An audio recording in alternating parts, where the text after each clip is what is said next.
Bismillah, alhamdulillah, wa salatu wa salam ala rasulillah. Welcome to another episode of Haqiqatjou, where we discuss religion and politics, the two least controversial subjects. As always, I am your host, Daniel Haqiqatjou, and we have a exciting, informative, funny, hopefully, episode for you today that I pray will be beneficial for all.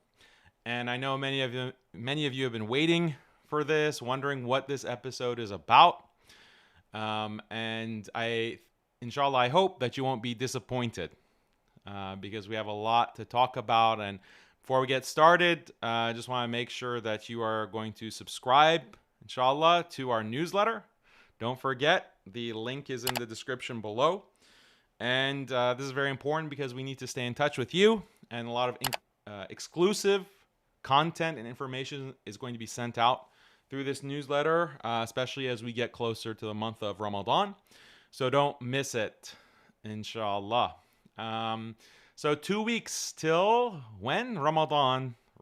So we're in the middle of Sha'ban, and Ramadan is coming up, and it's very exciting, alhamdulillah.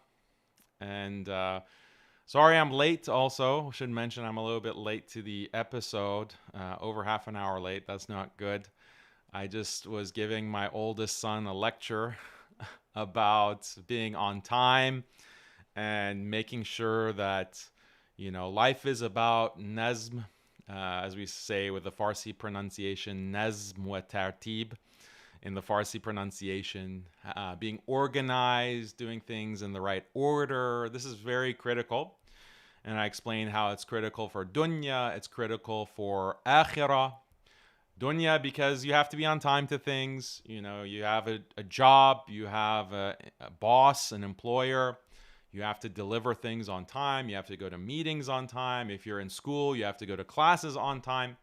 And then in akhirah, Allah gives us the times of prayer. He also gives certain times of the week, certain times of the month, like Salatul Jum'ah, for example, or Ramadan that comes once a year, etc. So this is the nazb and tartib of life, and it's very critical to be on time. So I was giving him this lecture, and I'm sure he doesn't like to hear lectures from his old man. But I'm very proud of my boys, mashallah. The 3 oldest have been fasting, if you can believe it, in Sha'ban. They know about the importance of fasting, and they heard about the hadith of the Prophet sallallahu alaihi wasallam that he would fast the most outside of Ramadan. He would fast the most in Sha'ban in preparation for Ramadan. So they heard that hadith, and then they started wanting to fast, alhamdulillah. So I'm very proud of my boys, and I love them very much. And they're going to have a jiu-jitsu tournament, actually, tomorrow. So we're very excited about that as well. So that's a little bit about my family. Sometimes maybe I don't talk about them very much, but, it's okay to share some of these details and share how much I love them. Okay, guys, so this episode will have some critical information for you because you might have seen the thumbnail, you might have seen the title, Rabbi Ferris versus UTHMAN bin FAROOQ. What is this about? We like the drama. We like to see the conflict. And that is fine as far as it goes, but what is really the intention? Like, what is really the purpose to highlight this? And as I was thinking of the overarching theme of this episode, to give you the overall framing to understand this episode, we're really concerned about how politics can affect dawah. Politics can affect what is being taught to people in terms of their religion. And sometimes we don't appreciate that. I certainly didn't appreciate that. For years, I just see someone, and mashallah, the sheikh, and mashallah, the imam, so pious, has memorized the Quran, has such a beautiful voice. He has, a long beard, wearing all of the religious garb, mashallah, and had a little bit of naivete, or a lot of naivete. And that led to problems for me personally, but for everyone it causes problems because if you're not aware of some of these political dynamics, you will be taken advantage of and you will be misled because what you're being presented as, this is Islam, this is the religion, this is the last message sent to humanity from the last messenger, sallallahu alaihi wasallam. You're presented that, but actually it's been edited. Actually, it's been distorted for other reasons, political reasons, in a systematic way. And you've been duped. You've been deluded. This is a disaster. So we have to be able to appreciate what are the politics behind dawah, especially online dawah, especially the biggest names. What is really happening behind the scenes? And that's what I like to educate you all on. And I think that's a unique thing that MuslimSkeptic, not only Haqiqatjou, but throughout the channel, on the website, MuslimSkeptic.com, we go into these important details. Like, what are the politics behind religion? And we have to be aware of this. We have to understand this, because this is people's iman at stake. And the whole issue, like with compassionate imams, the main issue, if you want to think about the compassionate imams or the crypto reformers or the feminist sheikhas with a Z, the main problem there is that they are distorting religion mainly for socio-political reasons. And that has to be exposed, and it can be exposed in many different ways. And you've followed, hopefully, the compassionate imam debates and drama and saga and the years of attacking me and smearing my name, calling me a liar, etc., etc. Maybe you followed it. Maybe you didn't know about me back then. You can go. I mean, it's an ongoing struggle. You can go and see the record. It's all there on the YouTube channel or Rumble if you're on Rumble. But it's very, very political. You know, the struggle, and that's what I didn't realize. And I'll tell you when I really reckoned, like, it hit me like a ton of bricks, because I was under the impression that the what I know now is the Dawah Mafia, as I call them, and what I call them now as the compassionate imams. I had such a strong sense of naivete and innocence that I thought they are just they're not aware. They're not aware of feminism. They're not aware of liberalism. They're not aware about the LGBT agenda, you know, and they're doing so much good. I need to inform them, and I need to tell them. And they would invite me.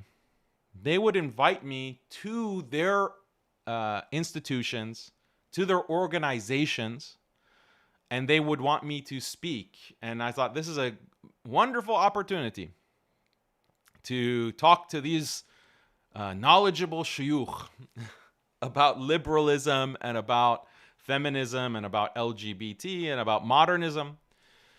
So they would invite me. So I was invited, like, in 2012 to one of the bigger ilm conferences, ilm summit, if you know, Al-Maghrib Institute. And Yasser Qadi invited me, and he knew about me because of our previous interactions. And we had met when I was an undergrad at Harvard. He was at Yale doing his PhD, and we were at a conference. He moderated one of the panels that I was on Islam and science. This is back in 2008, 2007 or 2008, almost 20 years ago.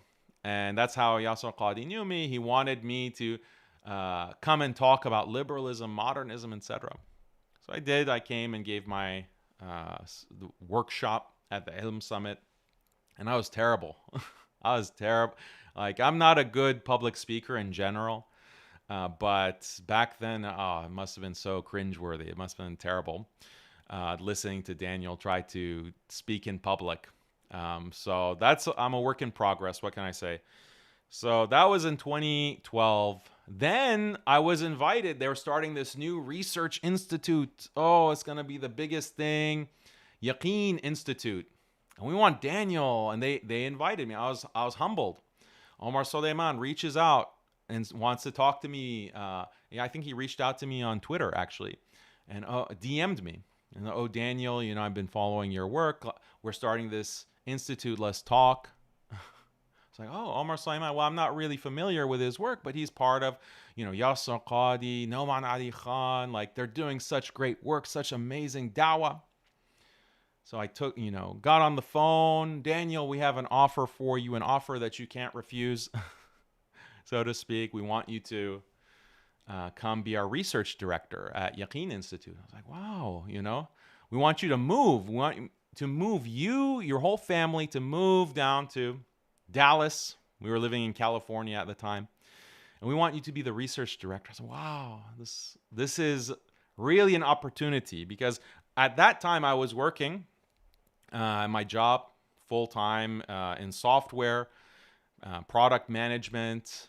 And now and at the same time I was doing dawah on the side after work, writing on my blog, typing away articles about evolution, science, modernism, feminism. I was writing these articles, and then they want me to come and be their research director. Wow, then I can do that full time. I can have that as my job and focus instead of just 3 or 4 hours a day, or less actually. I can spend 8 hours a day. Minimum 8 hours a day doing dawah, writing articles, doing research, having a team. What better opportunity? And then, there were intelligent people. There were people who said, Daniel, I'm not sure about this. And I remember one of my teachers, may Allah bless him and preserve him. He's one of those special people, who sees certain things. And he said, I don't know if this makes sense, because your message is very different from their message. I was, really? You think their message is not, our messages aren't aligned? He's like, yeah, well, you talk about these issues and you're very straightforward. You're very clear cut. You don't mince your words, and they are the exact opposite from what we can tell. And I said, well, maybe they just don't know.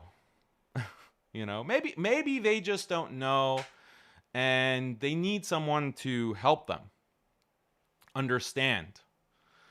They need someone to help them explain liberalism and feminism and secularism and modernism to them.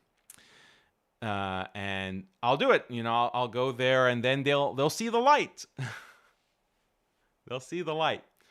But little did I know that they also had the same idea. They had the same idea about me. There were people with great skepticism, like, are we really going to bring on this guy? Are we really going to bring on this guy? Now, I don't know what the conversations that they had, but I just assume based off of what happened. And there must have been someone, I don't know who it was, but I'm sure that they kicked themselves a lot, who said, no, yeah, don't worry about Daniel. We're going to make him an offer he can't refuse. He'll come around. He'll come around. Only later did I realize that must have been what happened, because I moved my entire family to Dallas and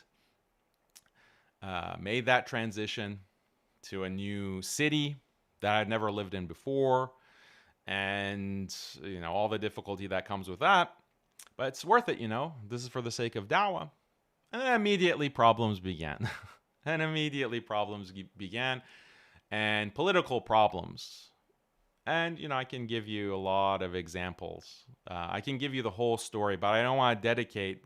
Maybe we'll have a stream just with my history with Yaqeen, because I haven't really come out and spoken about that. But I think eventually it's really going to be necessary, given the fact that there's been a challenge, you could say, or an offer from me to arbitrate the conflict between Daniel and Yaqeen Institute and Omar Sulaiman. Let's have an arbitration, because there's clearly conflict between Daniel. Daniel makes all these claims about Yaqeen Institute and the Dawah Mafia, the so-called compassionate imams. And what do they say? They say Daniel is a liar. Daniel is smearing us.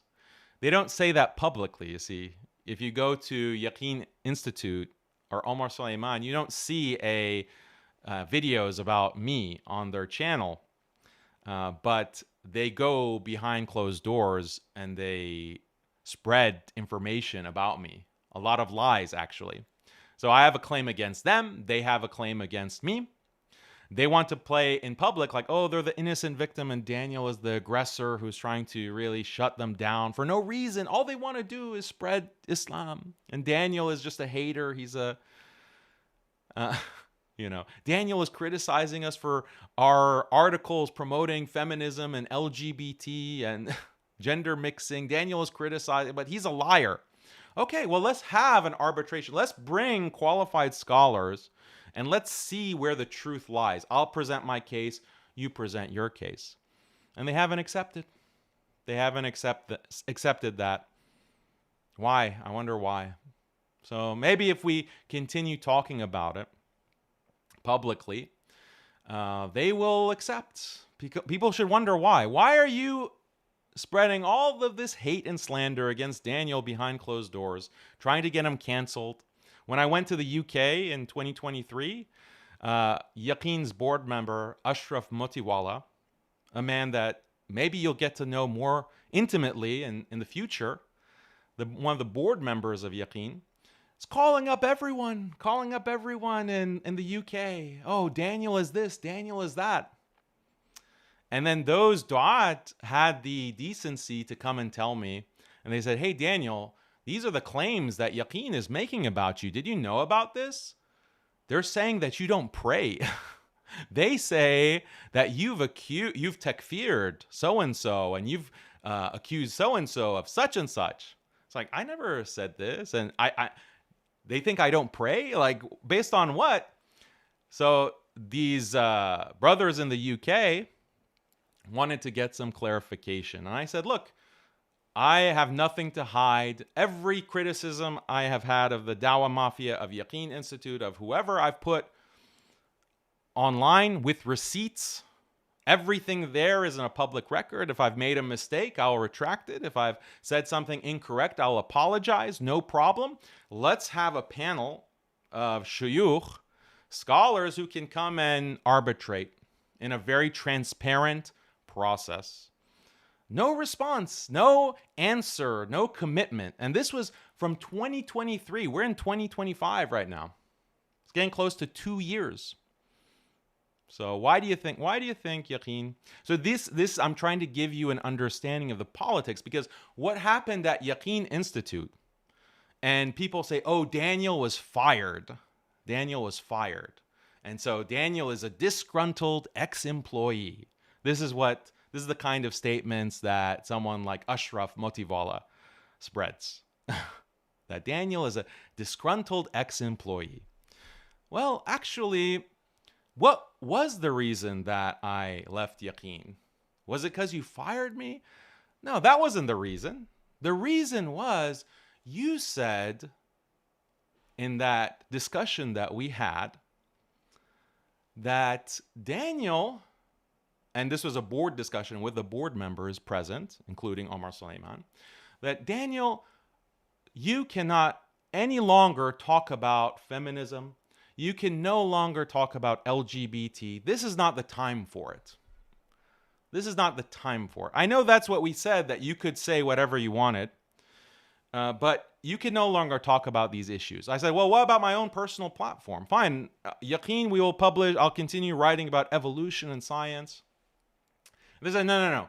Even on your personal social media channels, you cannot discuss these issues if you want to continue with us. And, regardless, you're not going to have a public-facing role. Like, maybe you can be like our marketing manager. Maybe you can do digital marketing for us. You have a tech background, right? It's like, so you had me move all the way from California to Dallas, to leaving a very nice job to come and be like your marketing manager after you told me research director, and that was my role for 2 months. And now you don't want me to talk about feminism. You don't want me to talk about LGBT. Aren't these exactly the issues that are affecting the iman of Muslims? What's preventing yaqeen? What's preventing faith problems? Isn't that exactly the kind of thing that you wanted me to discuss? And they said, honestly, we thought you'd change. Honestly, we thought you would, see the bigger picture and realize that, this is not practical. This is not smart. Guess who's in office? Donald Trump. So this was right after Donald Trump got elected at the end of 2016. And they said very clearly, we cannot talk about these issues. We cannot talk about these issues because Donald Trump's going to throw us all into concentration camps. I mean, that's not literally verbatim what was said, but that was the impression. Because of politics, we cannot talk about feminism. We cannot talk about LGBT. It's politically incorrect. I said, but this is Deen. This is Islam. And they said, we are going to reduce the scope of what we address as a research institute in order to preserve our organization. That is the priority, preserving our organization. I said the priority is not Deen. What if tomorrow it becomes politically incorrect to talk about the Sharia, to talk about the following the law of Allah or Khilafah or any number of issues? It becomes politically correct. Then Yaqeen will stop talking about it. And they said, yes, because the most important thing is to preserve the organization. This is what they said. And I'm happy for them to come to an arbitration session and they can say, no, Daniel is a liar. We did not say that. We did not say that. Okay. Then we can do a mubahala, or I can swear by Allah, you can swear by Allah, and then we can say that, if I'm lying, may Allah curse me, invoke the curse of Allah. We can do that. We can present the evidence. Is there evidence to any of these claims, I wonder? So please, Yaqeen, if you have a problem with me speaking in this way, let's do an arbitration. But I have to defend myself because this is the way that things work. Politics. People are behind the scenes. Unfortunately, don't be naive like I was naive. Because when I tell people about the way that I was treated, and many other imams will have similar stories, mistreatment from masjid boards, mistreatment from Muslim organizations. When I tell them this, they're like, Daniel, why didn't you get some kind of severance agreement? Why didn't you get... They had you move all the way across the country, and then they dumped you after 2 or 3 months. I mean, technically, I left because I said, what's the point? What's the point of being with Yaqeen if they're going to censor and they're not going to allow me to say whatever I want? So what's the point? But why didn't you get a severance agreement so that they couldn't do this to you? I said, I had no idea that Muslims treated each other this way. I had no idea that I literally got a guarantee from Yaqeen, literally from Omar Suleiman's mouth. I said, if I come and join Yaqeen, you cannot censor what I say outside of Yaqeen's platform. Because that's my number one concern. Before I commit myself and my family to move from California to Dallas, you have to guarantee that what I say is not going to be censored outside of your platform. Obviously, Yaqeen, you have a research agenda, and overall, we have a broad agreement that these are the topics that need to be addressed, like evolution, scientism, liberalism, secularism, feminism, LGBT. We're agreed on that, right? And that was before. They said, yeah, we agree, but outside of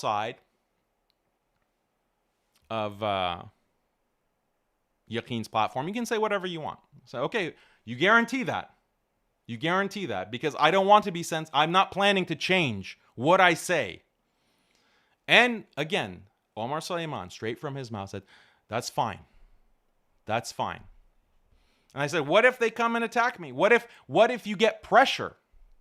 I literally remember the room that I was standing in at my place in California when I was on the phone with Omar Suleiman. I literally, the memory is singed into my memory, the scene. And I said, what if they come after me? You get pressure, you get attacked. Are you going to throw me under the bus? And he said, Omar Sulaiman said that, no, don't worry. We have lawyers. We have lawyers and Islamophobes. If they come and attack you, don't worry. It's like, I'm not worried about Islamophobes. I'm worried about liberal Muslims. I'm worried about these feminists. They're the ones who are going to come and pressure you. Literally, that's what I said. That's exactly what I said. And this was his response. And this was the red flag that I should have really taken more seriously. He said that, well, if they come and attack you, we're not going to throw you under the bus. The right answer that he should have said is like, no, we're going to stand by you. You're part of the team. We're asking you to make a big commitment to come and join us. Because initially I was like, why can't I work remotely? Why can't I work remotely from California? You guys are in Dallas. It doesn't really require me to be in-house on location. And so I'm making a big commitment. You should actually defend me. You should stand by me. But he didn't say that. He said that, well, if they criticize you, we won't backstab you. We won't betray you. That should have been the red flag. But again, sometimes you're blinded. You just think the best. You're thinking too positively. You're thinking too much about the opportunity. And unfortunately, people take advantage of you. So then later, in January, end of January 2017, when we're having this conversation, said, what about the guarantees that you made me? Remember the conversation that we had back in 2016?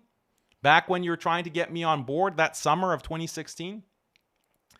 They said, well, we thought you would change. And then it clicked for me. Oh, that's why they wanted me to come from California to Dallas, so that they could more easily influence me. Because pretty quickly I realized I'm the only one in the office. Like, you have this office space for Yaqeen Institute, and it's just me and Omar Sulaiman. We were sharing a desk at one point, or our desks. Then my desk came. Our desks were facing each other, but he was mostly out. Didn't really come to the office much. This is me by myself and Ashraf. And why isn't there anyone else here at Yaqeen? You're raising millions of dollars, and I'm the only one here. And it turned out everyone else is remote. Why am I not allowed to be remote when I requested that? Oh, okay, that's why.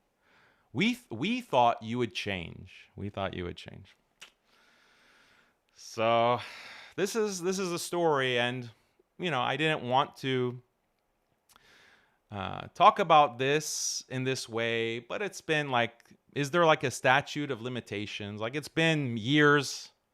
And unfortunately, they're still at it. Like, they're still attacking me. They're still trying to cancel me. They want to, they're reaching out to all of these different parties, trying to blackball me, boycott me.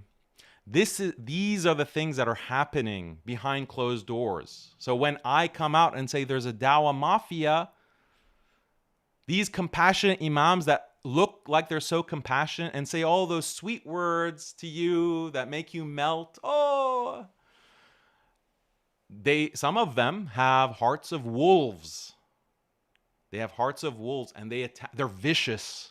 They are cutthroat.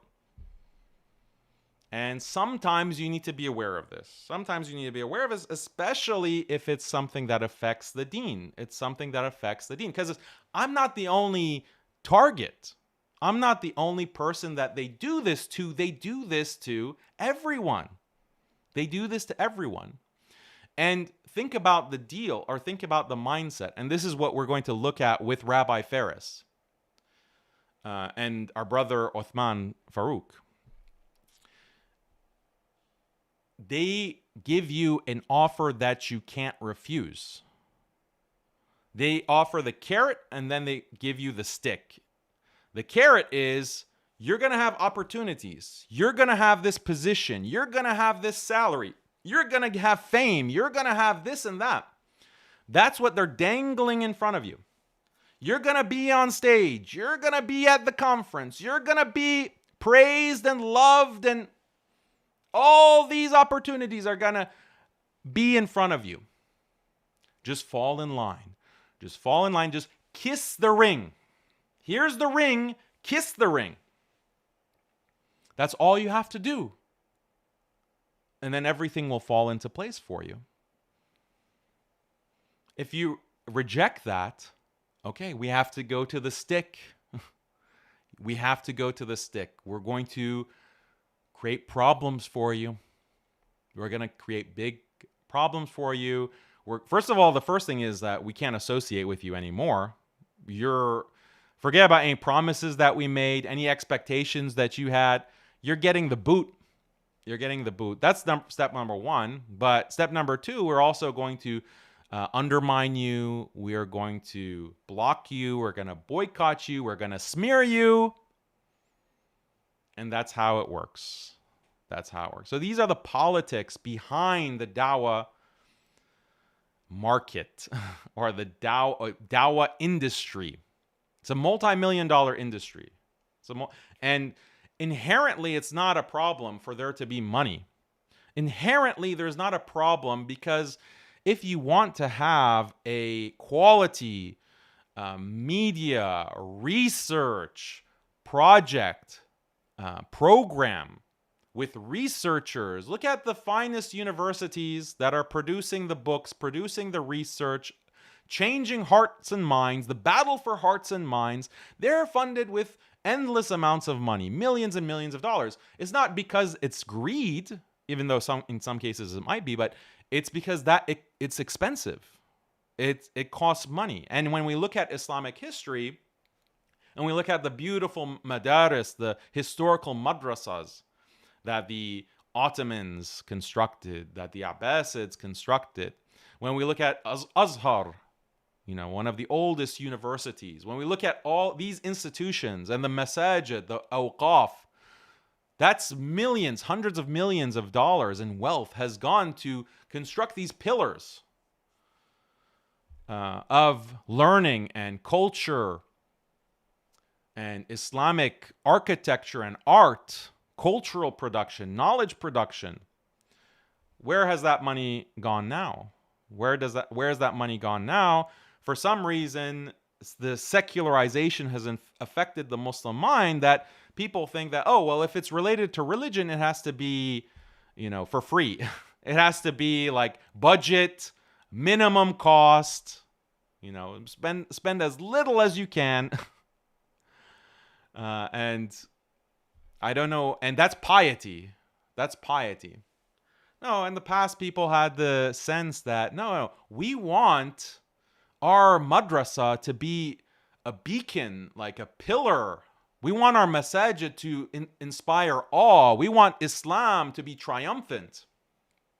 And so we're going to spend money. This is our honor. Our izzah is coming from the people being amazed by the sight of Islamic civilization. But secularization and the tricks of secularism and liberalism, no. Do everything for free. Make it as cheap as possible. Put all your money into other things.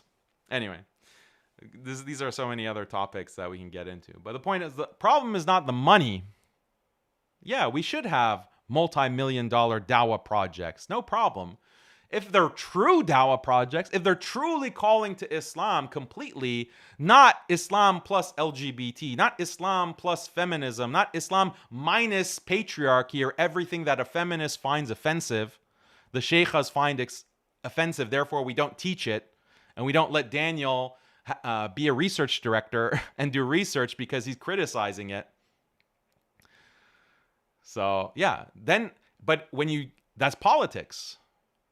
Your dawah has been sullied and distorted because of politics. So you're collecting money for what reason? How can you say this is millions of dollars for the sake of Allah when you are compromising the message? In a way that's not even necessary. Like, you're not going to be thrown in prison. Like this kind of excuse that they had, like, oh, Donald Trump is in office, we're going to be put into concentration camps if we say that Islam does not support LGBT rights.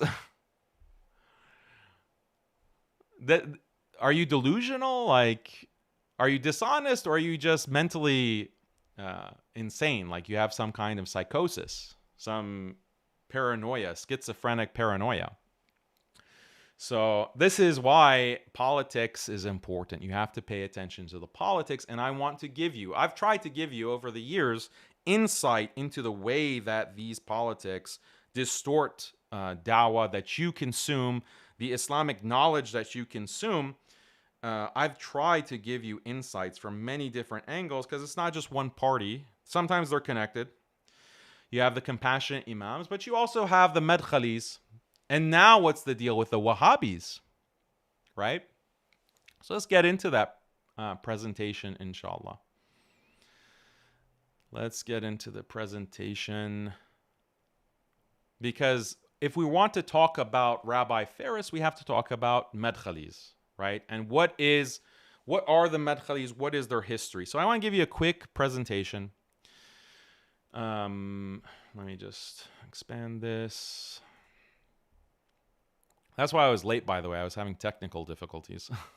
The software updated and suddenly the audio didn't work. I don't know why.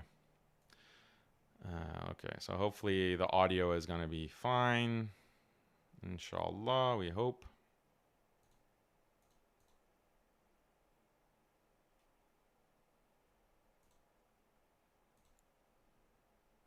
Okay, so I'm going to give you some background on the Madakhila. They're a part of the larger Wahhabi sect. So you're going to see, inshallah, in the Ibn Abdul Wahhab documentary that we're producing. I'm hoping to publish it next week. I'm hoping. Make dua. But it'll be great. You'll love it, inshallah.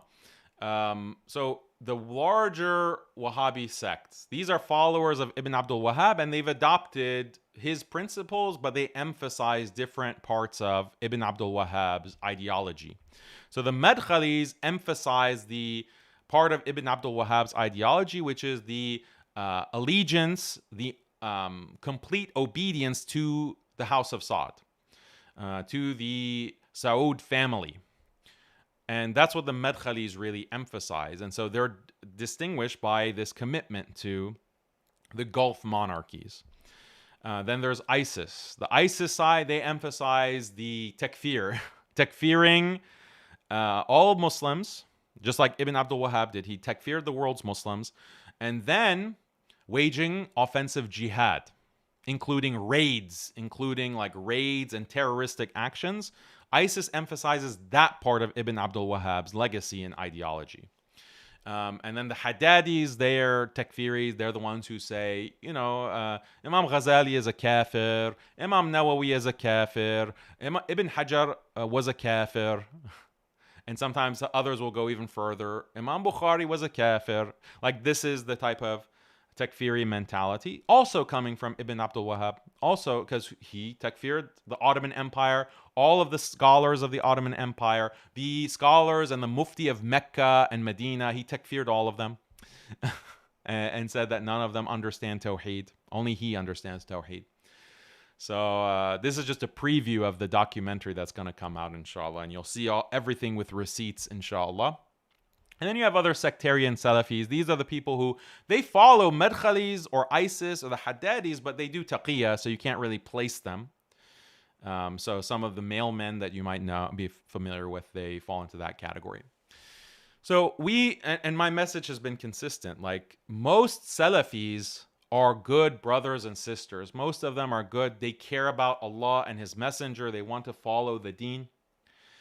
But they're just... they have this lack of knowledge about who Ibn Abdul Wahhab is and what that ideology produces, and they don't really know. They believe that they're following Imam Ahmad or they're following Ibn Taymiyyah and they're following the Aqidah of the Salaf, but certain things have been hidden from them. Certain things they have been deceived in. And then that's usually when what's called Salafi burnout, because and I don't really appreciate that term too much, because sometimes it's just a matter of growth. Like, you learn more and then you're just more aware that, oh, I was naive. And we all go through growth. That doesn't mean you've burnt out in this kind of negative connotation. But But yeah, most of our Salafi brothers and sisters, they're good, mashallah, and they're pillars of piety and examples for the community. My goal is not to harm my brothers and sisters or to confuse them. My goal is simply to point out these problems with Wahhabism, these problems that have come from Ibn Abdul Wahhab through the Saudi state that are causing so many problems. And it's so destructive. And that's the whole point of this live stream, when we see how Rabbi Ferris attacks one of the most effective du'at today in the Western world, attacks him in the grossest, most disgusting way.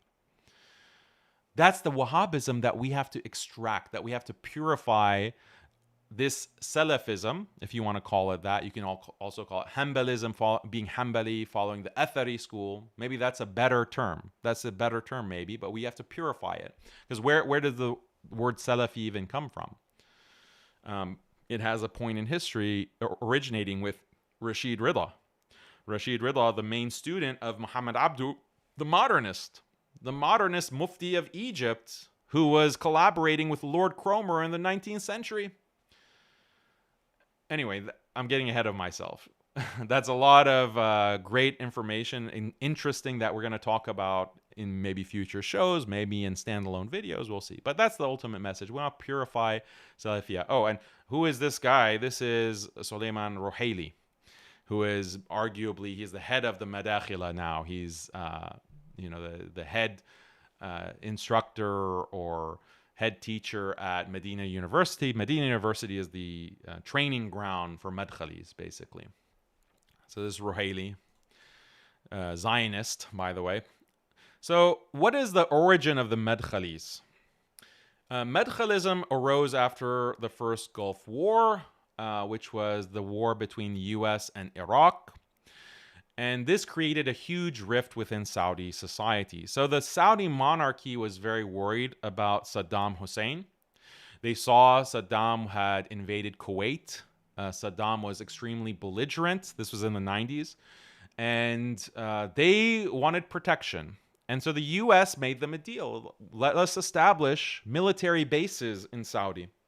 Let us establish military bases, and we're going to take care of your Saddam problem. And the monarchy wanted that. But the people of Saudi were like, this is terrible. This is dangerous. As soon as you bring in the US to establish a military base, first of all, this is the Arabian Peninsula. This is, look at where Mecca is. Look at where Medina is. You want to bring the disbelievers and arguably the head of Shaitan, basically, with the United States coming in and establishing a base, multiple bases, and not only that, they're going to use it to attack other Muslims. This is completely haram. This is completely not allowed. This is what the Saudi population rose up and said, because so many pious and beautiful Muslims are in Saudi. They were not in line with the monarchy. And here's George Bush, obviously. I think this is in Saudi. He's just greeting these soldiers. So there was a popular response. And in 1993, you had the Sahwa movement. Sahwa meaning awakening. And they're characterized by what's called Ikhwani-influenced Salafis, who at that time, Ikhwan wasn't as heavily, in Saudi at least, wasn't being cracked down upon to the extent that it is now. That was a development over time. So the Sahwa movement, there was a forming of this organization, the Committee for the Defense of Legitimate Rights. And this was the first opposition organization to openly challenge the monarchy. And they had some demands. Release political prisoners, because the U.S., as soon as it made the deal with the monarchy, the U.S. wants certain people to be imprisoned. The monarchy wants certain people to be imprisoned. People are criticizing them. So this organization wanted those political prisoners released. They wanted accountability for the royal family. The royal family needs to stop violating the rights and the rights of the people according to Islam. And We need to purify Islam from tribalism, like this kind of Bedouin mindset, this tribalism that is destroying, this asabiya that is so toxic, that causes so much dhulm on the people. Preferences are being made to people based on family and funds. All of this oil money that's coming in, it's going to certain families and not others based on this nepotism. This is wrong. So that's also very important for justice in society. And we need strict application of the Sharia, elimination of oppression and injustice. So these were their demands. This is Islamic demands. So what did the Saudi state do in response? What did the monarchy do in response?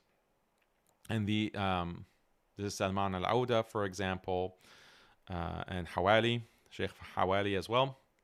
And you have this article, if you want more details on the Sahwa movement, go to MuslimSkeptic. Abu Zakaria has an excellent article. Why does Saudi Arabia imprison Islamic scholars understanding the Sahwa movement? Go to MuslimSkeptic.com right now. Put this in the search bar, Abu Zakaria. It's a short read. And you can learn much more about the Sahwa movement from our brother. So then the monarchy responded to Sahwa with the Madkhali movement. And they literally created the Madkhali movement. It was founded by Muhammad Aman al-Jami and Rabbi bin Hadi al-Madkhali on the right-hand side. So these are the two figures of Madkhalism. And what are the pillars of Madkhalism? Well, both of these two scholars were paid by the state, and they're connected to state intelligence agencies. And there's long records of, for example, Jami's reports to the police, to the state police, the secret police, where he's ratting out the Khawarij, saying that, what does that mean, the Khawarij? These are people who are criticizing the monarchy. They are criticizing the monarchy, and this is khuruj. This is khuruj. And they claim that Islam requires, as a matter of AQIDA, complete obedience to the state, and criticizing the ruler is khuruj. Like you are a khariji, just like the Khawarij that rebelled against the Khulafa, or even the Khawarij like Dhul Khuwaisira, who criticized the Prophet ﷺ and told the Prophet ﷺ to fear Allah because he didn't like the distribution of spoils to the different tribes. So this kafir said to the Prophet ﷺ, fear Allah. And the Prophet ﷺ said that his descendants are going to be the Khawarij. And we know the Khawarij are the ones who killed the Khulafa. They attacked UTHMAN, for example, radiallahu anhu. They attacked Ali, radiallahu anhu. So these are the Khawarij. But now the expansion of the definition is, if you criticize the government, if you criticize the ruler, then you're a Khariji. This is khuruj bil lisan, this new concept that no one has ever heard about in Islam. Because when we look at the many scholars, or even the Sahaba or the Salaf, many examples of them criticizing rulers, like that's part of accountability. And in fact, the early Khulafa, they invited that. The Khulafa al-Rashidun, they invited that. They said, yes, if I deviate, this is what Abu Bakr, or was it Umar, said, that if I deviate, as much as a little bit, then chop my head from the Sharia of Allah. If I deviate a little bit, they're inviting criticism. They're inviting accountability. And that's the mark of good leadership. A good leader is willing to be criticized. A good leader will hear others criticize him. And that doesn't mean he doesn't, respond. He'll respond, but he's going to... Okay, my wife Khalid texted me, and she says, this is Omar. This is Omar who made this statement. That's my wife's favorite Sahabi, by the way, Omar. And that's why my third son is named Omar. For those who claim that Daniel is a crypto Shi, Rafidi. Yeah, my third son is named Omar.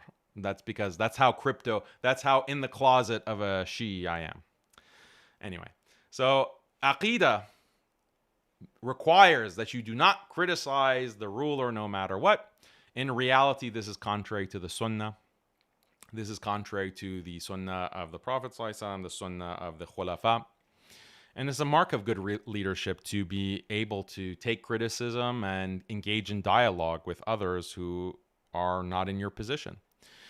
So the Madkhalis equated Kharijism with terrorism. And they said that anyone who criticizes the state is a security threat and has to be neutralized, these terrorists. So the state is justified in killing these terrorists. And of course, if you follow the Madkhali drama with me, they were calling me a terrorist. They were calling me a Khariji, Takfiri, and many of them were calling for my death. Okay, so that's known. And another important aspect of Madkhalism is working with state intelligence agencies and state agencies. And I have proven this, but I've used the sources themselves. So here is a tweet or a thread. Madkhalis like Shamsi often claim that there's no proof that they're agents who work with the secret police. This is absurd. There's much proof of this. The most obvious proof is that Madkhali scholars themselves openly encourage other religious scholars and students of knowledge to work with the secret police. Sometimes Madkhali scholars also explicitly say that others are free to think of them as agents working with the secret police. Below are 4 examples from prominent Madkhali scholars. So now let me bring these examples. There's 4, but I'm just going to play one. Let's see.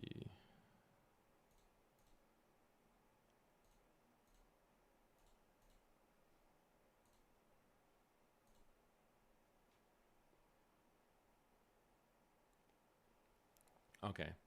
Mandakar. Let's listen to what he says.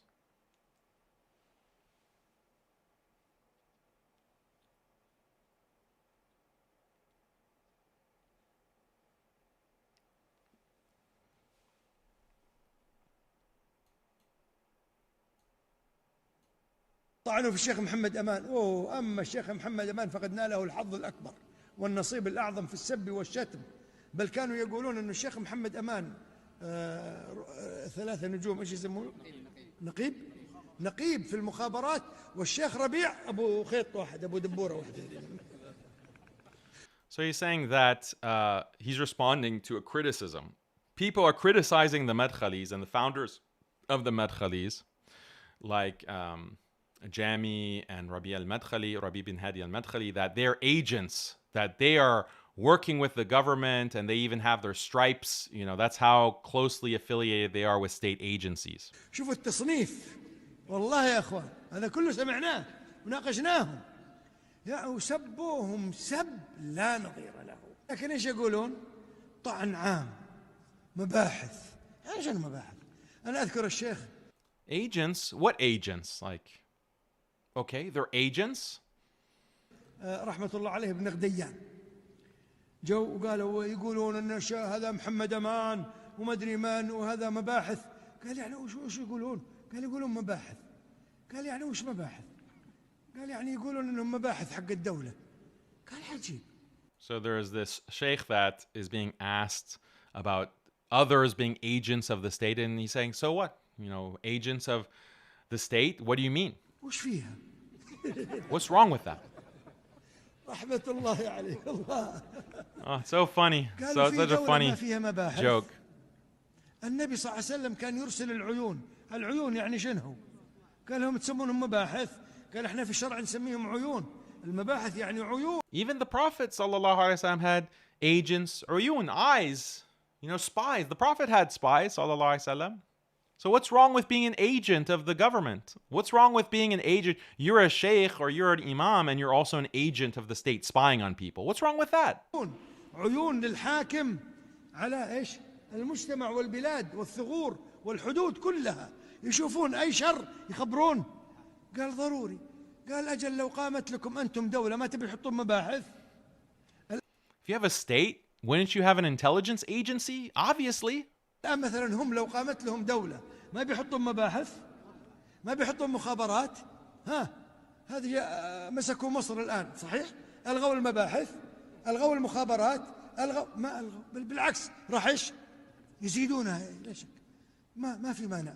والله إذا كانوا مباحث حق مثل الدولة اللي تحكم بشرع الله في السعودية، اللي إيران والدول أهل البدع وأهل الكفر كلهم ضدها، مرحبا بالمباحث يا شيخ. قال الشيخ وش فيه؟ So if the people of bid'ah are against intelligence agencies, we love intelligence agencies. Intelligence agencies are wonderful. They're great. الله يا إخوان، احنا دائما كنا نقول لا ما هم مباحث. الشيخ قال وش فيها؟ وش يعني مباحث؟ وش فيها؟ So he's saying that we used to say, oh, they're not agents. We'd be defensive. And we say, no, they're not agents. But actually, so what if they're agents? Yeah, they're agents. There's nothing wrong with a sheikh or imam being an agent. We're not going to be embarrassed about that. Yeah, they're agents. It's something needed. The Prophet ﷺ had uyun. He had different companions going and reporting on evil. Mukhabarat, basically. Look at the distortion. Look at how ugly this is. And I'll explain it to you in a second. But what was funny is that even Rabbi Ferris shared this. So Rabbi Ferris, when we call him an agent, he should say, so what? What's wrong with being an agent? Of course, this is not like a false claim. This is like a very clearly true claim that he's an agent. He's literally working for the UAE government. And he's even admitted it. So there's no question about that. But the point is that even if there wasn't that information, these Madkhalis shouldn't be ashamed of being called agents. As Mandakar is saying, like, what's wrong? Yeah, we're agents. Yeah, did the agents of the Prophet ﷺ, as you're calling them, were they spying on people to report on behalf of an unjust tyrant that, oh, this person is criticizing you, therefore we have to put him in a dungeon because he's a terrorist, and perhaps we have to even kill him? Was that what the agents in the time of the Prophet ﷺ were doing? Or the mukhabarat, or the uyun, as he said? Were they representing a tyrant? وَنَعُوذُ بِاللَّهِ from that kind of accusation? How can you compare these governments today, like Saudi, with the time of the Prophet ﷺ? Point number one. Point number two, these agents today, they go into your, I heard in a private gathering that this man, he doesn't have the best view of the monarchy. He doesn't have the most positive view of the monarchy. We're going to do what? We have to put him in prison. Like all of the leaders of the Sahwa movement, like Salman al-Auda. Why was Salman al-Auda put in prison? Or why were many of these other shuyukh put in prison? Some of them that Rabbi Ferris will be talking about shortly. They're put in prison, not even at this point. It's not that they're criticizing Saudi. They're not saying that, Saudi has these celebrations. Saudi is building a Hindu temple. Saudi is considering normalizing with Israel and throwing Palestinians under the bus. They're not even necessarily criticizing the Saudi monarchy. They're just not being loud enough in praising the Saudi monarchy. They're just being silent. And that is a crime in itself. That isn't a crime in itself. That has to be punished. And we can't have that, because if they're not praising the monarchy, then people will just assume that they're against the monarchy, and we don't want that assumption. We have to squash that by throwing these scholars in prison, which is what they've done. And Mandakar is saying, no problem. Like, this is...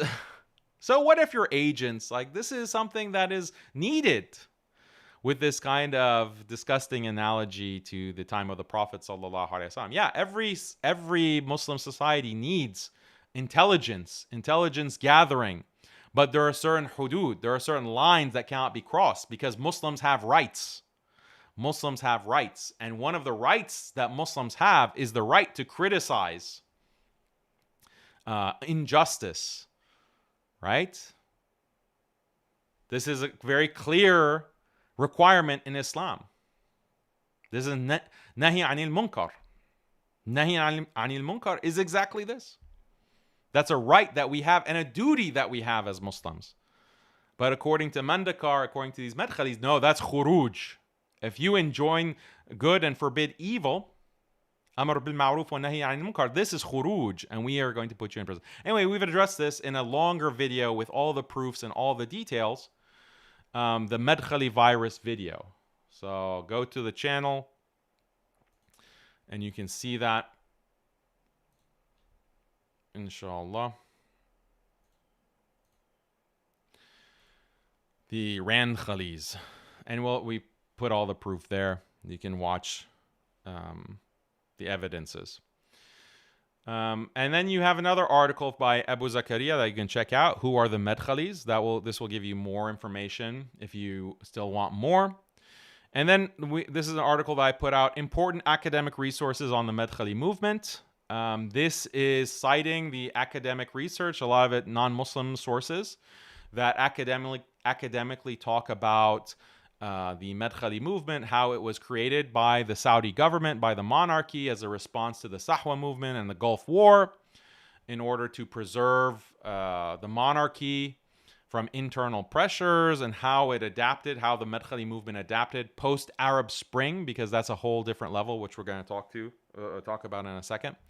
So I have the academic sources listed, so you can go to those books and you can go to those articles. I've extracted the most relevant quotes, so you don't even have to do your own research. You can just read the article and it's all there for you.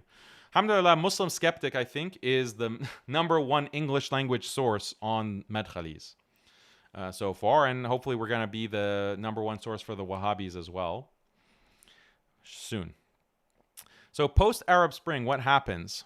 There's a realization. So the Arab Spring, around 2010, 2011, 2012, you have these uprisings happening in Egypt, in Syria, in Libya, in Tunisia, all of these countries. You have an Arab Spring, and some of the leaders are deposed. Some of the rulers, the dictators, are deposed. Others are not. Others crack down, like in Syria with Bashar al-Assad. And so there's a realization that the monarchs have, the Gulf monarchs, that this is a big danger. But it's not only a domestic danger. Why? Because now you have social media. And that was the big difference compared to the Sahwa movement in the 90s. The uprisings that came by 2010 were being fueled by social media. You have Facebook, you have Twitter, you have YouTube. So the threat to the monarchy is not only domestic, it's also foreign. Because people are tweeting in this interconnected globe. People in the West, Muslims, Arabs, non-Arabs in the West are tweeting about the need for democracy and human rights, and we're tired of these tyrants. They're tweeting, and then people in the countries are consuming that, and now you have increasing translation technologies that are translating the English to their languages, Arabic mainly. That's a danger. This is a threat. If it were just purely domestic, we just throw all the threats in the dungeons and we execute them. That's what we do. But we can't go out and execute en masse everyone who criticizes us internationally. So this is a big problem. So they worked with the United States. They worked with Israel to crack down on extremism, to crack down on hate. And then you'll notice what happened, like right after the Arab Spring, in this time period, 2011, 2012, 2013, ISIS suddenly comes up. ISIS suddenly becomes international news. They start committing the heinous and over-the-top crimes, like with just shocking brutality, beheadings, and the most disgusting type of violence. And just this kind of animosity that disgusts the entire world, especially the Muslims, bringing all this hate to the name of Islam and to the name of Muslims. And we have to fight ISIS. So we have to crack down. And we cracked down with the CVE framework, the Countering Violent Extremism framework, which was developed in the EU, in the European Union. It was also developed in the United States through these security agencies. It was eventually ratified through the UN, and it was pushed through international law, so that many countries have to adopt, Muslim countries have had to adopt the CVE framework. Of course, we know what is the real reason. The real reason for this is to crack down on Islamism, to crack down on conservative Muslims, to crack down on anyone who is opposed to secularism, anyone who is opposed to liberalization. Just brand them as hate. Just brand them as ISIS. So if someone like Daniel or Fulan is calling for Khilafah, calling for Sharia, calling for we need Islamic values, we need family values on the basis of Islam, on the basis of the Quran, on the basis of the example of the Prophet sallallahu alaihi wasallam, these are hate preachers. These are ISIS. We have to put them in prison. So that becomes the excuse. So this is very naturally extends out of Madkhalism. This naturally extends. And that's why Madkhalism has become the tool for secularization.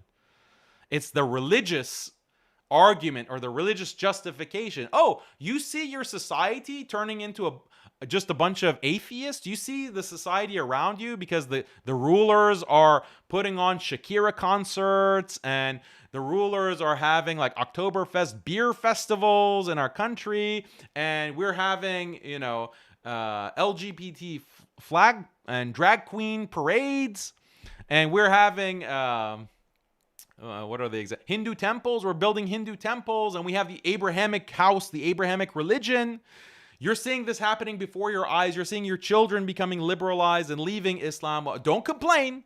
Don't complain about any of that. That's khuruj. You're a khariji. You're a khariji, and guess what? We'll secretly report you to the secret police, and they'll disappear you. The mukhabarat are going to come and throw you in a dungeon, and that's the end of it. See how sick religion is used, Islam is being used by these shayateen to secularize and destroy Islam.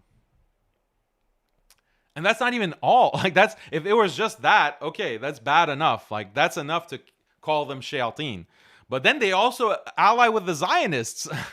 They're also pushing Zionism and Israel and their atrocities and throwing the Palestinians under the bus. So who's this guy? Who's this Abdullah on the screen? Let me change the screen now.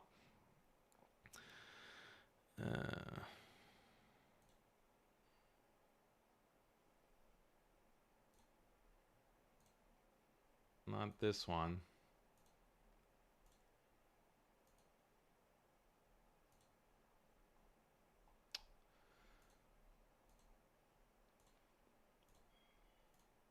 What happened to it? I had the clip ready. Okay, I have to find the clip. Just give me 1 second.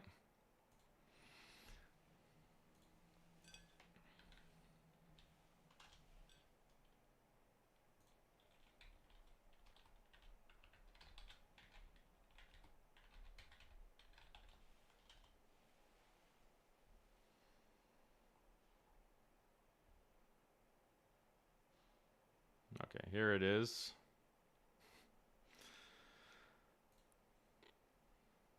Okay, listen to this guy. This is Sheikh Abdullah bin Zayed, the foreign minister of the UAE, and this was stated in 2017. And they just keep recirculating this video from 2017. Even Elon Musk shared this, because now we know Elon Musk is in cahoots with Benjamin Netanyahu. And they keep sharing this. Listen to what this guy says. And let me say this in English so you can understand what I'm saying. I have translation. No, I know you have translation, but I just want to make sure you get it right.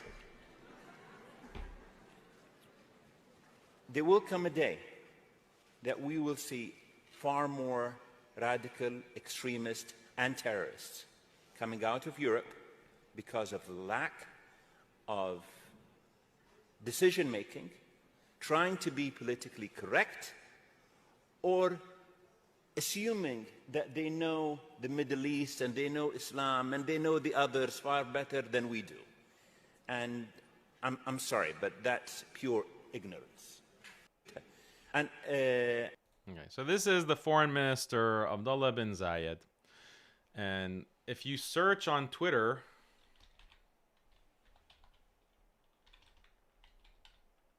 like a more specific search, this is another picture, I guess more recent. Look at the accounts, like all these Zionist accounts, like all these Zionist Madkhali accounts, they all share it. They like keep sharing it over and over again. Oh, obviously Sammy is not a Zionist. David is not a Zionist, but they're criticizing it. But all of like this Loe Sharif, they just share this over and over again. Why? Like, so what is he saying in this Abdullah? He's saying that we know extremism in the UAE, so let us help you. Help us help you. Help us help you. To crack down on the extremists in Europe and in America. We'll tell you who the terrorists are. We'll tell you exactly who these terrorists are so that you can crack down on them. Because they're a danger to you. They're a danger to you as much as they're a danger to us. So this is the strategy that has been used to take out the foreign enemies of these Gulf monarchies.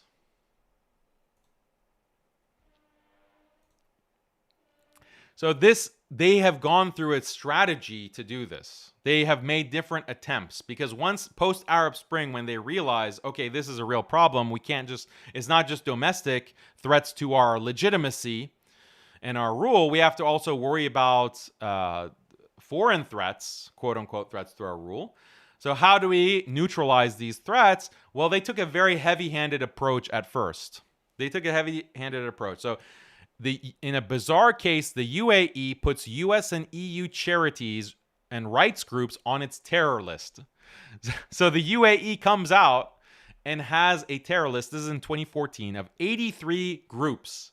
So in America, one of the groups is CARE, Council on American Islamic Relations. And I've criticized CARE for being very liberal, but that's not to say that CARE hasn't done good work as well for Muslims.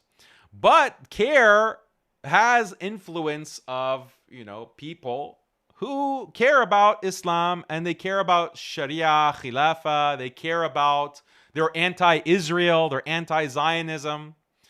And that is, you have people like that who founded CARE, Ikhwan, they're Ikhwani, as is claimed. So therefore they are terrorists, claims the UAE. Again, remember, who started the Sahwa movement? It's Ikhwani influenced Salafis, right? So the Ikhwan, this is the main threat that they're worried about. And CARE has Ikhwani influence, therefore they're terrorists.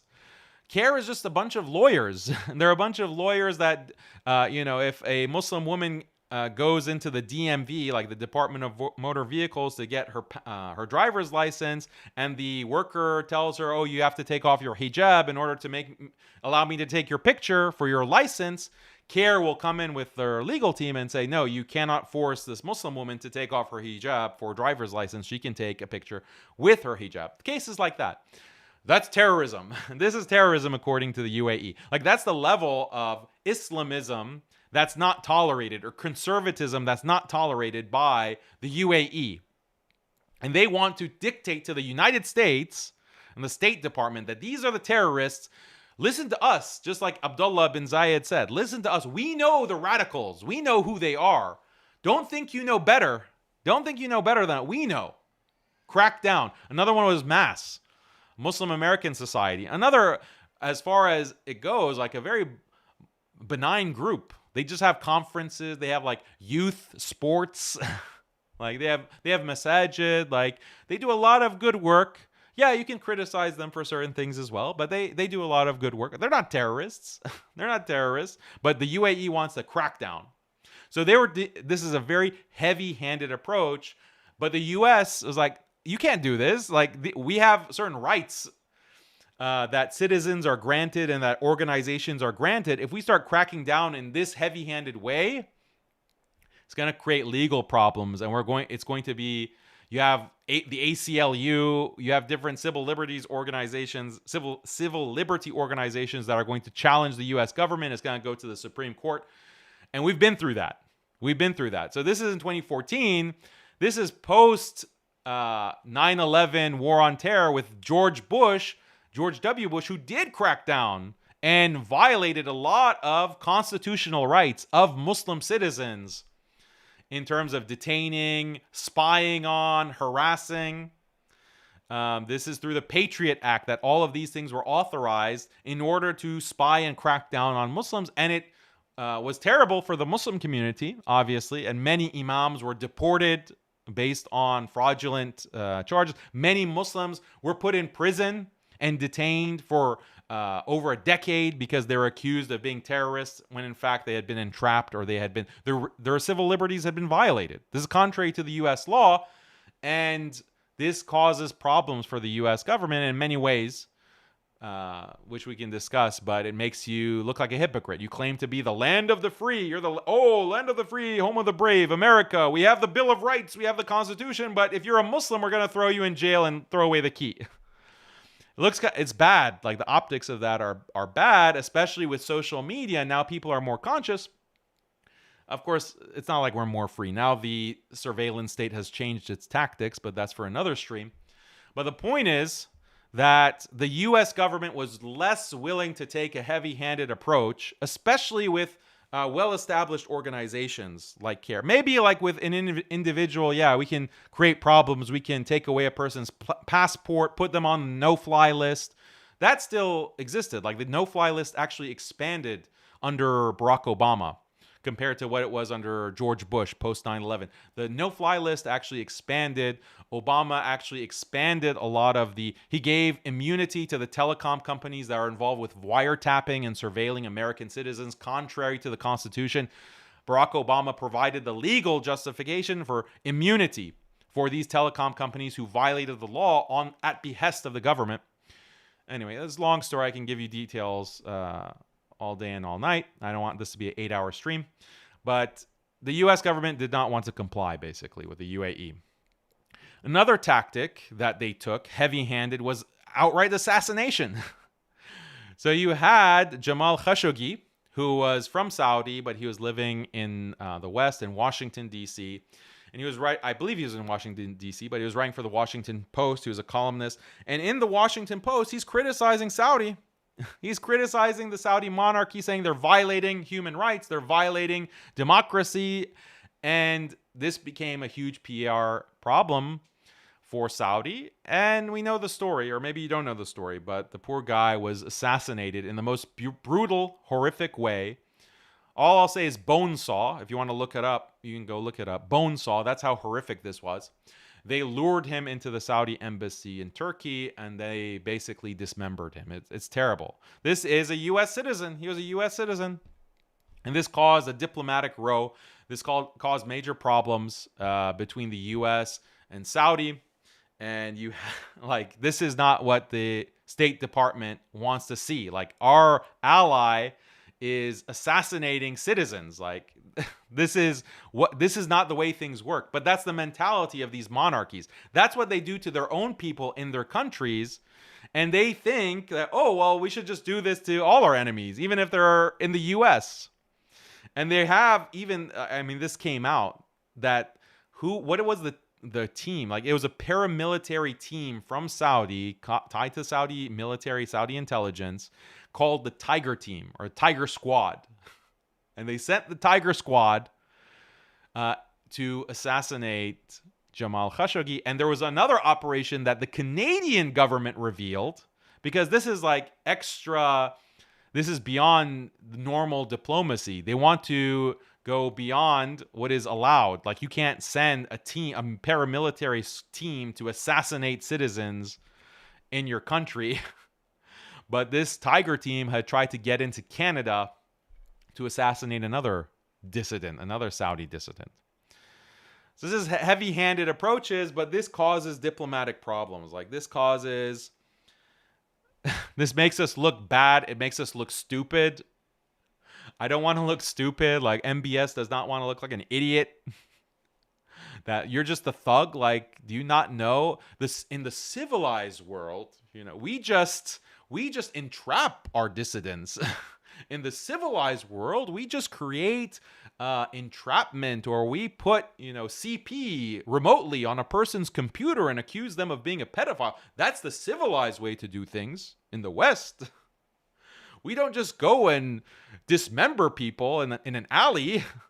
How barbaric. No, we just disappear them through black sites. I mean, come on. Be civilized about this. So this was an embarrassment for Saudi. They had to change their tactics.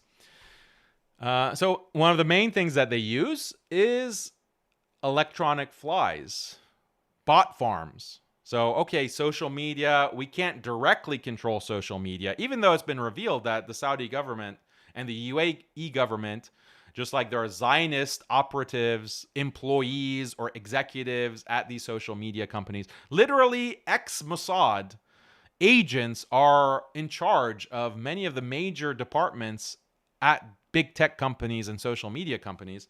We need to get our skin in the game as well. Let's have our people at Twitter, at Facebook, and that's been revealed about Saudi and the UAE as well. But besides that, let's just have bot farms, just literally complexes full of computers and phones, and we just hire people for $5 an hour to come and tweet and message and harass.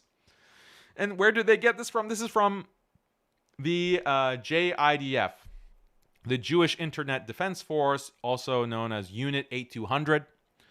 Again, tied to Israeli Mossad, Israeli intelligence, to manipulate social media. And I shared how the Gulf states have adopted this. And it's been reported in the Washington Post, actually. Saudi Electronic Army floods Twitter with insults and mistruths after Khashoggi's disappearance.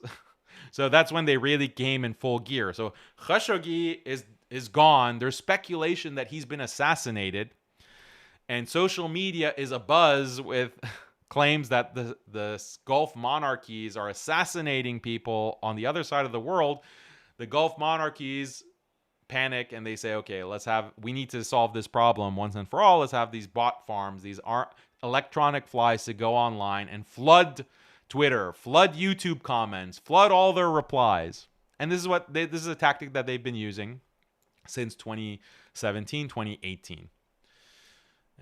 Imagine the Washington Post. Our columnist Khashoggi is gone, and we're gonna blame. It seems like Saudi is involved. Then later it came out he was not. He had disappeared because he had been assassinated. So electronic flies is another way, and then influencers. Let's have social media influencers that we pay, and they spread our message, like the most basic ABCs of propaganda. And the nuance of this strategy is we have to have non-religious influencers and religious influencers. And so they have these agents who are Shi'i, who are moderate, liberal Muslims even. The whole gamut, the whole spectrum we have to represent our interests and to constantly be influencing people towards our political interests. So what is the status of this? By the way, Islamically, the Prophet ﷺ said, whoever goes to the gates of the ruler will endure tribulation. A servant does not move closer to the ruler except that he moves further away from Allah. This is a hadith found in the Musnad of Imam Ahmad and is graded Sahih. And so very clear. Okay, this is another response to the Madkhalis, another response to Mandakar. Like, you're going specifically to the gates of these tyrant rulers. Not the Prophet ﷺ as the ruler, not the Khulafa Rashidun as the ruler. No, these are clear tyrants, Fusaq, Ahlul Bid'ah. They're dhalim, they're killing, they're oppressing, they're stealing. And you're going why? What business do you have to go as a scholar and a representative of Islam to sully yourself by associating with such individuals? Whoever goes to the gates of the ruler will endure tribulation. You'll be tested because you'll be asked to compromise on Islam for the interest of the ruler. So avoid that fitna, avoid that tribulation, avoid that test. Do not go to the gates of the ruler. The closer you go to the gates of the ruler, the further away you move away from Allah. This is a scary hadith. This is like, and this is why Islamically, historically, Muslims have had a very great distrust of scholars who have been involved with rulers. Yeah, there are some examples of scholars who were involved with rulers, and we assume the best of those because their record has proven that they weren't compromising on Islam, some of these imams. But in general, as a general rule, the Muslim masses don't trust scholars that are aligned with power, worldly power. And we idolize, maybe that's the wrong word, but we highly respect and we put on the pedestal imams and scholars who are oppressed by ruling authorities, like Imam Ahmad, like Imam Abu Hanifa, like Imam Malik, like Ibn Taymiyyah. They achieve this stellar status because their sincerity is proven.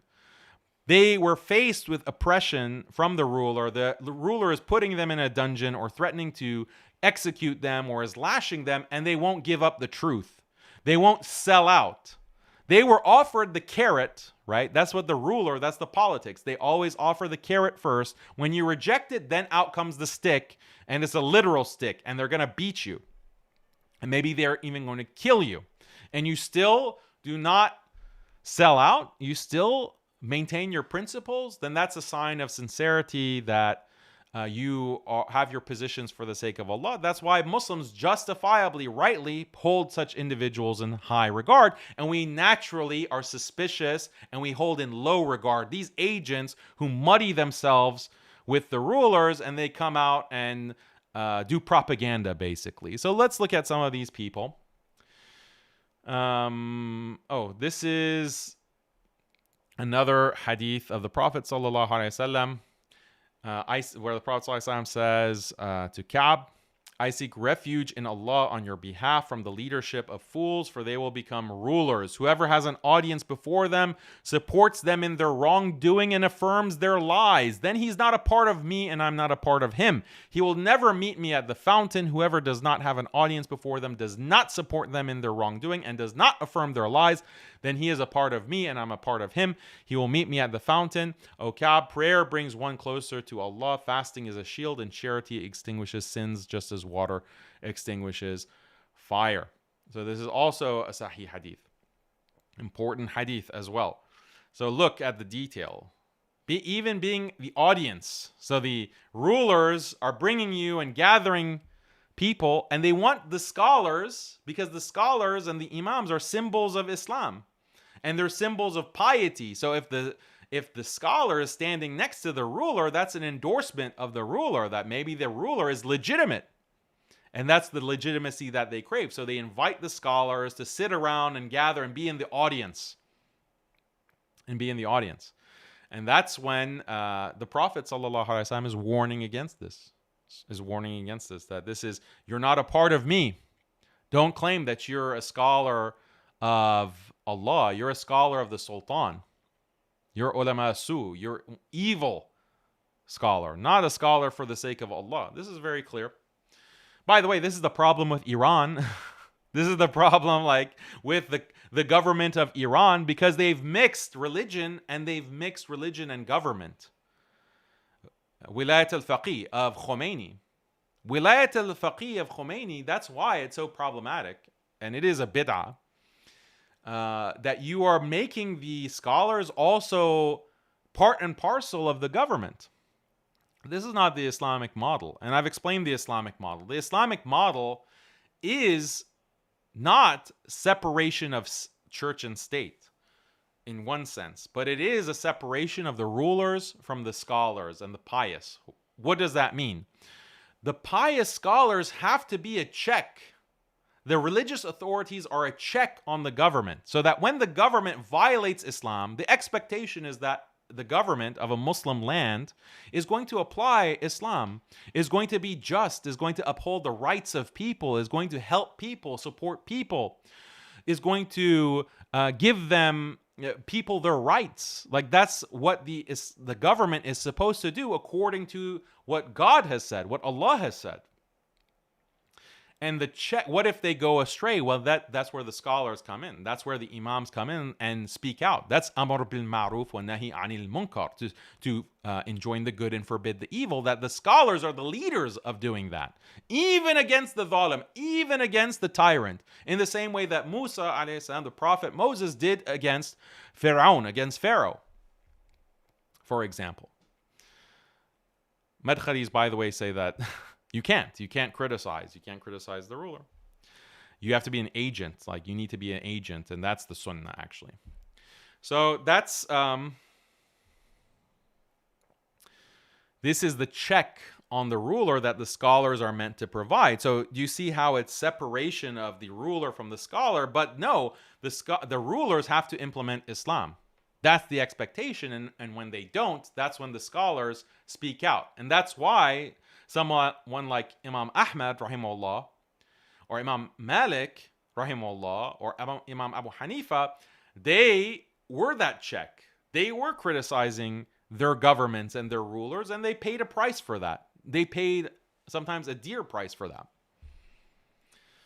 So that's the checks and balances inherent to a just Islamic system. Iran's system with wilayat al-faqih, velayat al-faqih in the faqih in the Iranian pronunciation, this is contrary to Islamic political theory or justice. Allahu alam. So this is another hadith from the Prophet sallallahu alaihi wasallam. There will be leaders after me who make false claims from their pulpits, and no one will refute their words. They will leap into the hellfire as if they were apes. So this is leaders, okay, or rulers. They're making false claims from the pulpits, and no one will refute their words. Who's supposed to refute their words? Scholars. Scholars are the ones who know better, the ulama. But there'll be silence. Why? Because they're afraid. So they'll leap into the hellfire as if they were apes. Like, no sense. Like, they have no sense. They don't realize that you have to speak out. You have to speak out, and to the best of your ability. Now, if there's darura and your life is at stake, then no, you have the right to remain silent, because you're going to be killed. That is a valid excuse. That is a valid excuse to be silent. But is that the case if you're in the United States talking about LGBT, you're going to be killed? So is that why Yaqeen had to be silent about those issues for years? Or feminism, because they're going to be executed? No, there was no darura there. Yeah, so this is another hadith graded as sahih according to Sheikh Al-Albani, rahimahullah. Okay, so let's look at this Madkhali network. You have some of these are the secular types of Madkhalis. They're promoted by the UAE. Sajwani, obviously, this Khabith Shaitan, the biggest promoter of Zionism, arguably. He's in Dubai. Noor Dahri, the Salafi Zionist. The Salafi Zionist also getting a platform, sitting there, you know. Where is this? Is this the UN? The EU? Where? The EU, I guess. Another shaitan. He's a Salafi, and he goes with the IDF. Then you have the secular or the moderate Muslims, like Shahid Bolson. And we just released a video a month ago about him saying, yeah, Palestinians should just give their land. They should just give all their land to Israel. That's the best strategy. And the thing about Shahid is, that's the thing about these people. Like, they're not very subtle about it. So when one of these people like Shahid comes out and says that, just out of the blue, like he's giving a talk about, I don't know, the economy in France, And then suddenly in the middle of talking about the economy in France, he says, by the way, you know, those Gulf monarchs, they are so awesome. They're so amazing. Like, oh, they're geniuses. They're playing 5D chess. And actually, you know, only idiots would criticize MBS and MBZ for trying to normalize with Israel. That's actually the genius move. And in fact, if you're really wanting to harm Israel, you got to normalize with them. And these Gulf monarchs are such geniuses. Like, so as soon as you start talking like that, it's like, you get a flag, you get a red flag, and then you do a little background research just on publicly available information, and then it's like, every single time, you know the meme? Every single time. You just do an early life check, quote unquote. Do the early life check every single time. Yeah, he's a Madkhali. Yeah, and we already went over the history of Shahed Bolson. Like, he'd be the last person to praise the Gulf monarchies. The Gulf monarchies, he was convicted for murdering a German tourist because he lured this tourist to his apartment and then killed him, and then stuffed his body in a suitcase and dumped him in the desert, and then tried to escape and spent $20,000 on his credit cards of this German tourist. But he got caught at the border and then was put in prison and is probably in line to be executed. And then suddenly, mysteriously, the government of the UAE decides, oh, Shahed, this is all a misunderstanding. We tortured you and we kept you in this dungeon, but it was all a misunderstanding. Go ahead, go out, you know. No hard feelings, right? No hard feelings. And then immediately, like in a short amount of time, he's online and he's advocating to blow up KFC in Egypt. He's like starting to advocate for terrorism all of a sudden. Like, is that what you would do if you just got out of prison? And then he starts advocating for Israel normalization, what geniuses MBS and MBZ are, and these wonderful Gulf monarchies. Yeah, I'm sure that's all organic, bro. That's all your organic geopolitical insight that you have. I'm sure that's the case. It's like every single time, just you check the early life, and it's every single time. And that's why I was annoyed, because I knew about this guy before he blew up. Him blowing up was completely inorganic. But I had my Muslim friends and different brothers saying, "Oh, Daniel, have you checked out Shahed Bolson? I think he has, or Shahid Shahed. He has a lot of good stuff. You should check it out." Like, have you guys learned nothing? No, I'm joking. Like, it's easy to, like, I went through the same process. I thought, like, the compassionate imams were wonderful du'at and scholars. I thought they were scholars.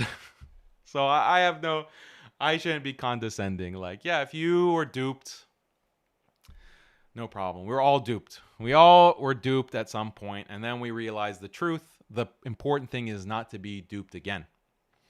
Fool me once, shame on you. Fool me twice, you can't get fooled again, as George W. Bush so eloquently put it.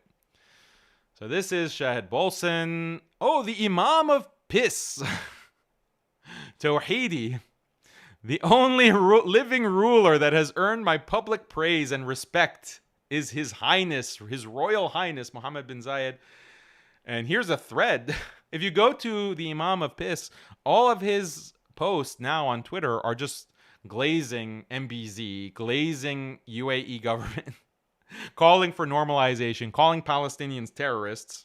That's all he's ever done.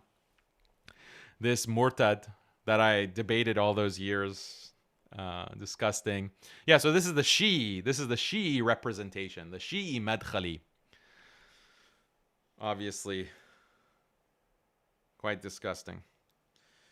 Okay, let's continue moving right along here. Oh, this is the Sufi side. So you have Abdullah bin Bayya, the Mauritanian scholar. Oh, mashallah, mashallah. Look at the sunnah clothes, mashallah. Right there, consulting with the heads of these governments. And here is Abdullah, another pic. Abdullah bin Bay. Oh, who's this guy standing next to him? Oh, is this Abdullah bin Zayed, the foreign minister that we heard, the expert on extremism? Telling America to consider CARE a terrorist organization and mass a terrorist organization. So right there, oh, look at the sunnah. MashaAllah, MashaAllah. The ulama. We have to respect the ulama. Daniel is constantly criticizing the ulama. Don't you know that the flesh of the ulama is poison? You're backbiting the ulama. Subhanallah. Yeah, you have to warn about these people. Look, our dear Hamza Yusuf, another American figure, once again. So what do these people not know the hadith? Or they do not care, or what? Gates of the ruler. This is like, he's not at the gate, he's almost in the arms of the ruler. He's almost at the arms of the ruler. And these are the worst of the worst. Okay, these Gulf monarchies are the worst of the worst.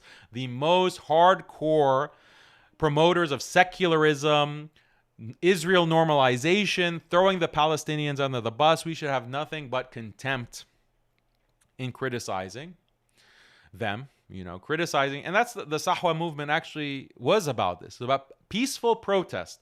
We peacefully protest. They're not calling for armed revolution. We're not calling for any kind of armed rebellion against these rulers. We are just simply wanting the right to criticize. That's the Islamic right that we have.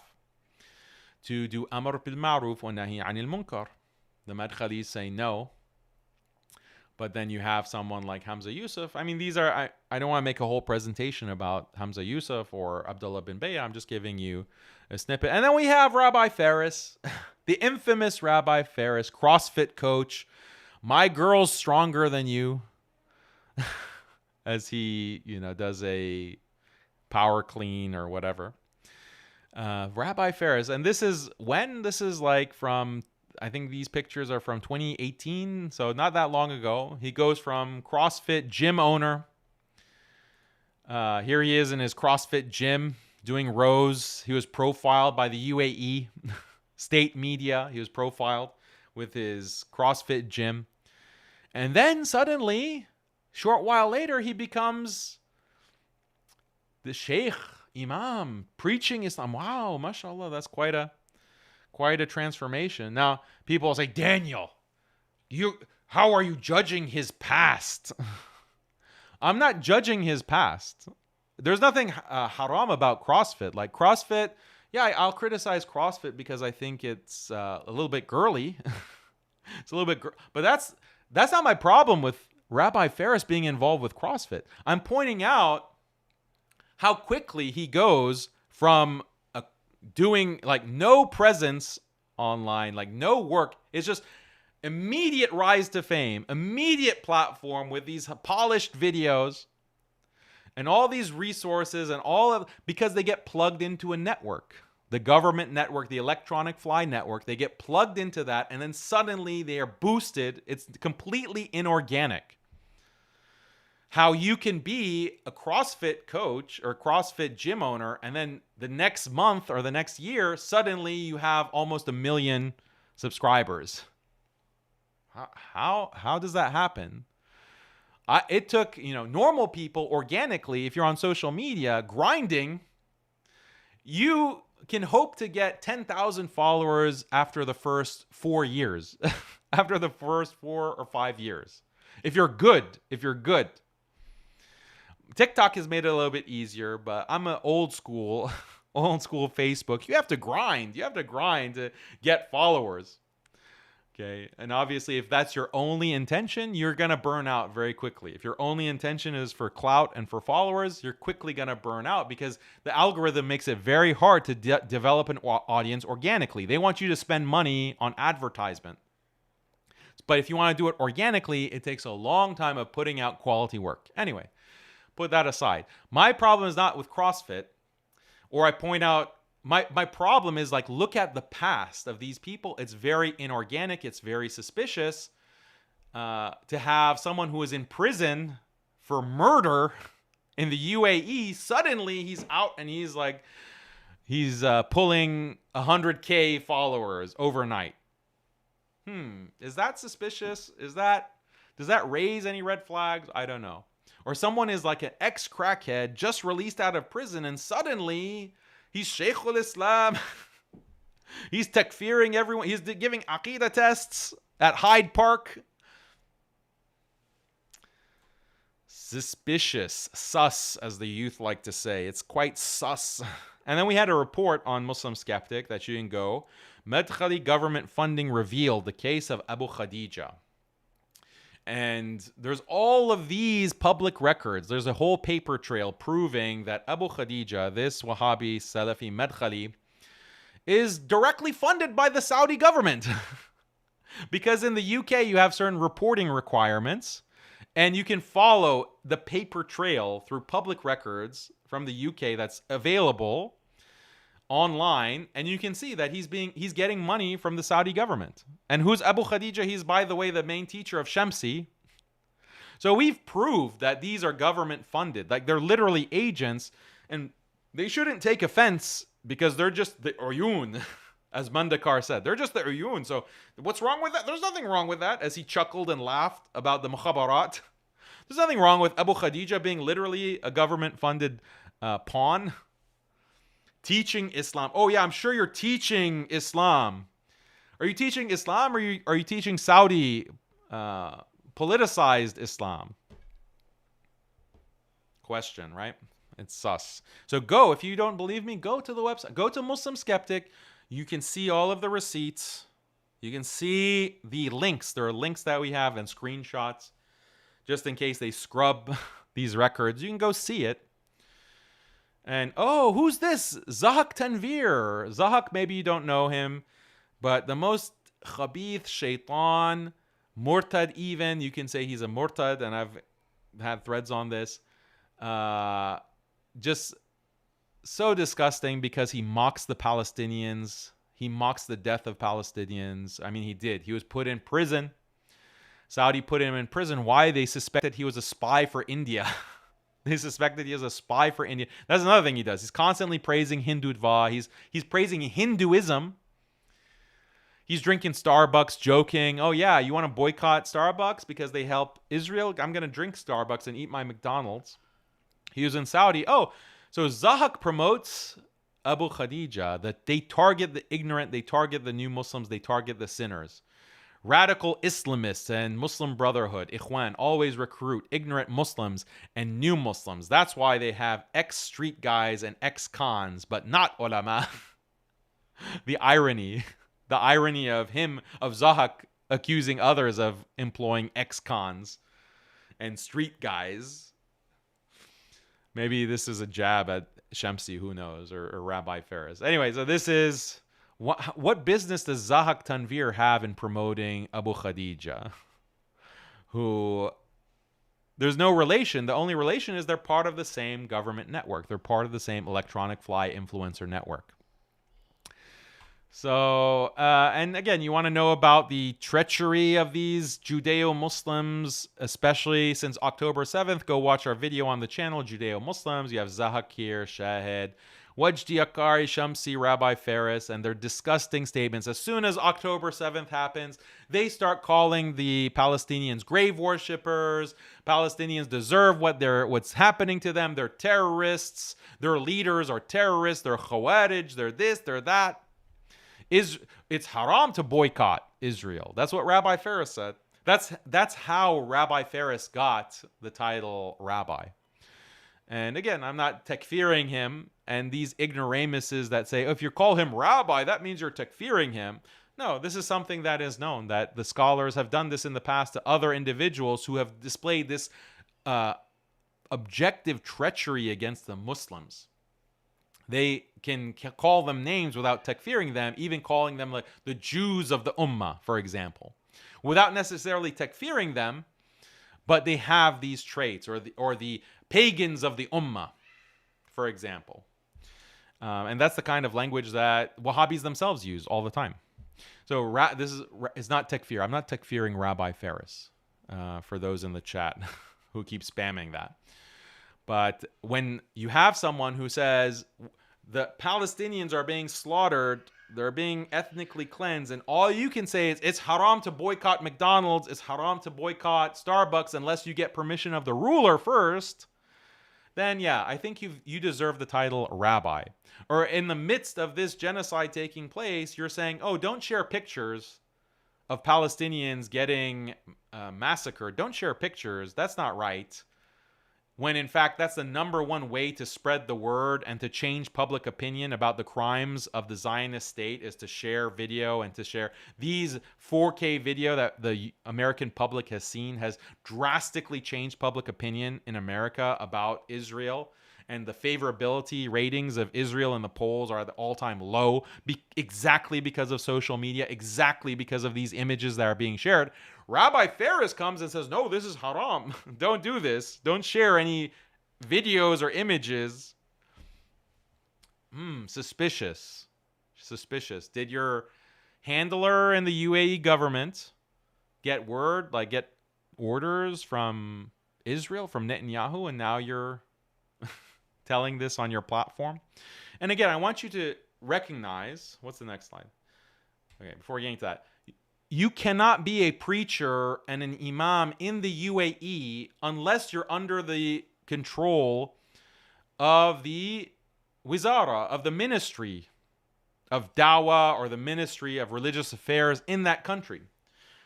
This is the case for most of the Muslim world. It's not something limited to the Gulf, like Singapore, for example. But in the Gulf, you can't be giving the Friday khutbah. You can't have a YouTube channel and preaching on a religious basis. You can have a YouTube channel based off of like luxury cars or some secular subject, like you have a food channel. But if you're going to preach Islam, then no, you have to have government approval. And they don't give approval unless you're giving the government message. And the government message is what? Is Madkhalism. Don't criticize the ruler. If you criticize the ruler, you're a Khariji, you're an Ikhwani terrorist. And that's why the scholars who refuse to do that are in prison, as we mentioned earlier. They're in prison, they're locked up. The only ones who are remaining, people like Ruhaili, for example, or Suhaimi, or all of these other ulama as-su, they're the bought people. They are agents. They are uyun. They are working directly for the government. And this is the Madkhalism that we've been talking about for the past 2 hours. Okay, so that is the brief background to Madkhalism. But we need to have that background because this is how these influencers try to control the online dawah. And so this is where it's all coming together, okay?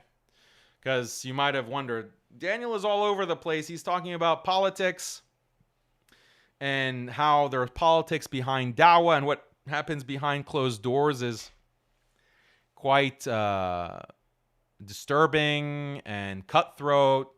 What does that have to do with Madkhalism? What does that have to do with the Gulf monarchies? We're not seeing the connection. Well, now everything is coming into focus.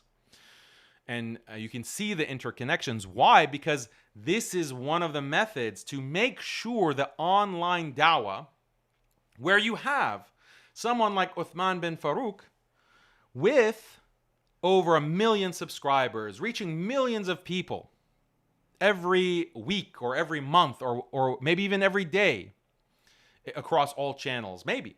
And you have Daniel, and you have Muhammad Hijab, and you have Ali Dawah, and others. They are reaching all of these people.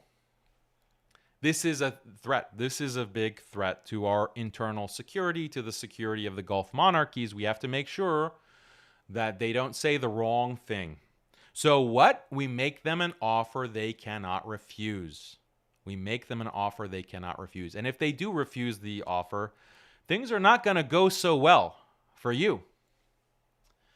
And we will, when I show you what Rabbi Ferris is saying about UTHMAN bin FAROOQ, it's all going to come together. Because what Rabbi Ferris does is he AQIDA checks UTHMAN bin FAROOQ. And he made a video, the violations of Uthman bin FAROOQ. And he explains, and what's shocking is that Rabbi Ferris explains exactly how this works, exactly how their shakedown operation works. And I know it well because it happened to me. Not just once. I told you the story of Yaqeen, or the highlights of the Yaqeen issue from back in 2017, 8 years ago, almost 8 years ago. But that wasn't the only time. I got shook down by these others as well, by these Madkhalis as well. I was shaken down. I was AQIDA checked. Same thing. And that's the irony of the situation. I tweeted yesterday that this idea of you've heard the expression, live by the sword, die by the sword. And you have a similar saying that you can now adopt, live by the AQIDA check, die by the AQIDA check. If you want to AQIDA check people, don't be surprised when the AQIDA checking comes to your door. And this is the main way that this influencer group, these religious influencers connected to this wide network of electronic flies, this is how they make sure that the rising stars, the rising figures within the online dawah, they're under the boot. They kiss the ring. This is how they operate. And people will wonder, and sometimes Salafis will say this as like a feather in their cap, why is it that all of the major du'at online debating and calling to Islam, why are they all Salafi? See, this shows the beauty and the power and the rationality and the orthodoxy of Salafiyah. They'll make this kind of claim. And, again, I don't want to rag on Salafiyah. And there's a great deal that I admire and I follow within the Athari Aqidah or the Hanbali school of fiqh. However, there's another explanation as well. The other explanation is that those who are allowed to rise in popularity, those who are allowed to rise unmolested, unharassed, unattacked, they're the ones who have kissed the ring. They have kissed the ring. And there are many reasons why they've kissed the ring. Maybe they took the carrot, or maybe they're afraid of the stick. So this is what we're going to consider. And it's happened to me. Okay, it's happened to me with Rabbi Ferris, with the man himself. By the way, let me see. Did I miss? Let me just quickly go through some of these other.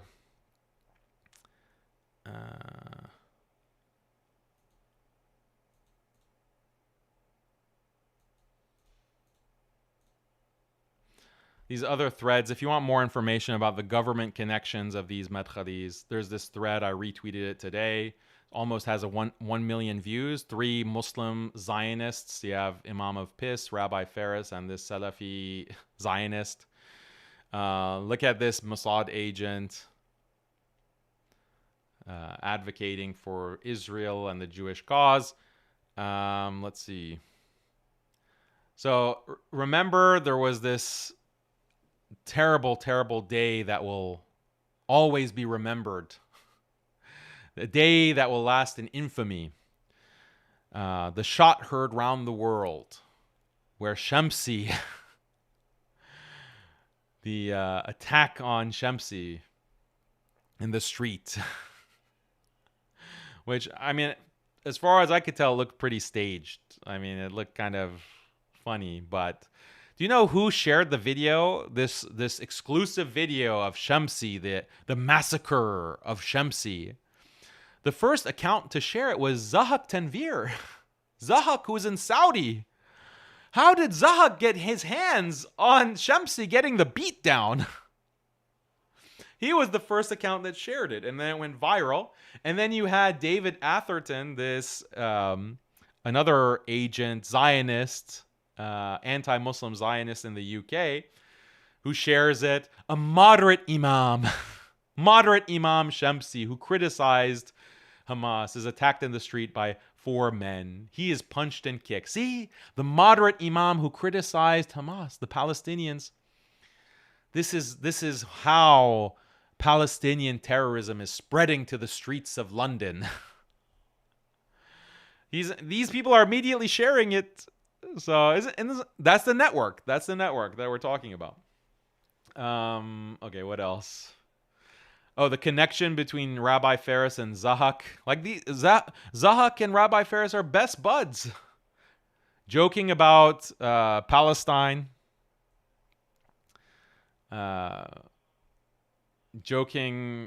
Commenting on each other, talking about the Khawarij, the terrorists, the Ikhwan. They're best buds, Rabbi Ferris and Zahak Tanvir. What else? This is Mandakar. This is Wajdi, obviously being shared by Zahak as well. Hamas is a hizb, is a cult of people that conspire and work along with the Shia, and they work along with Ikhwan al-Muslimin, and they work along with any type of nonsense, and they claim to be the protectors and the Madri Ish of Gaza. And so the people have this obsession. They believe they can do something. They're unable to do anything. And we have many other statements. Sheikh Al-Albani said, he says. So their whole rule about not criticizing the ruler of any Muslim state, it doesn't apply to Palestine apparently. And then Zahak is like, the Jeddah-based Muslim scholar, Wajdi Akari, dollar store pitbull, he exposes Hamas about how they indirectly kill Palestinians. So look at this. It's so transparent. Like this, again, every single time. It's like, it's so transparent. It's so ridiculous. So yeah, Judeo-Muslims is what we can say about them. And again, this is another rapper, ex-rapper, like comes from nowhere. I don't know if he's an ex-crackhead. I don't know, but I wouldn't be surprised. Hamas founder loved the Jays and only cared to protect the land. It wasn't a religious fight. 98% of people know nothing about these facts and histories, yet they are the loudest ones today in taking sides and spreading hate. If you don't know Arabic, it's a sign you need to shush. So this is... And again, the only reason Wajdi Akari is allowed to say anything online and live in Saudi is because the Saudi government lets him. The Saudi government has given him permission. If he didn't say what he says, he would be in prison. So do you think that's Islam or is that politics, what he's preaching? This is not rocket science. It's pretty clear. And then you have the UAE sponsoring him to come and give lectures, English lectures. That's another thing that you need to realize. Like, why is Wajdi, who's living in Saudi, preaching in English? Why is Rabbi Ferris, who's living in Dubai, preaching in English? Like, wouldn't you preach to your local population in your local language? Like, why are you preaching in English? And supposedly English is your second language. But you're preaching because their audience, their intended audience is the West. That's the influence operation that they are running through the government. And so in this event, you have at the bottom, the religious ministry of the UAE, Ministry of Affairs and Charitable Activities. That's a UAE government ministry is sponsoring Wajdi to come and lecture in their country. So when I say that they're literally paid agents by the government on the government payroll, I'm not exaggerating. It's literally the truth. Why would I accuse someone of that if it weren't true or if it wasn't a fact or if I wasn't very sure of that? Now you can speak in a metaphorical way and use a kind of majaz type of language figuratively that you're acting like an agent. You're acting like an agent of Israel or agent of the UAE or the agent of the US government. But in the case of these people, it's not majaz. It's not a figurative turn of phrase. No, they literally work for the government. They're literally agents. And they should have no problem with that. They should not be offended by that at all. Because remember, Mandakar said, this is the sunnah, the uyun. And here, Amjad Taha is another one of the more secular Madkhali influencers. And then Zahak. the Palestinian leadership snipers have killed women and children of Gaza. Subhanallah. So, okay. So now going back to Uthman bin FAROOQ and the problem of Aqidah checking. So I just want to make it very clear that I'm not trying to attack Brother Uthman, because I honestly think that he's made some mistakes. He has, he Aqidah checked me in a very unprofessional, disrespectful way, and I'll talk about that, and we'll rewind the tape. But I don't hold that against him. I think he's just under a lot of pressure. There's people who are trying to give him the carrot and the stick, and it's hard to resist that. It's hard to resist that.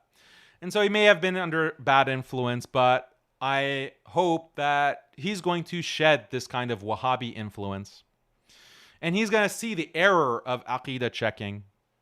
And hopefully he's already seen it and he already recognizes it. Because now he's the target of it. He is the target of this, and maybe he's been a target of this for a long time. But I'm optimistic that he's seeing the light. Inshallah. So he was Aqidah tested himself. Look at this. By Dawah Man. So Dawah Man comes and has Uthman bin FAROOQ. This is from 4 years ago, I think. 3 or 4 years ago. Is Uthman bin FAROOQ deceiving the Salafis? And this is what they claim, right? This is the Aqidah test. You claim to be Salafi, but are you really Salafi? What do you say about Imam Nawawi? What do you say about Ibn Hajjah? What do you say? Do you say the Ash'aris are Ahlul Bid'ah? Yes or no? What do you say about the Deobandis? What do you believe about Istawa ala al-Arsh? What do you believe about Istighatha? You were sitting at a meeting 2 years ago with this Deobandi or this Ash'ari. How do you explain yourself? Explain yourself, please. Like this kind of testing. If you don't pass the test, then we declare that you've been deceiving the Salafis. You're actually a mubtadi', you're a deviant, you're an innovator, and we need to boycott you. And we need to warn against you. So he, except, the difference between the time that Uthman Aqidah checked me is that with Dawah Man, this was something planned in advance, and they set it up and it was professionally recorded and then released. Whereas with me, it was like live on the spot with no forewarning, no coordination, just, ambushing me. So this is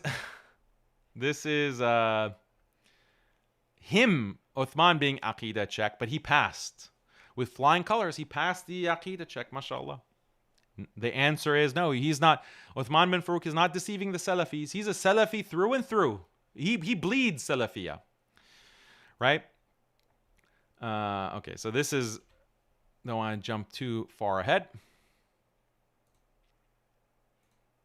Okay, so let's go to the infamous Aqidah checking of Daniel. I think this is important context. I never did a commentary on this, but let's listen to this. 1 second.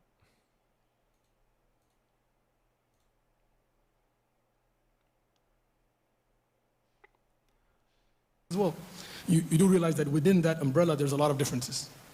Yep. Right? Amongst the Deobandis, there are those that teach things like Wahdat al-Wujud, that Allah is in things, and and obviously we would condemn that because that is a very clear Aqidah violation. Yeah. So there is a wide diversity of aqaid, and there's even some who are liberals, and Yes. they're pushing liberalism and feminism, and Yeah, so that's there's a why. diversity amongst them. Just like there's a huge diversity among Salafi. But usually, So he's asking me, like, you're saying that you're a fanboy of Deoband. Don't you know that they have deviant beliefs? Don't you know that they have deviant beliefs like Wahdatul Wujud, etc.? And I say, oh yeah, there are they have a diversity of Aqidah. They're not all in the same. Just if some of them might have a deviant view, that doesn't discredit all of them. And I say, just like among Salafis, you have Salafis with deviant views as well. but we don't discredit Salafiyya. If you say that you're a fanboy of Salafiyya and the Salafis, which I've said, that doesn't mean that you endorse everything and literally everyone. Usually amongst those who ascribe to Salafiyya, regarding the Aqidah in Sifat of Allah or Wahdat al-Wujud, you will There's find big debates on these issues, as you know.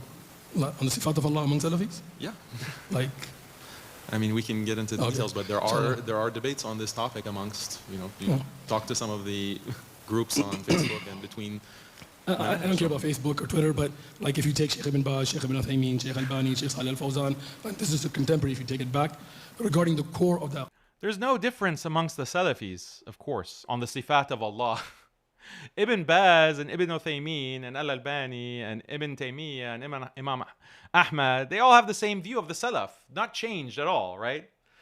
So I'm laughing because if you followed me on Twitter, I've been posting all of this information, all of these details of how deeply the differences go in terms of when is it allowed to do ta'wil of the attributes of Allah. So, for example, some of the hadith mention the shade of Allah, the shade of Allah. Does that shade of Allah, is that like mean that, is it literally shade of Allah that is from Allah's body, quote unquote? Or is this something metaphorical, meaning the protection of Allah on Yawm al-Qiyamah? The scholars of the Salafiyya have differed in the present, and then even the Atharis historically have differed. And I gave examples of this, and I don't want to get too deep into the weeds, but there will be videos that will further elaborate. But you saw the debate that I had, or the discussion rather, with Adnan Rashid, and the issue of istighatha to the angels and the jinn. And is it shirk to do istighatha to the jinn? Adnan Rashid said, no, it's perfectly fine. Asking a jinn for something is just like asking your mom for a sandwich. There's no difference. So that's what Adnan Rashid said. You can watch that long 8-hour stream where he tries to justify that somehow. And I put a poll on my Twitter today. I said, I want to understand the Aqidah of the Salaf.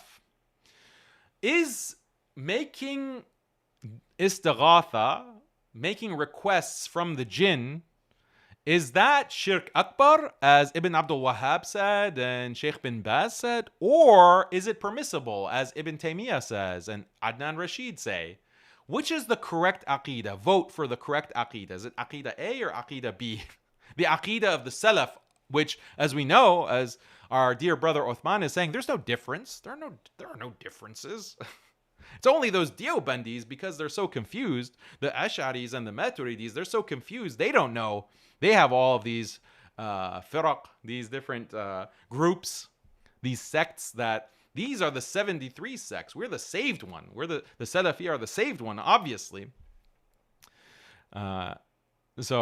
But apparently, as I checked the poll recently, it's split 60-40. 60% of the Wahhabis think that it's shirk akbar to make dua to the jinn instead of Allah. 40% say it's actually perfectly fine. Make dua to the jinn. Call upon them for your needs. It's like asking a friend or a parent or a king for your needs. No problem. Wow, maybe Salafis need to have fewer classes on the Ash'aris and exposing the deviance of the Ash'aris. Maybe have fewer classes. Instead of the 6 million classes on the Ash'aris, maybe have a few classes on whether it's shirk to make dua to jinn or not. Maybe, is it concerning to the Salafi dawah that so many Wahhabis don't know whether making dua to jinn is shirk or not? Isn't that like a concerning issue, given how much time you spent on Tawheed and teaching Ibn Abdul Wahhab's Kitab at-Tawheed? Because Kitab at-Tawheed and other writings from Ibn Abdul Wahhab are very clear that making dua to jinn is shirk akbar, is shirk, and you're a mushrik, you're out of Islam. Oh, but Ibn Abdul Wahhab didn't know that Ibn Taymiyyah had a different view. He didn't know about that. He didn't know about that. Just like Adnan Rashid didn't know about that. And it's ikhtilafi. There's ikhtilaf on shirk. There's ikhtilaf on tawheed. Oh, we didn't know that. Anyway, I'm having too much fun. having too much fun at the expense. Alhamdulillah, those who ascribe themselves to Salafiyah will have an agreement. They may disagree on fiqh issues, they may disagree on political issues and so on, but this is something you will not find somebody that I know of that will be Salafi that will promote Wahdat al-Wujud or going to Qubur or something like this, right? Yeah, but We heard Adnan Rashid, who also claims to be upon Salafiyah, upon the Aqidah of the Salaf, saying that, well, you can actually go to the grave and prostrate to the grave of the Prophet sallallahu alaihi wasallam, and it's not necessarily shirk. It's haram. He made it clear that it's haram, but it's not necessarily shirk. You can literally do sajda to the grave of the Prophet sallallahu alaihi wasallam. It depends on your intention. Oh, interesting. Do all Salafis agree with that? Spoiler alert, no. Deobandi scholars I follow don't promote going to Qubur either. But that's the clarification that we're trying to make, because when you mention Deoband generally, obviously you know about the Hayatis and you know about a lot of these things that are... Yeah, the ones that I followed aren't teaching Wahdat al-Wujud or going to Qubur or things like this. Okay, good. That's what I'm saying. You knew that, but when your words go out, people that didn't have that clarification, they took the words, like I can tell you that I've been in personally places where the people representing the Deobandi school, in the end it's not Aqidah, it's a school, were teaching things that I know you wouldn't be comfortable with, right? Having said that, I know, like, for example, the Panchpiris and Imamatis, what they're called, and they're sticking to the, mashallah, much better points in Aqidah and things is also there, right? But those are things that sometimes we have to clarify because people take words very generally. Well, you said you studied with them, so did you benefit from them, from your teachers that you studied with? Sure, there are things that I benefited from, and there are things that they taught me that were wrong, that harmed me. And later I had to, alhamdulillah, change from it, right? Many things like, the wearing the taweez and things like this that were taught to me. What is with tahweez? Because tahweez is something that also Ibn Taymiyyah says is permissible and encourages. Like, again, Aqidah different. Tahweez is like writing Quran or dhikr of Allah on paper and then like putting it with you.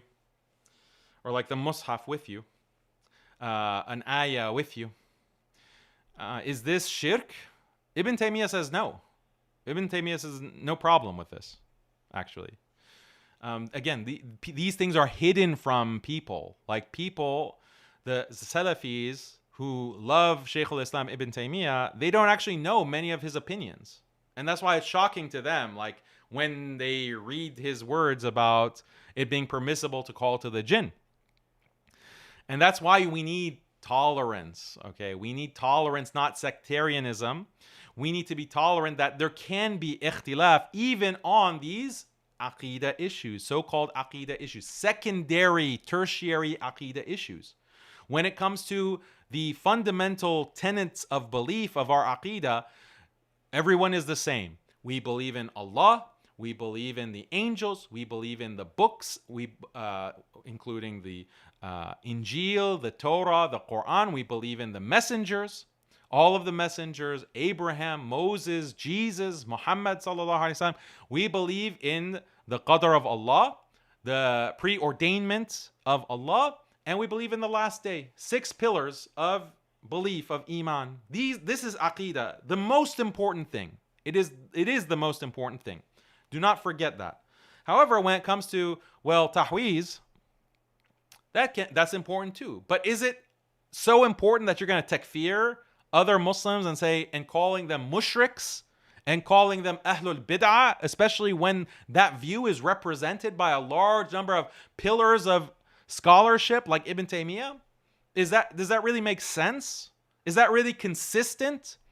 When you have this kind of focus on other scholars, other schools, and any kind of mistake that they make, you say, this is bid'ah, this is kufr, this is shirk.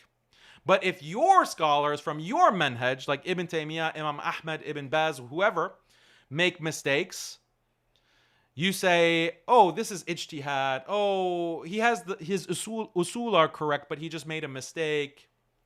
This is a double standard. This is inconsistent. You should be consistent and say that, well, our scholars can make mistakes too, but that doesn't mean that they are outside of Ahlus Sunnah wal Jama'ah. That means they're outside of Islam, maybe. We don't say that. We are tolerant when they're in our own school, our own manhaj, our own aqidah school. And if it's someone from outside of our aqidah school, we also are tolerant in the same way. Because everyone can make mistakes. Everyone can make mistakes. Everyone can have like a different opinion. And sometimes those opinions might be right. Sometimes they may be wrong. And we have Ahlus Sunnah wal Jama'ah. And this is what people don't understand. Some people. We have the Sunnah. The Sunnah is something that sets limits. It's something that is principled. It's something that is normative, that we live by it. We live our lives by it. And this is the only way to enter paradise. That is the Sunnah.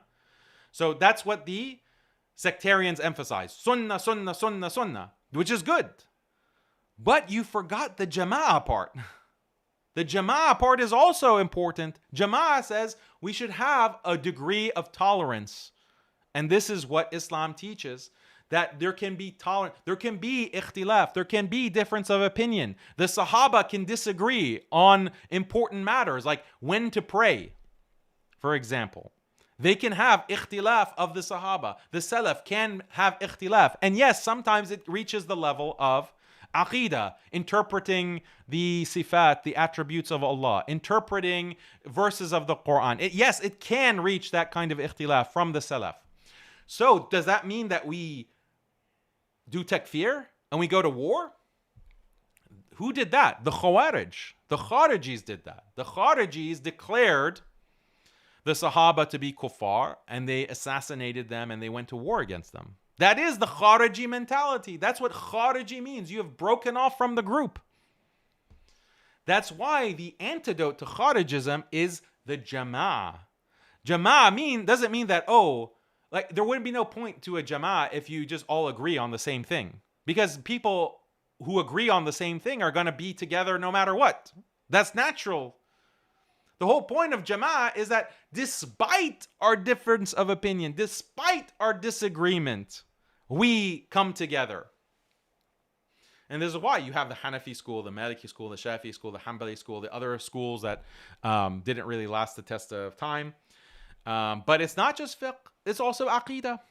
And in the conversation with Adnan Rashid, I mentioned, and there's a whole list. So there's, inshallah, another video. The next video after the Ibn Abdul Wahhab video is going to be a video on Ahlus Sunnah wal Jama'ah and a long list of ulama in pre-modern times, prior to modernity, prior to liberalism, who said that, yes, there are multiple aqa'id that can fall under Ahlus Sunnah wal Jama'ah, including the Ash'aris, including the Maturidis, and including Ahlul Hadith. So stay tuned for that video. It might take another month or two, but it'll be good, inshallah, and informative. So this is to a point where some of those ta'weez would have a kalamat of shirk in them, right? So Deobandi school is a system of madaris. Yes. Hundreds, maybe thousands. Exactly. And the amount of graduates that they have are also in the hundreds of thousands. But that doesn't mean that every ta'weez is not something that they teach in the curriculum of Deoband. So that's exactly my point, is when you praise Deoband generally, people take that to be for that whole curriculum together. If you praise Salafiyah generally, there are also certain terrorist groups that also claim to be Salafi. Does that mean that you're praising ISIS if you praise Salafiyah? No, right? So, but I think when we're clear about our condemning of ISIS, right, which we've been very clear and explicit, and the Khawarij, and then we praise the manhaj of Salafiyah, sticking to the Quran and Sunnah, then I think that's very clear. Right? Yeah, that's exactly the motto of Deoband, is following the Quran and Sunnah on the understanding of the Salaf. They also have the same exact slogan. But for example, in issues of whether Rasulullah is physically alive, like physically, not. Yeah, so this is aqidah testing. This is checking. You have to condemn. Okay, you have to come out and condemn. Okay, this belief. Did you know that they believe this? Did you know that they believe that? Did you know that they have this idea? Did you know that they have this practice? You have to condemn this. You have to do. That's why you can't associate with this person. That's why you can't associate with that person. It's very ugly, right? And what made it more ugly is that this is something that they just sprung on me. And I don't know who was involved. I don't want to say Sheikh Karim knew about this, but UTHMAN publicly said that, this was Daniel's idea. And I made a video responding like, this wasn't my idea. I was there for a conference and I wanted to address some of the Madkhali arguments about don't criticize the ruler. That's what I wanted to address. And then you came and sat at the table and started asking me about Deoband and checking me in front of everyone.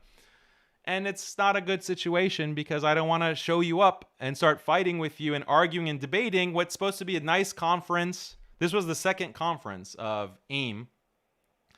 And the first conference was much more pleasant in New Jersey. This one was in Colorado. And then is this the way you treat someone like your guest? And then this is the thing, like, again, with the Yaqeen story, it ties back to that because Yaqeen did the same thing. They bring you on and they think, okay, we're going to influence him and change his mindset. So he doesn't have the right ideas on everything. He's anti-feminism. He's anti-liberalism. He has wrong. We're going to influence him. We're going to show him the light. He's going to see the carrot and he's going to see the upside. But, oh, he didn't see the upside, so get out. Get out of here. Or you just do marketing. Similar thing in AIM. Because after this, you think I got a call back? You think I got like invited to anything else after this? No, I didn't get it so much as, another consideration. So you get excluded. You get excluded, and that's the first step. Let's just hope it doesn't go more than that. And the thing about this AIM conference is that because of these Madkhalis, because I criticized Saudi Halloween, and I criticized the Abrahamic house and the Abrahamic religion and Israeli normalization, AIM was constantly harassing Sheikh Karim. Sheikh Karim was constantly being harassed by these Madkhalis. Why do you have Daniel? Daniel is a Khariji. Daniel is a terrorist. Daniel is XYZ. So Sheikh Karim, poor man, and I love Sheikh Karim. I really do. Because, mashallah, you can just see, like, there's nothing to dislike about him. He's just such a lovable person, mashallah. But he's getting all this pressure. That's why I don't think he should be too, like, people should, the Salafi Shahada or the Wahhabi Shahada. I mean, what was so controversial about that? He just asked me, do you believe in following the Quran and Sunnah on the understanding of the Salaf?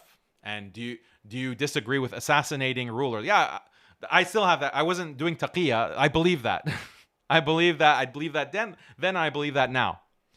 But the point is, he was getting so much pressure. And he, to his credit, resisted that pressure. I don't know what Uthman was thinking or what Uthman's role was in any of this because we weren't in any communication about any of this. It was all the only time that I talked to Uthman bin FAROOQ in that conference in Colorado was when he came up and stepped at the table. And he wants to AQIDA check me on Deoband. Interesting. So, yeah, I mean, this is AQIDA checking. This causes so much problems. Like, why would you want to do that to another da'iyah? Based on what issues? Based on what? Based on what? Because if you really want to go down this road, others are going to do this to you. Live by the AQIDA test. Die by the AQIDA test. Right? And then why lie about it and say that, oh, this was your idea? It wasn't my idea. You think I want AQIDA checking? I think it's a cancer. I think it's a tool of Madkhalis and a tool of the Gulf to discredit du'at and discredit speakers who don't kiss the ring and lick the boot. That's all it is.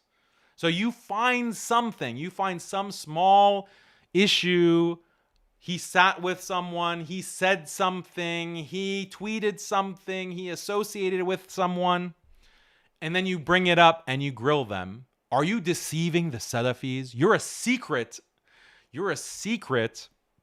Ash'ari. You're a secret Deobandi. You're a secret Khariji. This is so ugly. This is the su'adhan. This is su'adhan. And it's completely against the Sunnah. And again, this is what I'm going to include in the sectarian video. But there are some hadith that can be shared. It is reported that Imam Malik was asked about the saying of Allah, the most merciful rose above the throne. The man said, how is Allah's rising? Istawa. Malik said, the rising is acknowledged, its modality is unknown, and asking about it is an innovation. Asking about it is an innovation. I see you are a man who intended evil with this question. Interesting. Imam Malik. So first of all, asking about it is an innovation. The modality, the kayfiyah, we leave that to Allah. This is tafweed. This is tafweed. And I know you Ibn Taymiyyah lovers are seething right now, but it is tafweed. And Imam Malik is saying we leave that to Allah. But your asking about it is an innovation.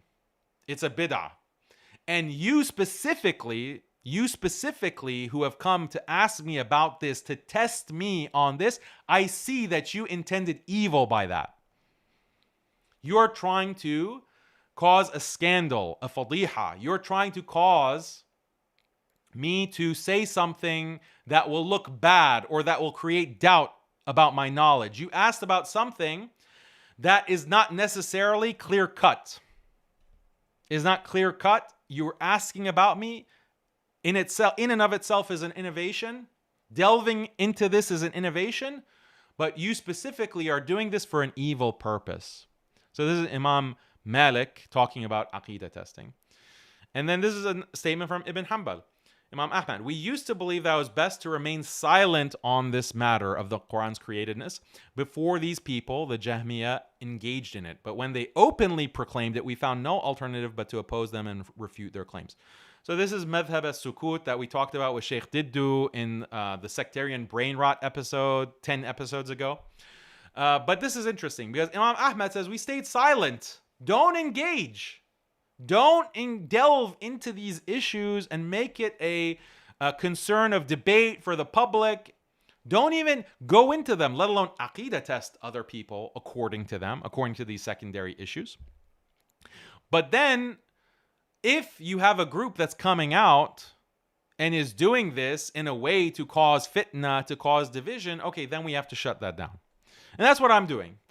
So people will say, Daniel, you're such a hypocrite. You don't want people to engage in sectarianism, and you don't want people to delve into these secondary issues, but you're doing it yourself. You're talking about istighatha to the jinn and istighatha to angels and tahweed and all of these. You're a sectarian, Daniel. It's like, no, you idiot. No, you moron. This is a response. This is a response to those who are causing the fitna, who are causing the constant civil war in the midst of a genocide, in the midst of the slaughter of our brothers and sisters. We have to silence these people who are causing nonstop fitna. It's required. And if you don't see the wisdom of that now, you don't see the wisdom of Imam Ahmad now, you're going to see it tomorrow when they start Aqidah checking you. When they start coming after you and start smearing you, sullying your name, and then the attacks will only escalate. Like, that's the bad news. Unless you kiss the ring and lick the boot, the attacks are going to escalate. And we're going to see exactly how that happens in a second. When Imam al-Bukhari entered Nishapur, some people tested him with the issue of whether the Quran is created or not. Al-Bukhari responded, the Quran is the speech of Allah, uncreated, and the actions of the servants are created. Testing people isn't an innovation. You know, Imam Bukhari was takfired for this view.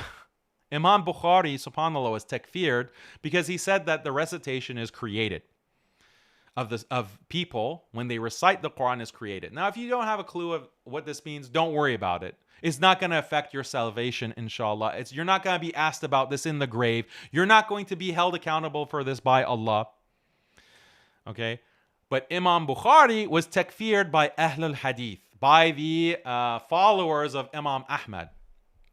Now, were they true followers of the usul of Imam Ahmad? Obviously not. But they are takfiring al-Bukhari, and al-Bukhari had a very difficult life because he was constantly being Aqidah checked. And he had to hide and live a life of obscurity because he was being harassed so much.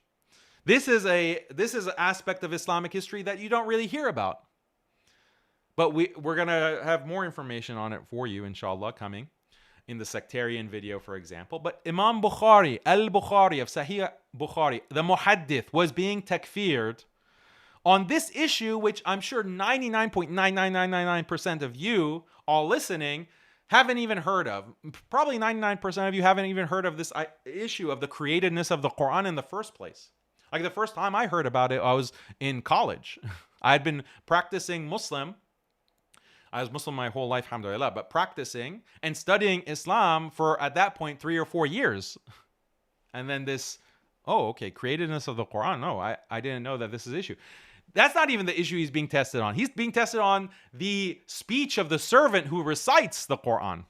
Is that created or is that uncreated? And this has to do with ta'wil, it has to do with the jamiyah, it has to do with the sifat of Allah. How it's all connected, that's beyond the scope of this. It's relevant because Rabbi Ferris, AQIDA checks UTHMAN bin FAROOQ on this issue, okay? But just look at how you have to go into the depths to find something, to catch that person. That's why Imam Malik said, I see that you intend evil. You intend evil with this questioning, with this checking. And this is why Imam Bukhari says this is an innovation, this is a bid'ah. You're doing something very wrong. This is not what Islam is about. You're creating sectarianism. This is what the Khawarij did. This is what the Kharijis did. Okay, so there's many narrations that I can provide for you. Inshallah, I will. But it's going to come like in a more standalone video because we can't dedicate the entirety of this live stream. Okay, let's...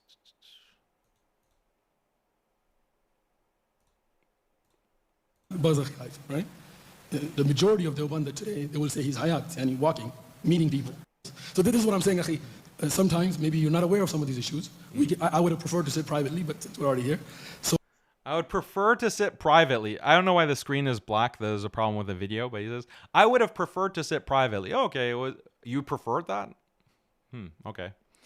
Then why didn't you suggest it? So the issue of the Brelwis is he's hadir nadir. He's present at all times at every place.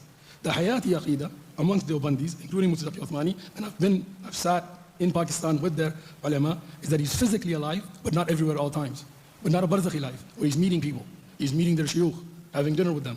You don't believe me? Come to Pakistan, I'll introduce you myself. Yeah, I would like to hear Sheikh Taqi Osmani and Inshallah. other ulama of Deoband who are in the US. It would be great. I mean, you've sat with them before recently. You've had lectures with them and gone on their live stream. So it'd be great for you to, in those settings, when they can actually respond, you have a conversation about these topics. It would be a very big benefit, inshallah. See, even back then, I'm saying, let's have a conversation. Sound familiar? Sound familiar? I never saw our dear brother Uthman sitting and talking to Deobandi scholars to have a discussion on this. In the same way that, you know, some of these postal workers, happier than a pig in mud, will refuse to sit and talk to me. Why don't you want to have a conversation where the other side can respond? You're making all kinds of accusations. You're making all kinds of accusations against the people, but you don't allow them to respond to you in the same setting. This is not good. To reach understanding, fine, like you will maybe come to a point where you disagree. There's irreconcilable differences, but we still love each other for the sake of Allah. But at least hear each other out and have that direct conversation. Like, what is it going to cost you? Most of them, including some that I'm not going to want to throw names right now, I have had these conversations offline because some of them are not comfortable doing it live, right? If somebody is, I'm more than happy to have it with them as well. So you can set it up if you like. But again, this is something that I'm not 10 plus years of having these conversations with them live in person is why I'm saying this. It's not something that I just sat in my basement and came up with, right? So the Mamati Hayati split, if you don't know about it, look it up. This is within the Deoband, and they've written books on this issue, right? So it's a split, right? So it there's is. ikhtilaf amongst them. There is, that is true. So yeah, so I mean, this is the kind of detail that's important to express, because if you say, oh look, this group, they believe in worshiping graves, they believe in wahdat al-wujud, then you are creating this stigma around any kind of association with them that is not accurate. I didn't say that, right? I said within some of your that answers, group. it is what you said. No. You're saying the Deoband, we stay away from them. What I said, you can lock the recording again, is within them, there are those who have these beliefs. So for us, for example, if somebody comes and asks me, what do you want to study? I would say instead of Deoband or Braille or even Medina or this, we go back to the nusus, right? The Quran, the Sunnah, the way of the Athar, right? Not to indulge in kalam and things like this, because that is clearly the safest, the best way. And within Deoband, there are ulama who also follow that way, right? For example, many of them, like Sheikh Tahir from Panjpir, that in his tafsir, he very clarified these issues. So, but within Deoband, the Hayati movement is very strong and very big. And if you don't know much about it, I'll be more than happy to sit with you, right? So these things have to be clarified, right? Because these are issues of aqaid. These are not issues of Yeah, I'm not saying don't clarify these issues, don't debate these issues, don't discuss these issues, and pretend like they don't exist. That wasn't my message. My message was that they're to blanket, disregard major groups of Muslimin who are conservative, Sunni, Orthodox in their practice and in many of their aqaid, even on certain masail, there's this ikhtilaf, but even on the majority of the aqidah, you'll find overlap on that. So based on the differences in this mas'ala and this mas'ala, we're going to create a clear break. We don't want to see them. We don't want to work with them. We're not going to appreciate their efforts that they're doing to preserve Quran, because when it comes to... It's like, it's not just not working with them. You have to denounce them. You have to explicitly say they're Ahlul Bid'ah. If you do not say that, then you are causing confusion and you become a deviant yourself. And that's the problem. That was the problem with me. I did not come out and say that the Deoband are Ahlul Bid'ah, Ash'aris, Maturidis are Ahlul Bid'ah. That's why this postal worker is constantly making videos, attacking me. That's the whole basis of their attack. I don't come out and say they're Ahlul Bid'ah. Therefore, I myself am Ahlul Bid'ah. I am a deviant. That's the logic. You have to not only denounce them, you have to disavow them, you have to disassociate with them, you can't sit with them, you cannot work with them. And it's such a shame. It's so stupid. It is so unbelievably stupid. And I said this to AIM. I said this to them. I said, we are conservative Muslims. We agree on 99% of issues. Sunni Muslims. You can't have a non-Salafi Madkhali or Madkhali light come, because you're going to get attacked by all these Madkhalis. You can't have anyone that's outside, slightly deviating from that, to come in your conference to work with them. Like, why? Do you know how much stronger we can be? How much stronger the ummah can be if we work together and come together as a jama'ah? Did you forget the Ahlus Sunnah wal Jama'ah part of it? And I mean, the moronic response from some of these people are, oh, but Daniel, well, you don't want to work with the compassionate imams. You're constantly speaking out and denouncing the compassionate imams. That's so hypocritical, Daniel. The compassionate imams aren't orthodox. It's not secondary issues that the compassionate imams disagree with. When the compassionate imams go with LGBT activists and are standing next to a rainbow flag and they're publishing articles about the need for Muslims to support LGBT rights, and they're advocating for feminism and the destruction of patriarchy, and their sheikhs at their institutions are saying we need to have women leading the families and we need to reform Islamic family law. These are things that affect every Muslim. Every Muslim in the world is affected by these changes to Islam. Whether istawa al-arsh should be understood according to tafweed or ithbat or ta'wil, the 99.99% of Muslims have no clue the differences on any of those. Do you understand the difference? Do you understand the difference? How many times do I have to make this clear to you? Are you that ignorant? Are you that blind? With blind hatred that you don't see how one difference is something that has been debated for over 1,000 years. Over 1,000, almost 1,200, 1,300 years. It's been debated. And you had Muslims of the utmost piety and knowledge disagreeing on those issues. There is no scholar in 1,400 years that said Muslims need to support gay marriage. There's not a single scholar in 1,400 years that said we need to give alimony to the divorced woman in perpetuity. Alimony after talaq.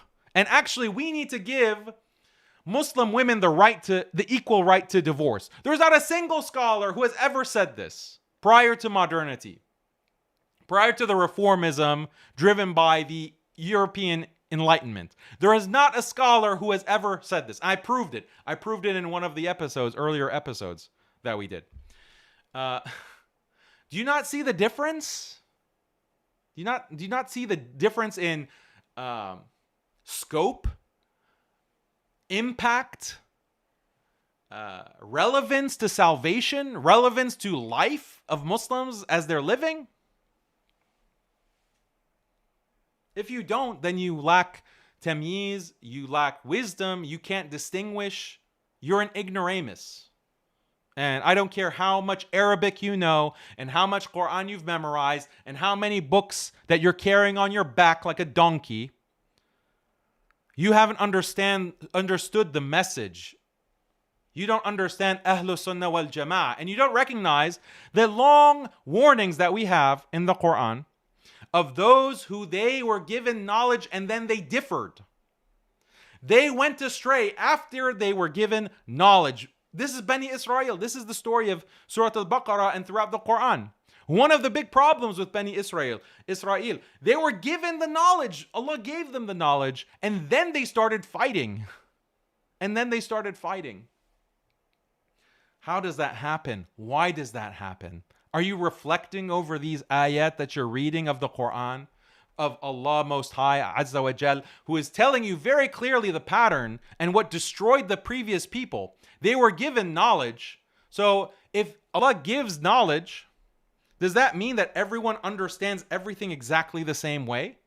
Or is it possible that Allah has created us with different psychologies and there are different tendencies that we have in our thinking naturally by virtue of being the creation of Allah, and there's diversity among us? Does that mean that every interpretation is correct? Does that mean that anyone can come and say, oh, this is how I understand the Quran and that's justified because Allah created me this way? No. But when we look at the Sahaba and we look at the Salaf, they had different interpretations. They had disagreements. This is ikhtilaf. That is allowed. And in some cases, the Prophet ﷺ approved that, yeah, both sides are right. You have a different understanding, but both sides are right.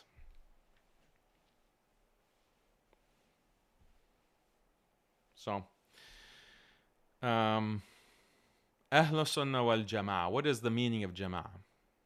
Reflect on this. Anyway, more analysis on this is coming in the sectarian video. I'm writing this video and thinking a lot about this. Been thinking about this issue for a long time. The Deobandis, they produce the most hafad. Their madrasas produce the most hafad that are reciting Quran in Taraweeh. They are producing, in terms of their curriculum, they produce the most graduates, alim graduates in the world. What was that? Dars Nizami, you're saying? Dars Nizami. Yeah, not just Darul Uloom Deoband, like their entire system, their curriculum. They have thousands of madaris. You can make that argument for Brailwis. For what? Brailwis. They have the same Dars Nizami. They put out hundreds of thousands of hafaz, but that doesn't mean that we overlook the clear Aqidah issues they have. I didn't say overlook any kind of Aqidah issue. That's a straw man, right? So I think that's the clarification we're making here. Together. I've said this myself explicitly, so that's why I don't understand why it's being made an issue in this conference. I've said very clearly that I follow Athari Aqidah, but I appreciate other manahij for their contribution to Islam, and it is in our best interest as an ummah to unite with other Orthodox Sunni Muslims, not liberal Muslims who are doing exactly the opposite of what we want to happen. We unite with them and we work with them while acknowledging the differences, while discussing the differences, openly clarifying the differences so everyone is aware, but we can still work together. We can have a conference and there could be a speaker who is from that kind of manhaj on a topic that is not Aqidah, for example, or not on Wahdatul Wujud. So I think this is also... How naive, poor Daniel from 2023. Oh, you're just so naive. You didn't understand how deep it goes, how deep this rabbit hole goes. Just look at this, bright-eyed, bushy-tailed. We can have a conference, guys, all together. Let's come join hands We believe in the Quran and Sunnah, right, guys? And the tradition of Islam. We respect the scholars of Ahlus Sunnah, Imam Ghazali. We respect Imam Ghazali just as much as we respect Ibn Taymiyyah, right, guys? Right? Can we just come together? We disagree with LGBT and feminism, right, guys? We disagree with interfaith and like watering down the religion, right, guys? Oh, poor Daniel. Poor Daniel. You are so naive. So naive. And anyway. Important. For example, Sheikh Abdul Al Sheikh, he gave an award to Deobandi. I mean, you can check it online. And they talked about the maslahah for the Muslim ummah and so on. And that's definitely understandable. Right? I'm helping you here. Relax. But again, to be clear on our aqidah, because aqidah has to be on clarity and our manhaj. And what we stand upon, I think that is the most important thing, because many people who like your da'wah, who like what you're saying, I mean, if you think Sheikh Kareem's phone was blowing up, okay, you can't imagine mine, right? They did not understand from your texts or your tweets what you have explained today. They also thought I did. They also thought I did blanket takfir. No. I'm not talking about them. Yeah, so he's admitting their phones are getting blown up because these Madkhalis are spamming them, right? These ex-crackheads and CrossFit gym owners and the shawarma dealer, shawarma restaurant worker, and the Uber taxi drivers, and whoever it may be, the ex-rappers, they're blowing up their phones. Why is Daniel allowed to speak? Why is Daniel criticized Saudi? He's a Khariji terrorist. He's ISIS. So, just like the liberals and the feminists were blowing up the phones of Omar Suleiman and Yaqeen. And literally saying, we're not going to work with Yaqeen. We're not going to donate any money as long as Daniel is there. Same thing. We're not going to support AIM as long as Daniel is there. And then maybe they thought I'd see the light. And then, I mean, poor Sheikh Kareem, may Allah preserve and bless Sheikh Kareem. He's like looking off this wayward child, Daniel. This is not looking good. Daniel is not getting it. So, I mean, no, I always, Sheikh Kareem, mashallah, pure-hearted Sheikh, beautiful Sheikh, mashallah. May Allah preserve him. Do not criticize, do not attack Sheikh Kareem. And don't attack UTHMAN either. Again, I said, I'm only showing this. We're just having a good time. We're having a good time here. But I don't want you to criticize UTHMAN. I don't want you to go and criticize UTHMAN or say anything bad about UTHMAN ibn FAROOQ, our dear brother. Do not do that. That is not the intention here. The intention here is to highlight this wrong mindset. Because I tried to get it across, literally in this discussion. And if you couldn't tell by my annoyance at this AQIDA testing, clearly it didn't get through. Maybe it didn't get through, actually. But I'm hoping that now that he is being subjected to the same treatment by Rabbi Ferris, he will see the light and he will correct this mistake. And I'm not expecting an apology. I'm not expecting anything. I just want things to change. I don't want all of the online dawah and the presentation of Islam to the world to be held hostage by these political forces. That's my goal. That's what my work is primarily, at this point, about. And maybe you don't understand that. People don't understand. Why is Daniel talking about Wahhabis and Madkhalis? And this is not useful. Almost dropped this speaker. That's not useful. Focus on liberalism and feminism. No, it's all connected, bro. It's all connected. It's the same political factors. It's the same political games that are being played to influence the dawah. It's the same thing. Whether that influence is coming from the White House, whether it's coming from the Gulf monarchies, whether it's coming from Brazil, it doesn't matter, or China, or Iran, or Turkey, it doesn't matter. The point is, Islam is being manipulated and changed and distorted for political reasons. And that's the problem. That's what we have to resist and we have to understand. And I know you all watching, the loyal followers of MuslimSkeptic, some of the brothers were saying we need to come up with a good name for you guys. We had used Skeptic Squad before, but that's like SS. Certain connotations with being the SS. But Skeptic Squad or the Skeptics, maybe we should call you. The Skeptics understand the game that's being played, but we have to share this perspective because it causes damage. Okay, we're going to get to the end of this, and then I'm going to take a short break, and then we're going to react to Rabbi Ferris's diatribe. I'm talking about people that like your dawah, who follow your channel. I'm not talking about those that just want to find faults. Many people who have been following your channel for a long time and have always told me good things about you were thrown off by this, right?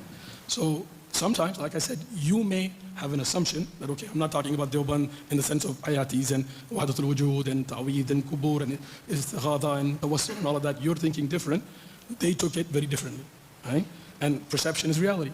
So so your job, if someone is coming to you and saying that, if they come to me, I'll clarify. If they're coming to you, you can clarify it. Excellent. And because you know we've talked, or you can consult me privately, I do. and you can message me privately and say, hey, Daniel, this is a question I have. What's the issue? No problem with that, right? I agree. And like I said at the beginning, I didn't plan on doing this live. Sheikh Karim just brought you up here. I didn't know this was going to happen. I would have definitely sat with you privately, and I found you open to advice when we have talked in the past. Barakallah feek. And inshallah, we'll talk more. And we ask Allah subhanahu wa ta'ala to give us all istiqamah on the religion, and to keep us upon the kitab and the sunnah and the way of the salaf al-ummah, and to make us from those that stick to that with the sahaba and those who follow their manhaj upon. Jazakumullah. Ameen. Okay, so we're going to get to next, coming right up, is the reaction to I'm going to take Rabbi Ferris. And it's going to be good, inshallah. But I know this is a long stream. We're at 3 hours, but at this point, you've gotten used to it, right? Haqiqatjou, it's going to be long. So let's just own it. Let's just own it. Hopefully the information is good. I don't even know how many of you are watching it right now, but hopefully you're enjoying the presentation. You're learning something. And this is so telling because what Rabbi Ferris says just he just spills the beans. Like, he's not very smart. I guess, you know, CrossFit is not attracting the big brains of the world, but, sorry, more jabs at CrossFit, but he spills the whole operation in his critique, his video, UTHMAN FAROOQ's violations. He spills the beans of what they do. And I'm going to reveal this. I'm going to explain it to you because if you watched it, you might not have gotten it. And guess what? What happens in this video, there's a surprise guest coming in his video, not in this show. I don't want to mislead you with false advertising. In his stream, because he'd live streamed this video on UTHMAN FAROOQ's violations, AQIDA checking Uthman bin Farooq. There's a surprise guest. And you'll see it at the very end. You're going to be pleasantly or unpleasantly surprised, I should say. Okay, so let me go and do my break real quick. And in the meantime, I'll play for you something that you will enjoy. What should I play for you? Quick break. Shahid Bolson, maybe?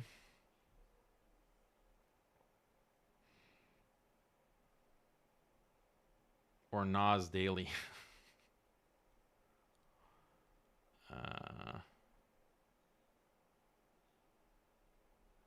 Yeah, here, I'll play some. This guy, Shahid or Shahid, I don't even... Let's play this.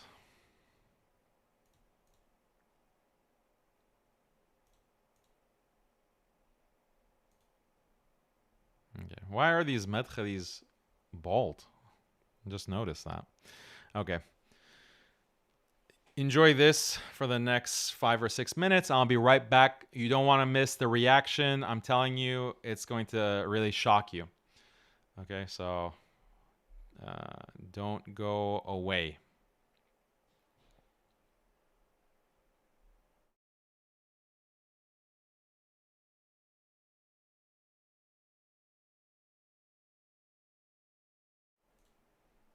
Sorry, I'll just have to play it from here. even bother learning what his name is, Bolson, who's also had this huge rise in popularity. Why, I wonder? How?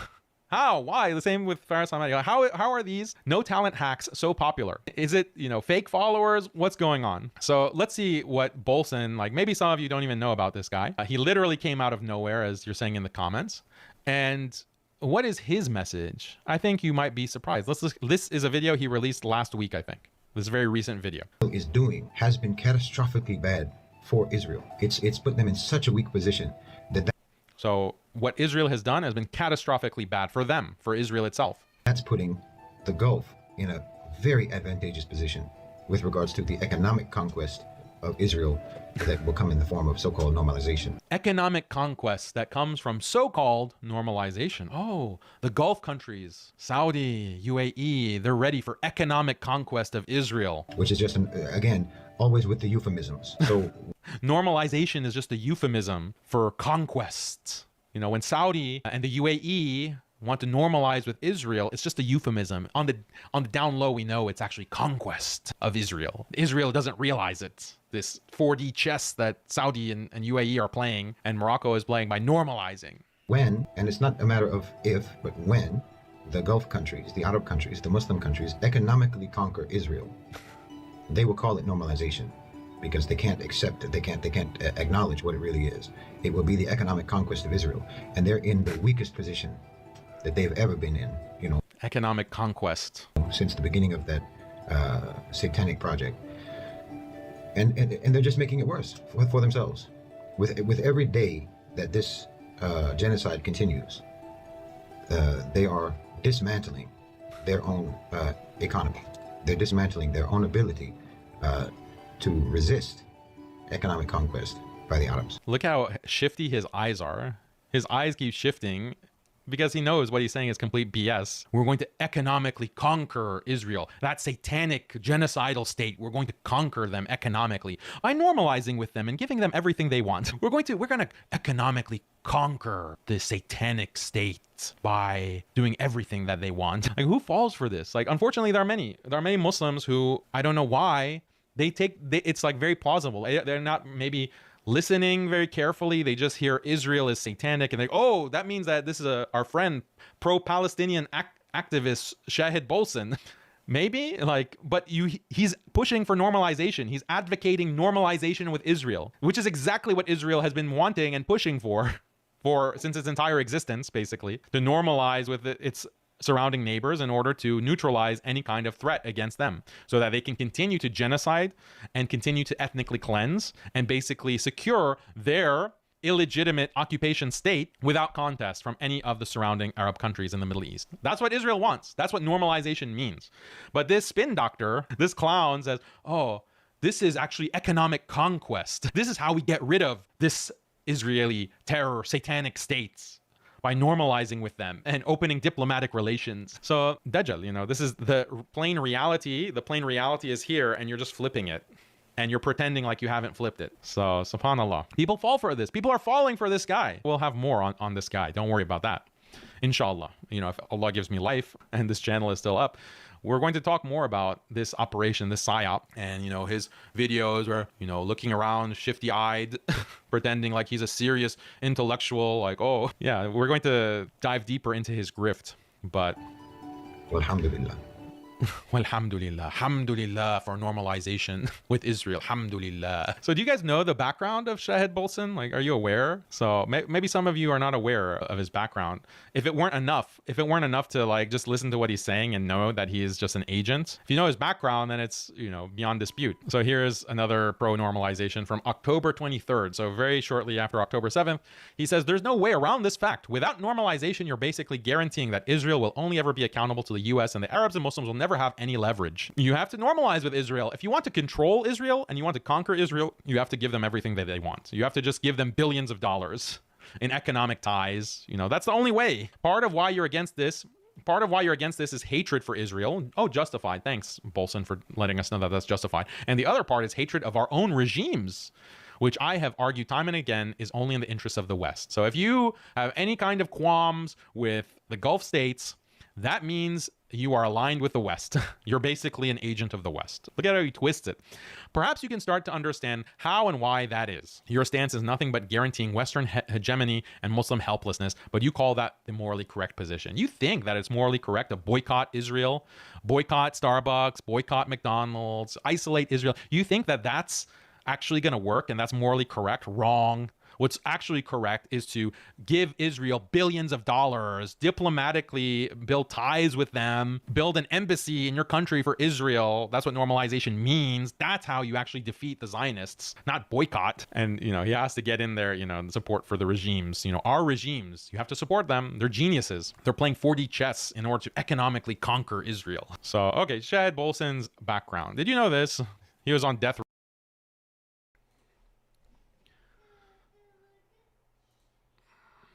Okay, I am back.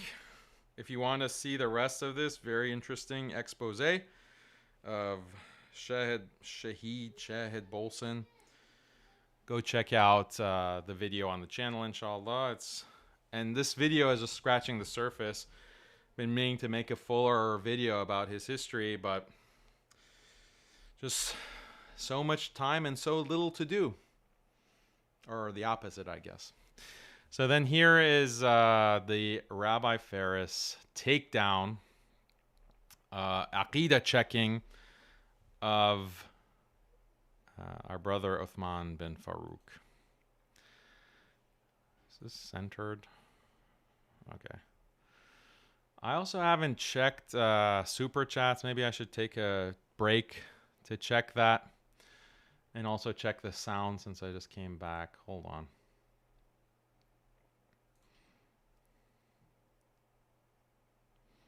So one of the longer streams, guys, but you're used to the 8-hour streams, right?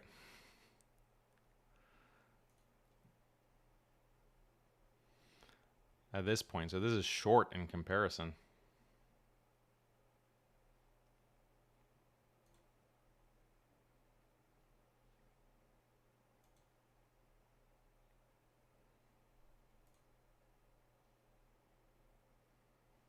Okay. Let's see. The super chats aren't populating on this software, so that I'm using. It's okay. Let me see. I see one super chat. Let me just look at that real quick.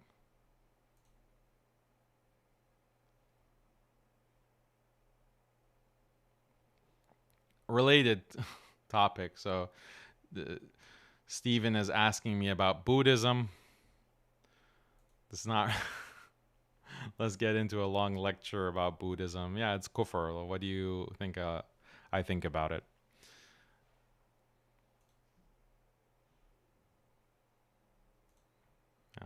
It's kufr. That's what I think. Disbelief. Become Muslim. If you're Stephen, if you're not Muslim, if you're Buddhist, become Muslim. See, Brother Bilal says, if you prostrate to Allah, believe that the Quran is preserved, accept the hadith of Jibreel, and uphold the 5 pillars of Islam, then you are a Muslim, even if you make mistakes along the way. This is not like an opinion. Like, this is what is explicitly stated by the Prophet sallallahu alaihi wasallam. Like, what is required to be a Muslim is stated in many hadith very clearly by the Prophet sallallahu alaihi wasallam. So it is not something that's debatable. Any other, because I haven't been looking at the chat, so now I'm looking at it just for a short minute.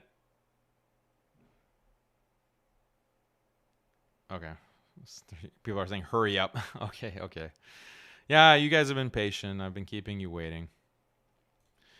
Let's get into this reaction. Be as quick as I can to address some of the issues and points that I want to talk about with regards to Uthman FAROOQ. May Allah guide him and grant him great reward. طيب, طبعا Uthman FAROOQ, I've been knowing him for a long time. Knowing him as in know that he does da'wah and he's in the da'wah scene, etc. And alhamdulillah, mashallah, he's active in da'wah, and one of the most active people in the da'wah scene. I think he lives in California, I think, or something. Yeah, and of course he's known for street da'wah, where he puts a stand on the street and he calls to Islam. And now one of the things he does is that he debates a lot. He's known for like these catchy phrases, comebacks, and they call it roasting people of disbelief, Christians and Jews and atheists and whatnot. I raised the audio, so let me know if it's still low. He hasn't said anything important yet. Kind of methodology in da'wah is not something that the ulama do recommend. Debating like that with Ahl al-Kitab and people of kufr and disbelief. And Allah Azza wa Jalla قال ادعوا إلى سبيل ربك بالحكمة والموعظة الحسنة وجادلهم بالتي هي أحسن. Allah says, call to the path of Allah with wisdom and good remembrance, and remind them in something that is good. And then he said last, وجادلهم بالتي هي أحسن. Debate with them in things that are good. Yeah, not to insult them and make fun of them and make a mockery out of their religion and all that, because this is not the way of da'wah. As a matter of fact, I haven't seen of any alim that would recommend that we go on the streets and in their countries and make fun of them and ridicule them and call them names and whatnot. حتى even in debates, that's why Allah Azza wa Jal said first ادعو إلى سبيل ربك طبعا بالحكمة والموعظة الحسنة وجادلهم بالتي هي أحسن. The third level is the jidal, which is debating. And this is very situational. It has shurut, it has conditions.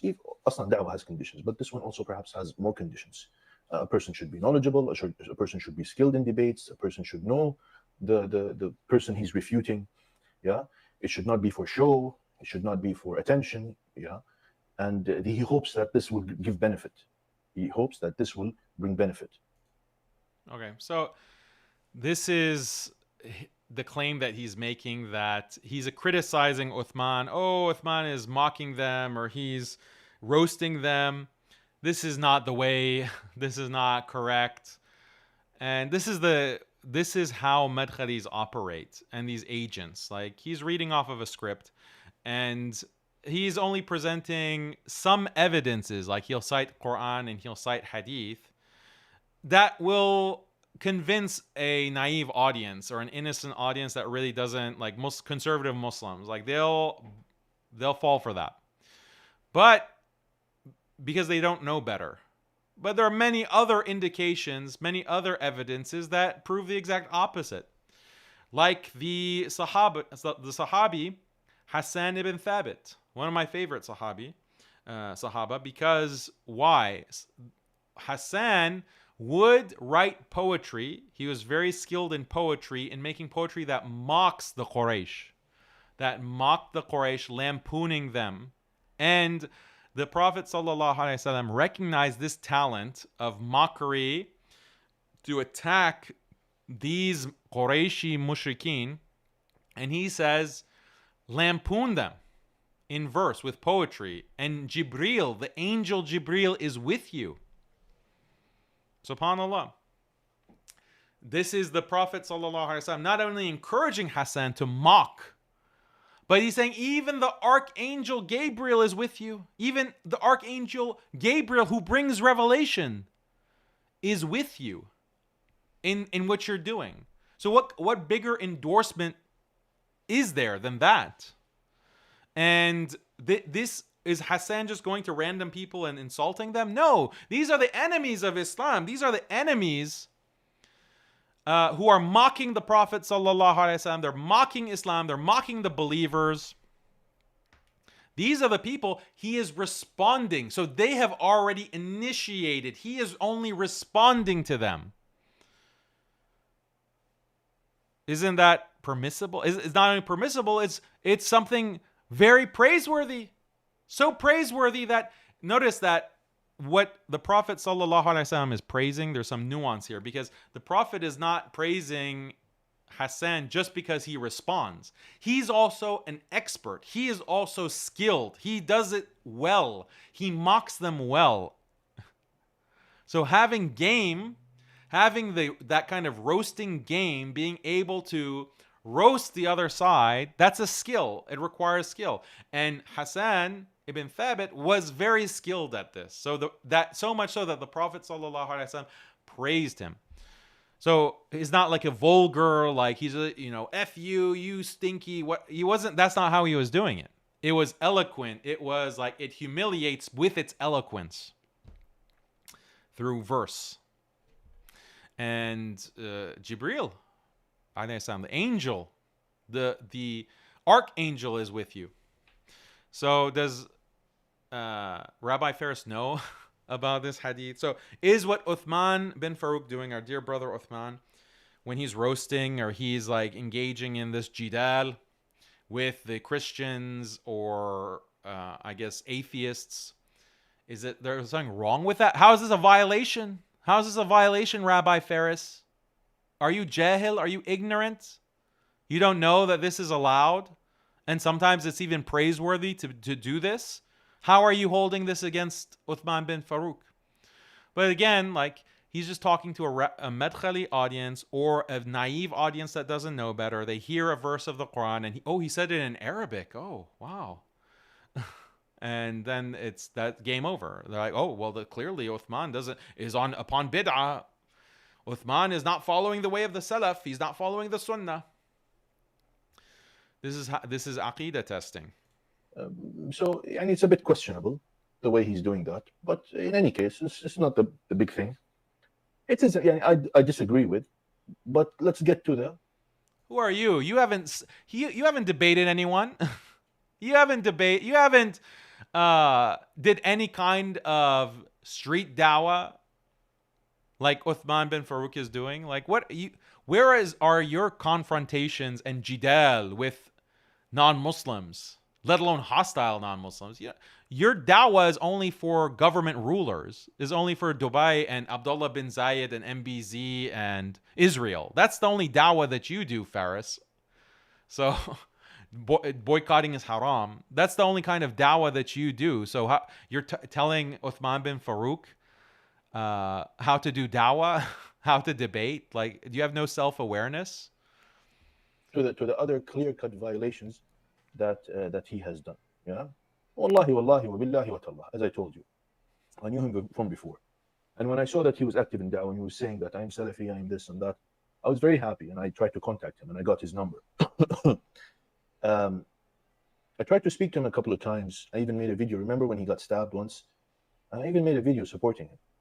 Wallahi, any da'i, seeker of knowledge, if I see that he has, he has khair and he's calling to the book of Allah and the Sunnah of the Prophet according to the correct methodology, I support him 100%.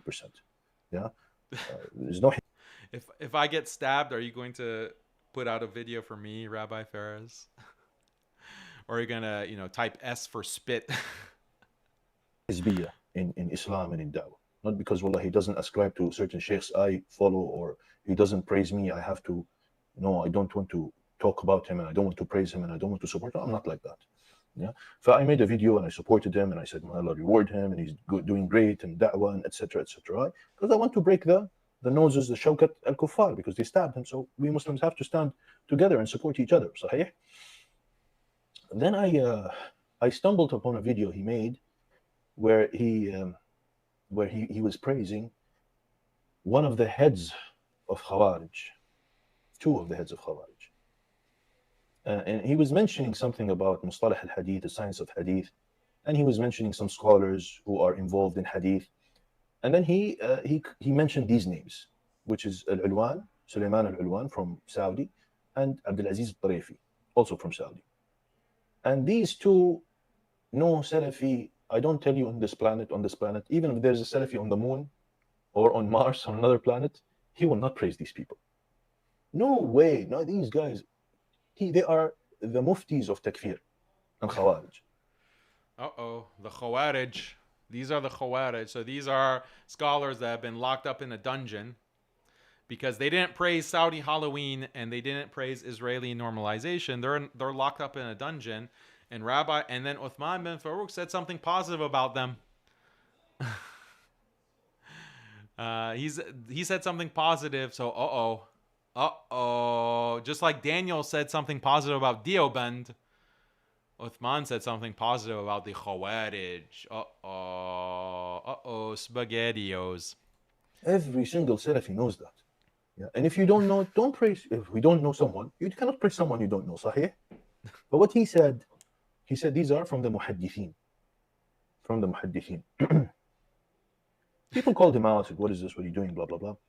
Then he made another video clarification saying that I was just mentioning their names from the muhaddithin because I used to hear their names in takhrij. Subhanallah, at that time, I was sitting, there was one majlis, I was sitting with Abdulaziz al-Rayis, Sheikh Abdulaziz al-Rayis, Sheikh Hamad al-Atiq, may Allah bless them and reward them. I asked Sheikh Abdulaziz al-Rayis. Complete palace scholar. Rais is the biggest palace scholar. I think he's the one who said that even if the ruler is like on live TV fornicating, like with a prostitute, you shouldn't say anything to criticize him. If you do, you're a Khariji terrorist. Like, that's Rais. This is the sheikh that Faris is consulting. I said, Sheikh, we have one guy. He's saying that يعني الطريفي and العلوان are muhaddithin. They're involved into takhrij ahadith. So he laughed. He said, since when Tarefi does takhrij ahadith? Tarefi doesn't do takhrij ahadith. Ulwan, yes, he does. But he is also on the methodology of takhrij ahadith is wrong. But this is not the point. The point is about Uthman bin Farooq. But Abdulaziz al-Rayis said, since when Tarefi does takhrij ahadith? Tarefi does not do takhrij ahadith. He never did takhrij ahadith. Yeah, he's not a muhaddith. He's not a muhaddith. So I asked him about a person who praised him like that. Yeah, and he says, A'udhu billah. He says, هذا يحذر منه. You have to warn against that and call him out. That was, I think before Corona. If I remember correctly, it was before Corona. But, wow, so this, he's talking about 4 years ago, at least. At the minimum, he's talking about 4 years ago, because Corona started in 2020. So he's saying before March 2020, they have this issue, like, this is a mark against Uthman. He said something positive in public about Turefi and Ulwan.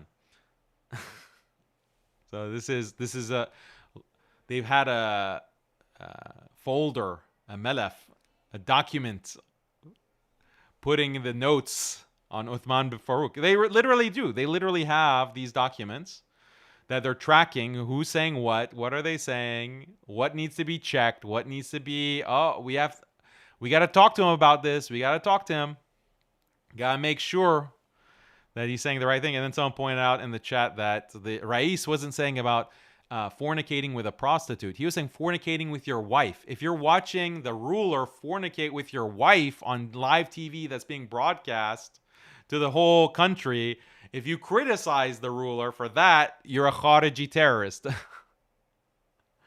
So yeah, that makes it even more SubhanAllah, at that shocking. time, I was seeing his da'wah and everything. I said, let me talk to him.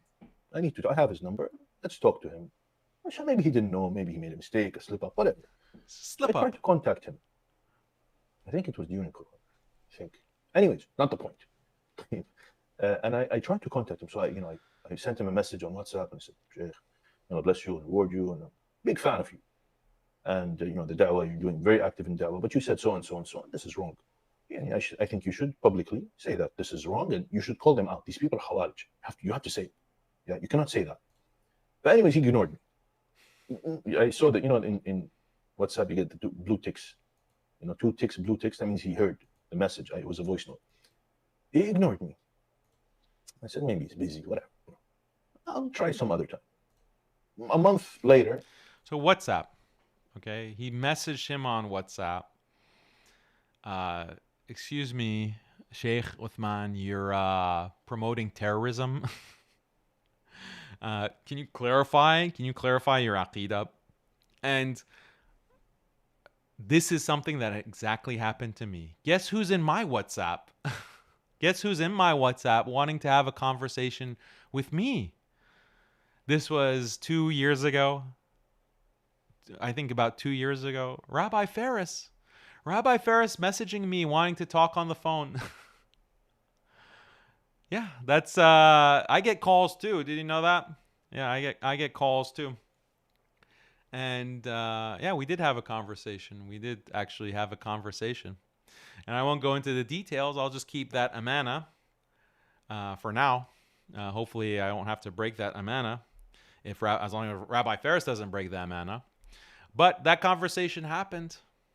And again, like the nature of the conversation is very clear. He reveals it. He's going to reveal exactly what the whole idea is. It's like he's saying, you said this. You know that that's wrong, right? Right? Repeat after me. That is wrong.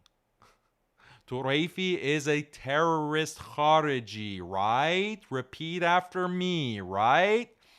That's the nature of the conversation. The message. I don't even have to listen to the message. I know exactly what Rabbi Ferris sent Uthman bin FAROOQ. I sent him another message.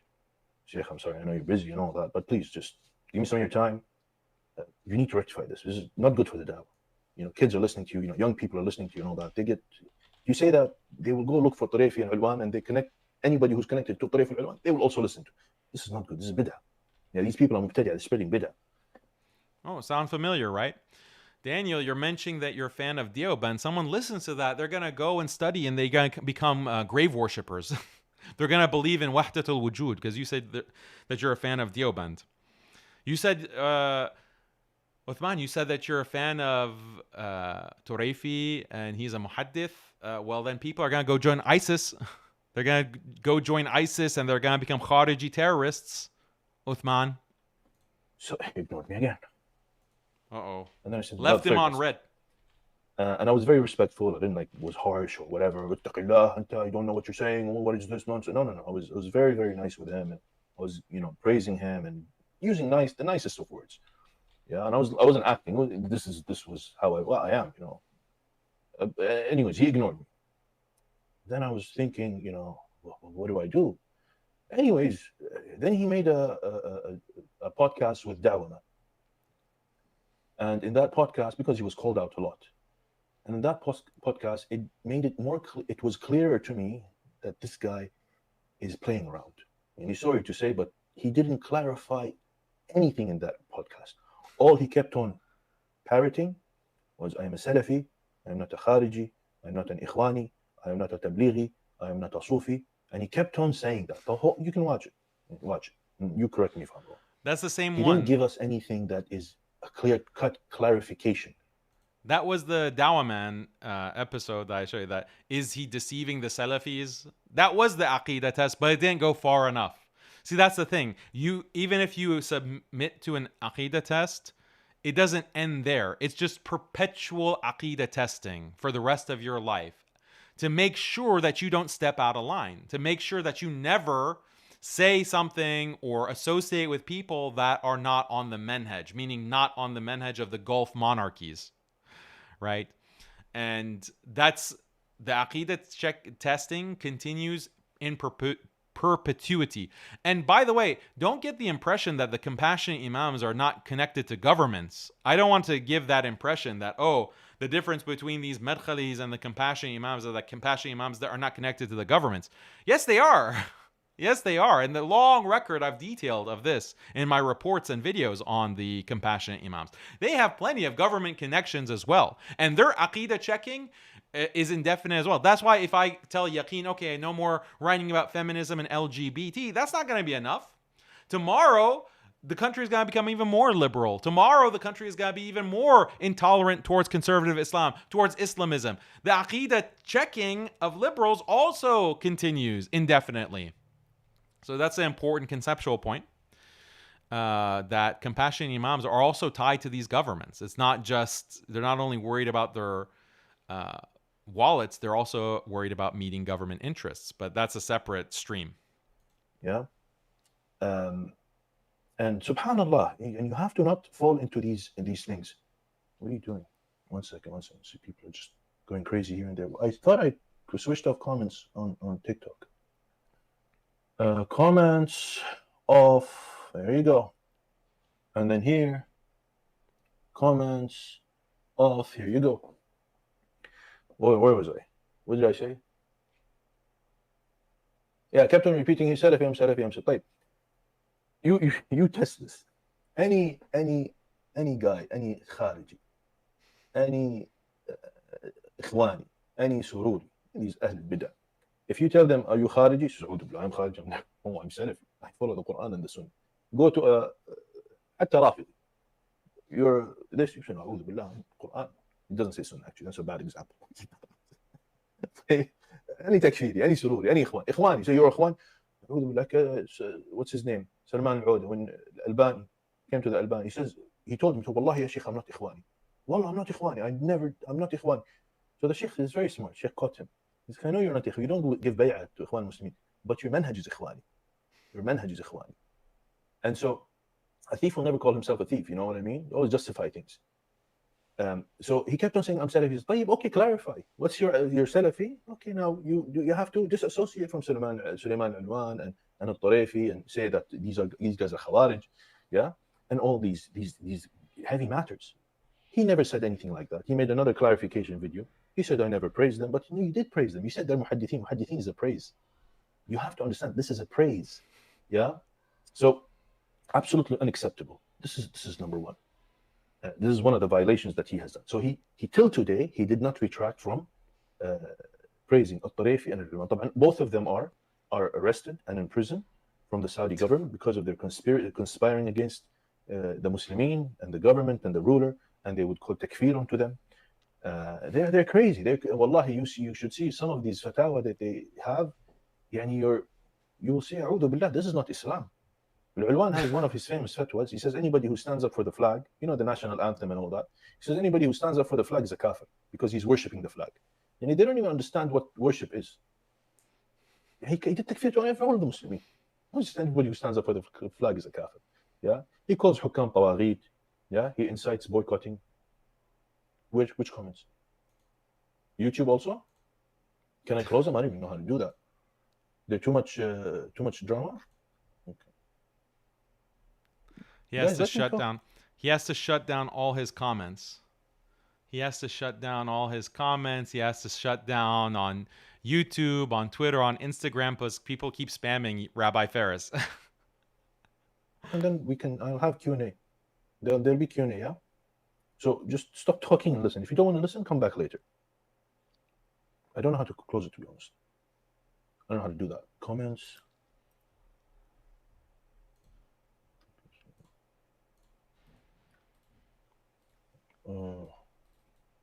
Wait. I don't know how to close it. I'm sorry.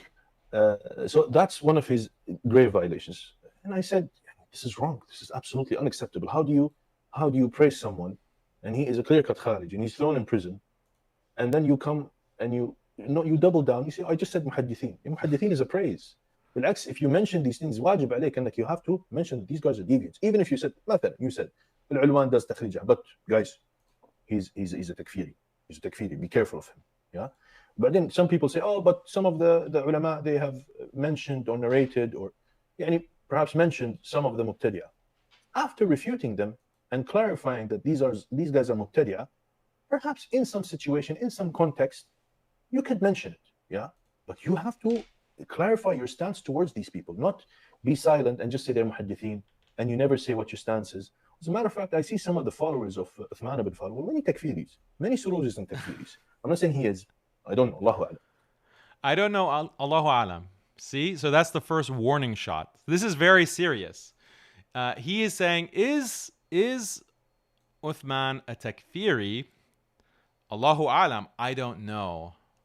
This is a warning shot to Uthman that you messed up. You done messed up, Uthman. You done messed up. You didn't answer my WhatsApp message. You left me on red. And if you are in the Gulf and a government minister comes and asks me, is Uthman bin Farooq a Khariji, a terrorist sympathizer of ISIS? Allahu A'lam. I don't know. I really don't know. He did praise Tarifi and called him a muhaddith. I don't know. So do you know how dangerous this is? How dangerous this is for Uthman? I mean, it should be obvious to you that I can't go to the Gulf. You think I can go fly into Saudi? Like someone was asking me the other day, oh, Daniel, when are you going to go for Umrah? Are you going to do Umrah or Hajj this year? I'm like, where have you been? Yeah, I thought you watched my stuff. I guess not. I guess you're just lying. But you know that there's no way they'll apprehend me at the airport. They'll apprehend me at the airport. No questions asked. That's the end of Haqiqatjou, to put it lightly.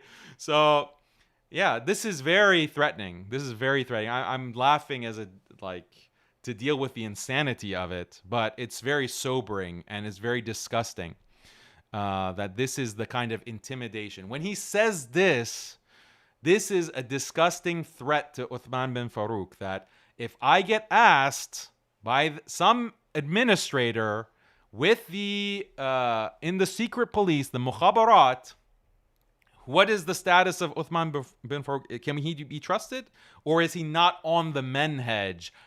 Nudge, nudge, wink, wink.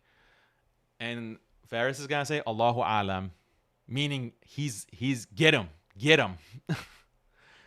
That's very concerning. This is very concerning. And the whole goal of doing this, the first step was the WhatsApp message. And that's the first step that they did with me as well. Not only Ferris, Wajdi as well. And Wajdi, he doesn't care about Amana. Wajdi is like threatening constantly to release those WhatsApp messages that I have with him. And I'm like, go ahead, bro. Release them. Release those WhatsApp messages and see what happens, because you said some crazy stuff. The only thing that I said, I can share what I said to him, is that I'm critical of these governments. And some of the things that they doing are very questionable Islamically. Now, if Wajdi is going to release those, I have all the recordings. I'll release everything. And Wajdi, the kinds of things that you say, I don't know if you can stay living in Jeddah, actually. So think twice. Think twice before you break the amana. These people have no principles, obviously. So, but that's what you have to do. Like, okay, if you want to strike first, then see what happens. I'm a man of peace. As everyone knows, the Skeptic Squad knows, I'm a man of peace and diplomacy, mercy, compassion. That's my brand.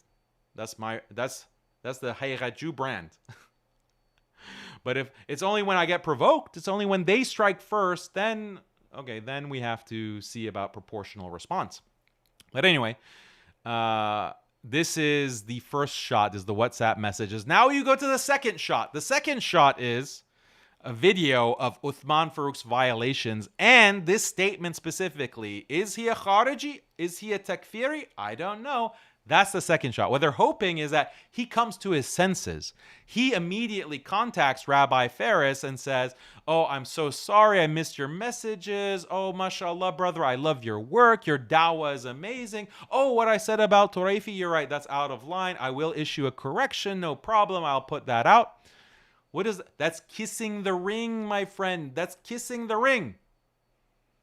Kiss the ring of Rabbi Ferris, and then we won't call you a Khariji Takfiri, and we won't escalate to step 3, because you definitely don't want step 3. When we get to step 3, the entire network is going to be activated.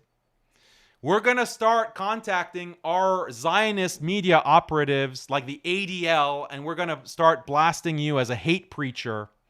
We're going to try to investigate any kind of personal issue that you've had with your family. We're going to dox you and your family. We're going to post your address online. We're going to delve into your life. We're going to harass you constantly. You're going to be facing death threats constantly every single day. You won't be able to tweet a single thing or post something on social media without a cascade of death threats and takfir. All those electronic flies are going to be on your tail for the rest of your life. And forget about Umrah, forget about Hajj. You thought you could make a living doing Hajj tours and Umrah tours and this and that. No, you won't be allowed to step into our countries without us putting you in a dungeon. This is the stick, and they keep escalating till they get what they want. And I know this because I'm suffering from it right now. I've been suffering from it for 2 years since I criticized Saudi Halloween. Do you think it's a coincidence that all these Madkhalis in a coordinated attack started making videos about me? You think that was all organic? No, it's a network. And that network can be activated against anyone. Make sure you pass the AQIDA test. Make sure you pass it. When Rabbi Ferris messages you on WhatsApp, you better respond. You better respond, and you better kiss the ring and lick the boot. But I'm just saying that many of these takfiris and Sunnis follow you. Well, you should be careful. You have to clarify.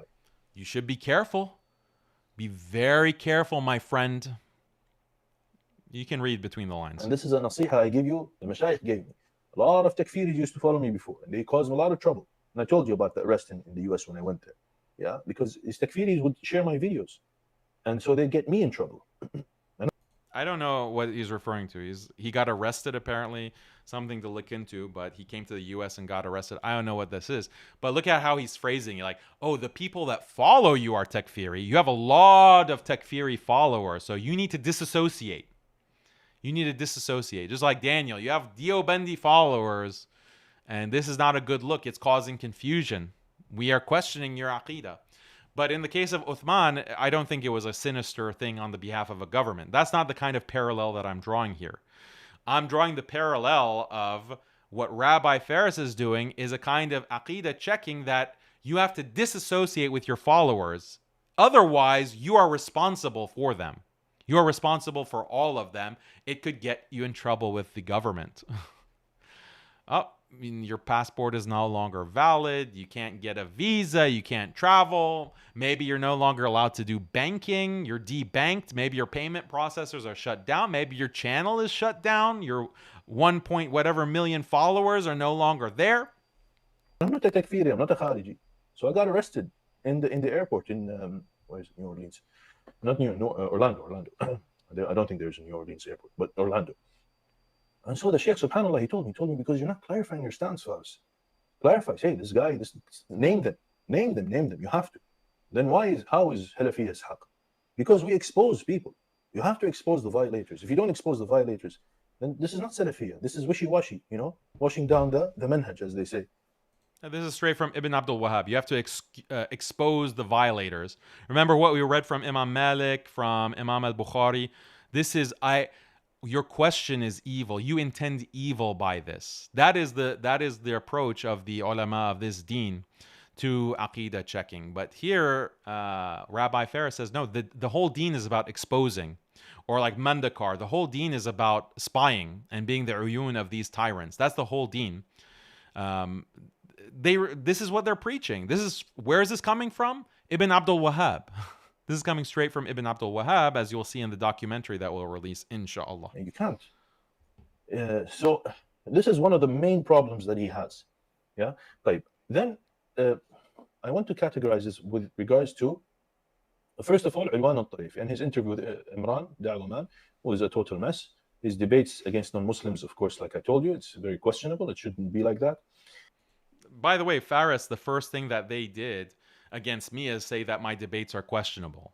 That's the number one thing they attack. Isn't that interesting? Like, the debates are what go viral. The debates get a lot of views, and they're seen a lot within the Arab world because it's interesting. It's drama, and it's beneficial. Like, wow, this is a Muslim in the West, and he is going straight up against the status quo within his country. He's criticizing Christianity, he's criticizing atheism, he's criticizing liberalism, whatever it may be, or these ex-Muslims, like my debate with Apus. It's intriguing for them, and they love to watch that. That's why the debates get a lot of views. Again, obviously that's not the intention. We're doing the intention for spreading Islam and refuting the enemies of Islam, but this is a problem for the Gulf countries. So you'll see people like Ferris criticize debates and say this is not the manhaj of the Salaf, blah, blah, blah. Okay, I mean, they didn't have a problem with Uthman's debates 4 years ago, 3 years ago, 2 years ago. They didn't have a problem. They had a problem with my debating, but they would defend Uthman, actually. They would defend him. But Daniel, or Sajid, for example, Sajid said Daniel is a deviant. He engages in these debates. And the obvious question was, well, first of all, Sajid, you were supporting all of my debates before. Like, you didn't think they were deviancy then. You did even commentaries on my debates. So did you suddenly, after I criticized Saudi Halloween, then you suddenly remembered that debates are deviant? And then second of all, you still support Uthman FAROOQ doing debates. So how is it deviance? And then they have no response to that. So Ferris also, when he started attacking me 2 or 3 years ago, it was the debate issue was the main concern. And that's a nice little foot in the door.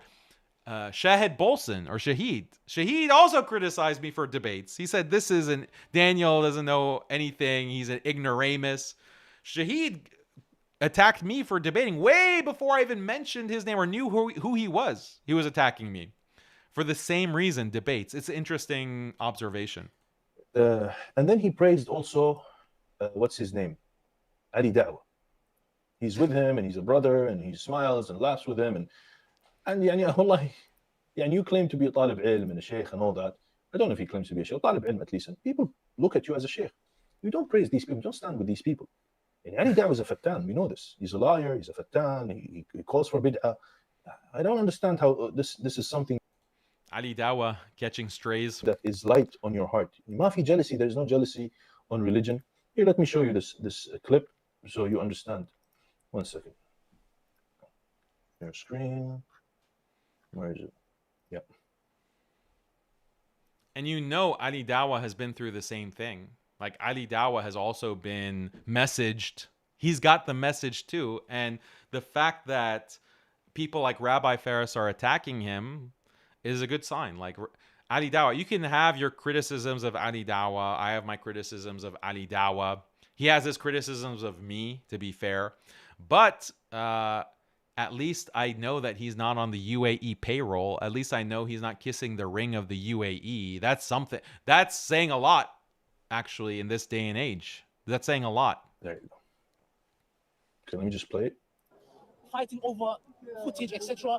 Very, very important, because the biggest fitna that we have now is that, oh, I need to get this footage. It's actually understandable. We understand, inshallah, but it's clickbait. Yeah, and I'm myself clickbait. I didn't know PhD.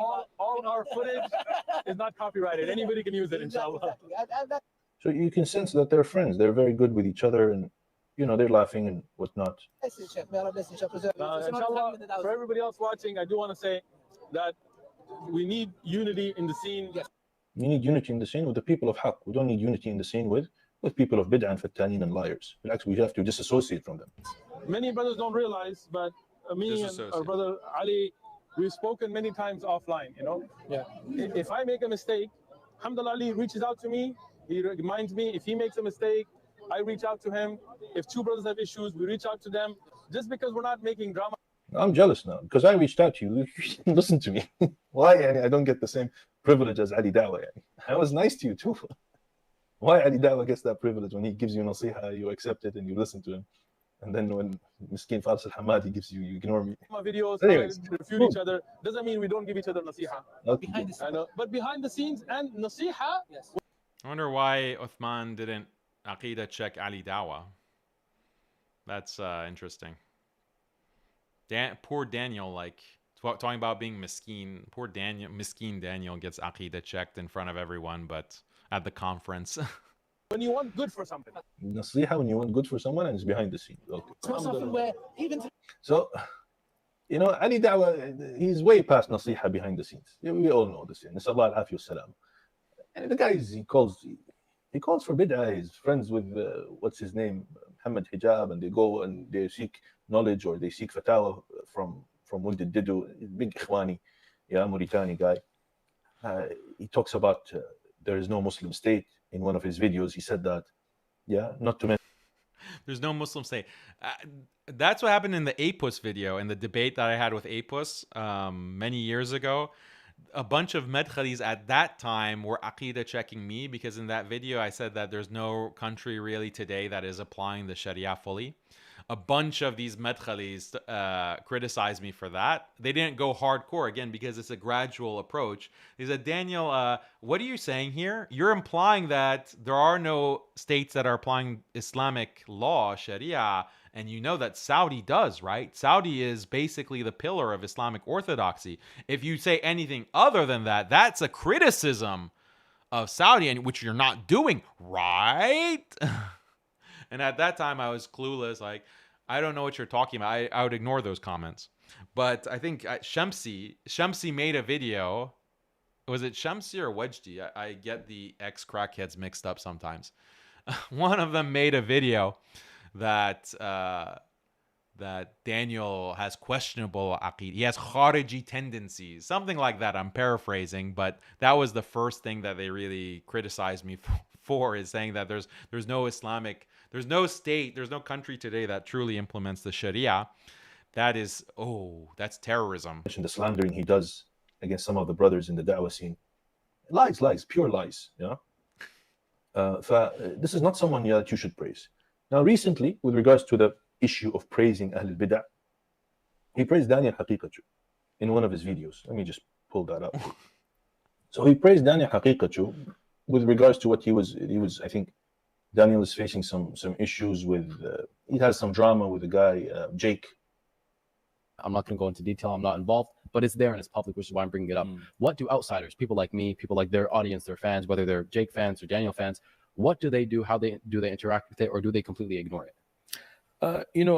I'm going to caveat this by saying I haven't read what's going on between them. Yeah. So I don't want to give an opinion without being well informed. Yeah. I mean, my life is just insanely busy. Obviously, I know both of them personally, and they're both good brothers, mashallah, and we respect the good that they're doing for the ummah. Jake, they're good brothers, and he respects what they're doing for the ummah. Daniel, you respect what he's doing for the ummah? He's doing calamities after calamities. He's a disease to the ummah. You respect a disease to the ummah? Is this how Salafiyya is when you say, I am Salafi, I am Salafi? I'm a disease to the ummah. look at the contempt dripping from every syllable. So this is the big problem. This is why, in my opinion, they released this video. Rabbi Ferris and the UAE government released this video. Why?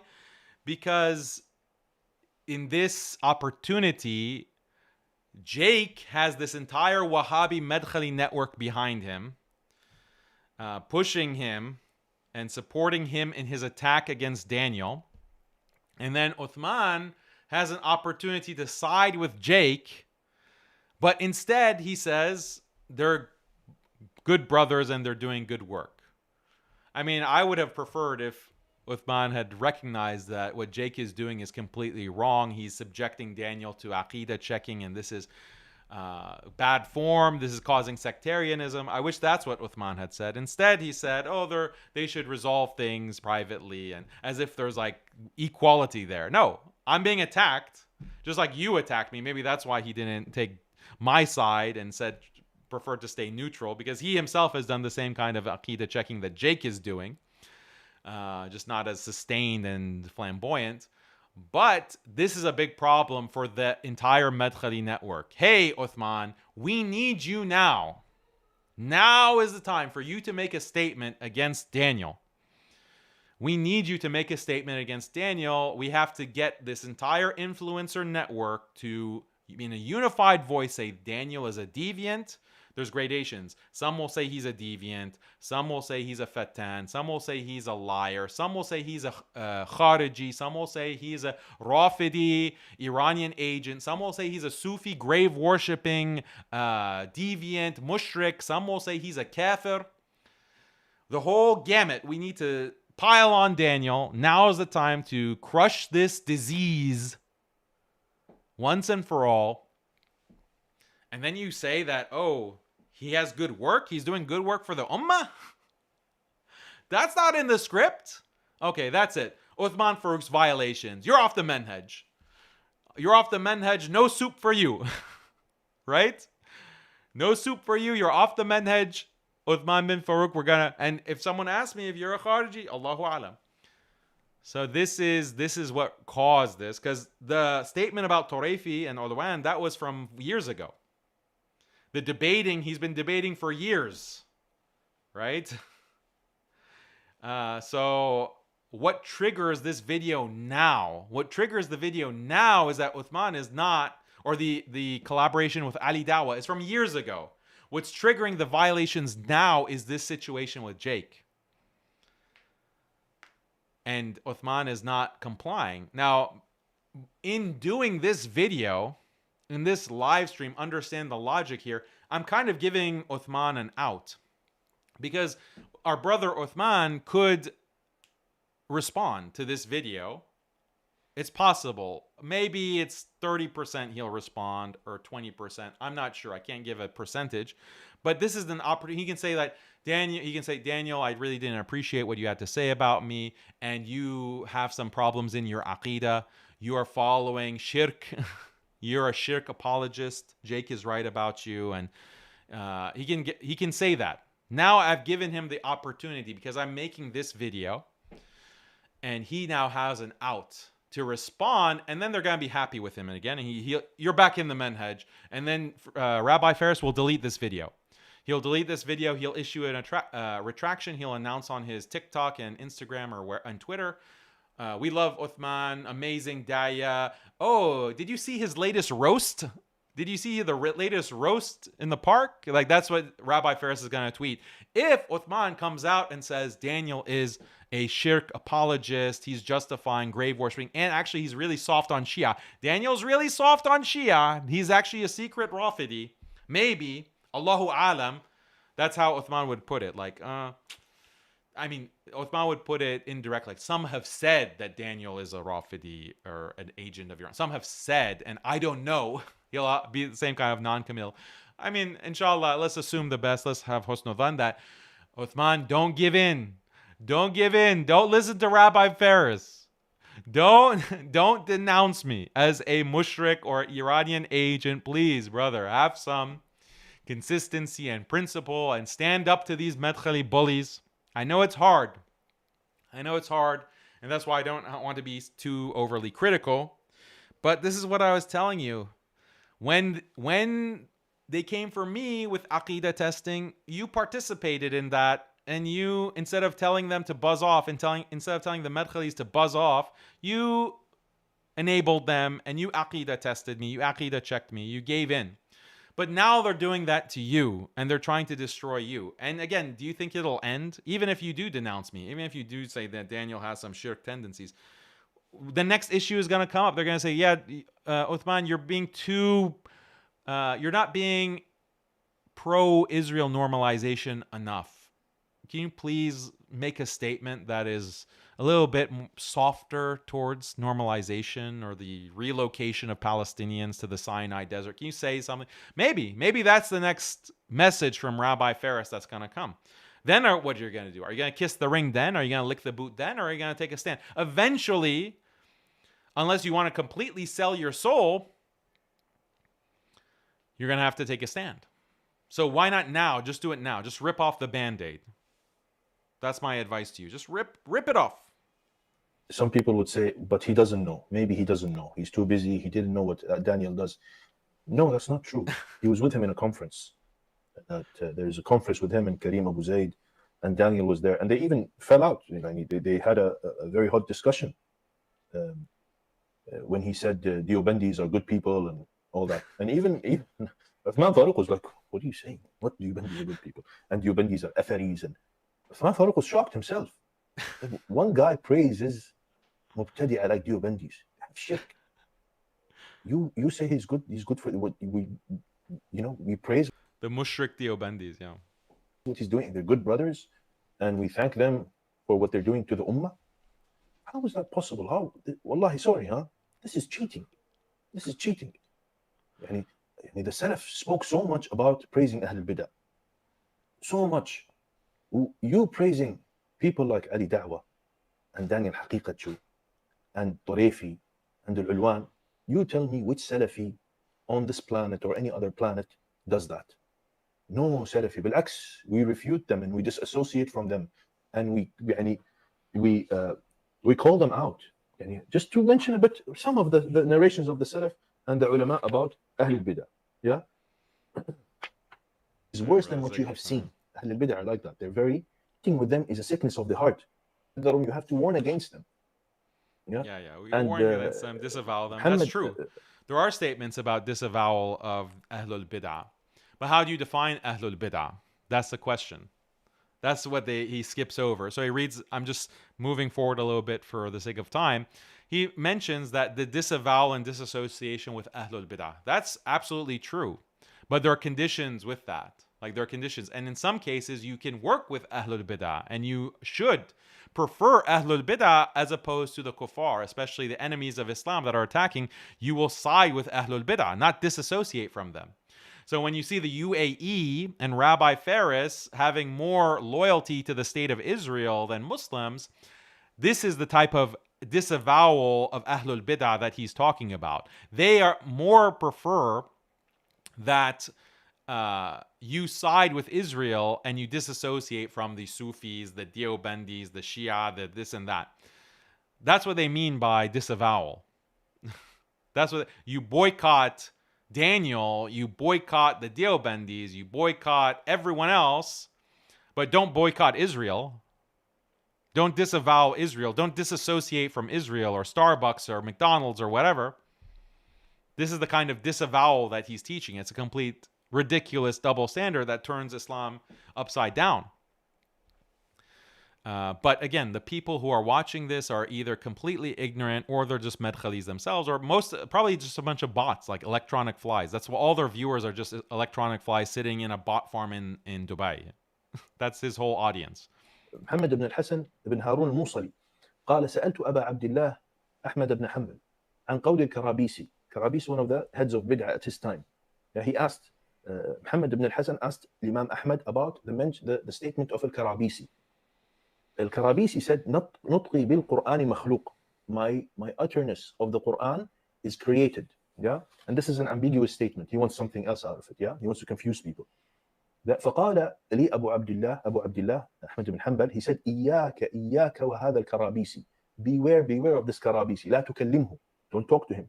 ولا تكلم من يكلمه. And don't talk to anyone who talks to him. Yeah, and he kept on repeating that 4 to 5 times. بدعة. On your path, take another path. Don't come close. You don't trust him with your religion. ولا تشاوره في أمرك. And don't consult him in your matters. He doesn't give you nasiha and you give him nasiha and in private, we're buddies and bum chumps or whatever. No. You don't do that. ولا تشاوره في أمرك. ولا تجلس إليه. And don't sit with him. Yeah, again, Ahlul Bid'ah understand from the Madkhali perspective that if you don't adopt the view that criticizing the government and the Gulf monarchies is khuruj, if you don't accept that, then you are a deviant. You are Ahlul Bid'ah. So you could be a card-carrying Salafi Wahhabi, but just you agree on all of, when it comes to ta'wil of the sifat of Allah, or it comes to the interpretation of the sifat, istawa, yad, when it comes to the issue of the uncreatedness of the Quran, is the speech of Allah created or uncreated versus your speech of the Quran uncreated or created. When it comes to istighatha, when it comes to going to the graves, when it comes to tahweez, when it comes to all of these issues, you are 100% approved athari. You passed all of the aqidah checks. But on this one issue, you think, yeah, if my wife is being, if the ruler is fornicating with my wife, I'm going to say no. I'm going to speak up and tell the ruler, no, please don't. Off the manhaj. You're a khariji. You're a khariji, deviant, ahlul bid'ah. We have to disassociate with you. We have to disavow you. We have to call the mukhabarat, the secret police, as Mandakar said, as Jami said and was doing, to come arrest you and put you in the dungeon because you're a terrorist, all because of one word. You said no when the ruler was sexually assaulting your wife. You think I'm exaggerating? This is what Raisi, he's mentioning Raisi. He's mentioning Raisi. This is what Raisi said, and they all agree with it. Mandakar, you saw he shared Mandakar's video. This is what they consider to be Aqidah and Islam. Think about that, people. Look at how sick and twisted these people are. This agenda, how they have distorted Islam. This is from Shaitan. This is from Dajjal. This is from Netanyahu. At a certain point, you could say that. Right? So that's what but he cites Imam Ahmad, he cites these scholars. This is what you do with Ahlul Bid'ah. Yes, we agree. I 100% agree on what the ulama have said. You read Aqidah Tahawiyah, at the end of Aqidah Tahawiyah, there's also a list of who is Ahlul Bid'ah, and you are required to disassociate. Not disassociate with them in preference for Israel or Christians and Jews and Hindus and Mushrikeen. No, you prefer Ahlul Bid'ah as your brothers because they're still Muslims. They're still Muslims, but they have some wrong beliefs. They're deviated. They have so many wrong beliefs or such severe wrong beliefs that they fall into that category, but they're still Ahlul Qibla. They still pray. They still love the Prophet ﷺ and believe in the Prophet. They're not kuffar. And you prefer them as Ahlul Bid'ah over the Zionists, over the enemies of Islam, over the U.S. invasion and war on terror, etc. You prefer your brothers, even though they're Ahlul Bid'ah. So there are certain requirements you have to warn, etc. So we agree, all Muslims agree on this principle. The Deobandis agree, the Sufis agree, everyone agrees. The Salafis agree. So he's citing a partial thing without defining, okay, who is Ahlul Bid'ah? That is left unstated. You just have to, in this video, I mean, in other places he makes it explicit that Ahlul Bid'ah are those who criticize governments or think you don't even have to directly criticize the government. Even if you think it's permissible to criticize the government, then you are a Khariji deviant. And now if you don't praise the Gulf monarchies, you're a Khariji deviant. If you don't praise them, you're questionable. You could be a Khariji, Takfiri, ISIS terrorist. Haqiqatjou coming in conference, you have to go the other way. Yeah, Ali Da'wah comes and sits with you and laughs and whatever, and you're in contact with him. No, I don't want to do that. Yeah. فمن جلس إلى صاحب بدعة ورثه الله العمى. Anybody who, this is consensus, undisputed, that Ahl al-Bid'ah, that we don't sit with them, and we don't associate with them, and we don't cooperate with them, and we don't praise them, and we warn against them, and we boycott them. This is true as far as it goes. You will find these statements from the ulama of the past. The question is, who is Ahlul Bid'ah? And that's why I asked, Adnan Rashid in that 8-hour live stream, like, are the Ash'aris and the Maturidis Ahlul Bid'ah? Let me know. Yeah. What's it? And he didn't answer, right? He didn't answer that. As Uthman ibn FAROOQ is talking about, when he is always, it's his manhaj to adi, muwazanat, scales down. This guy, okay, no problem, he's my brother, he's good, he's doing khair for the ummah. Daniel is not doing khair for the ummah. Daniel is a cancer to the ummah. Yeah, Al-Da'wah is a fattan kadhab. Why are you praising these people? Al-Tarefi, biggest heads of Khawarij. You have to utter these words from your mouth. It has to come. You have to disassociate. You have to disassociate. You have, by name specifically, you have to. Do you want to be doing Hajj? Do you want to be doing Umrah? Ask yourself, Uthman, this is serious. When al-wala' wal-bara' min ahl al-bid'ah, or al-bara' min ahl al-bid'ah. Yeah, and then this comes to my mind, a question also. I don't see any Uthman FAROOQ associating with any good seekers of knowledge and Salafis out there. It's always these people. So it's very questionable, to be honest. He hasn't, I guess, sat with their agents. I don't know. I don't know who he's been. He went with Dawah Man. Dawah Man is not an agent, okay? Let's be fair. I don't put Dawah Man in the same category as these people. A lot of these people, these brothers, these Salafi brothers, they've been they're being held hostage. Let's be honest. They're being held hostage and they're being put under pressure. And maybe they were naive before, and then they realize that how deep they're in it, and then they can't get out. So I actually have a lot of husn dhan for people. I have a lot of husn dhan for Dawah Man. I have a lot of husn dhan for Uthman bin FAROOQ. I don't think they like these people. I don't think they like what these governments are doing, but they're being held hostage. And there is an element of darura. There is an element of desperation and life and limb at stake here, because these are very dangerous. These governments are very dangerous. Don't be fooled. Like, these are not games. Like, this is not games we're talking about. We're talking about life and limb at stake. And they're putting these scholars en masse in prison and sometimes assassinating them. Khashoggi, remember, he's not a scholar, but look at what they did to him. Bonesaw, look it up. But so I have husn dhan. They're not saying Rabbi Ferris is a different person. Okay. And those, I mean, you guys in the comments are saying in the chat, like, some people have firasa. There's firasa. They see who this person is and what he's about. He's not the same category as Dawah Man, so don't get it twisted. This man is like that. Yeah. And perhaps I have, he has a problem with dealing with Ahl al-Bid'ah. He doesn't know. He's not aware that this is, I don't know, he's not aware. I don't know what the deal is with him, but this is a clear violation. You cannot do that. هذا يعني بعدين هذا غش في الدعوة. طيب فارس, you have to speak. As I told you, I tried to contact him. He doesn't want to listen to me. No matter. This is not wajib on me, by the way. It's not obligatory. If somebody calls or publicly does something, a violation outside, it's not wajib on me, obligatory on me, that I have to speak to him in private, because the violation is in public and it has been spread. So the cure for that mistake and that disease must be also in public, so people understand. But they don't do that. He doesn't do it publicly at first, because the purpose is to change the behavior and bring it in line with the politics, with the government policy. So it's done privately because they would prefer all of these big du'at like Muhammad Hijab, Ali Dawa, Uthman bin FAROOQ to come under them and agree, okay, we're on the same page. Privately, we agree. That's the best case scenario. If that doesn't happen, then we escalate, then we make the public videos. So he's trying to justify it in this way, but he's not, like, the true intention of going private or not going private. He's not saying explicitly. It's not in private. However, when is it okay to say it in private?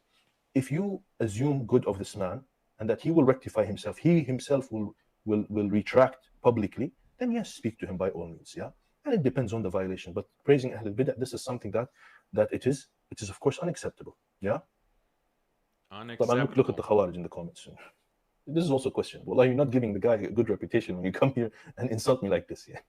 In any case, so he doesn't understand the wala wa bara, or the bara'a from Ahlul Bid'ah, and what's the stance of Salafiyya from Ahlul Bid'ah. This is very important. When you say you're Salafi, you have to stick and believe in that. And utter these words and disassociate from these people and associate with the Salafis, not associate with these people and disassociate from the Salafis. And then when people try to talk to you or advise you, keep your manhaj checking me, keep drama to your mom or whatever he says, all these catchy phrases. This is really absolutely unacceptable, to be honest, and not right. Yeah. طيب المهم, the second thing that I wanted to talk about is this is wallahi, I feel ashamed to talk about this, but I have to say it. Allah musta'an.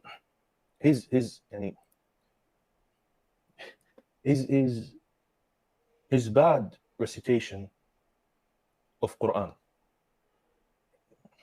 طالب علم جزء عما you cannot not memorize, read.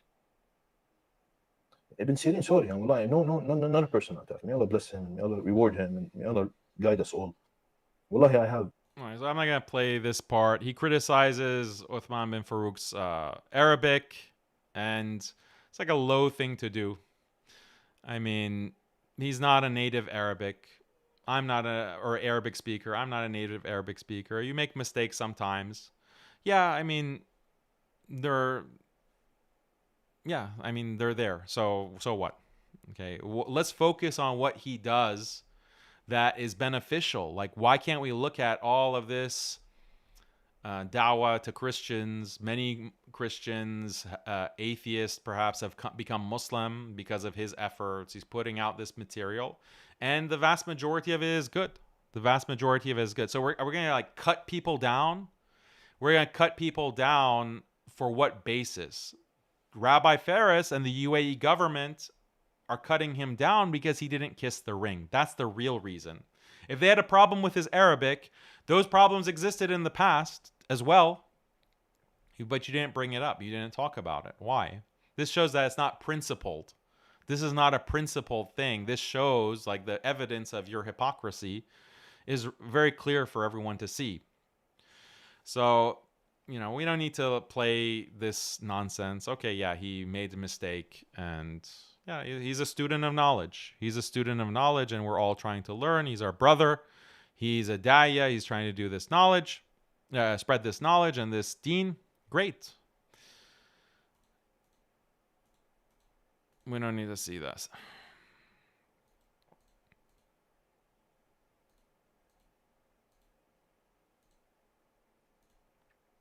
Let's listen to the question, and I'll react inshallah to it. 1 second. Where is this?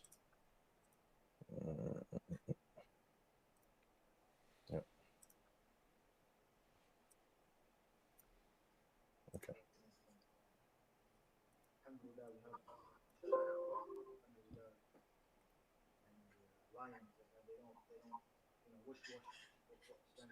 The audio is really low from Rabbi Ferris's side. So, but he'll repeat what is being said.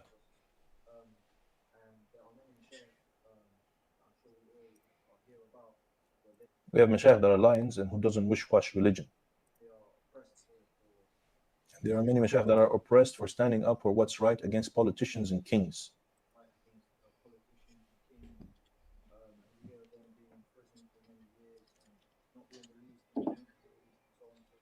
And so these mashayikh are imprisoned for many years and not being released when they're meant to and being tortured. I wonder who these mashayikh are.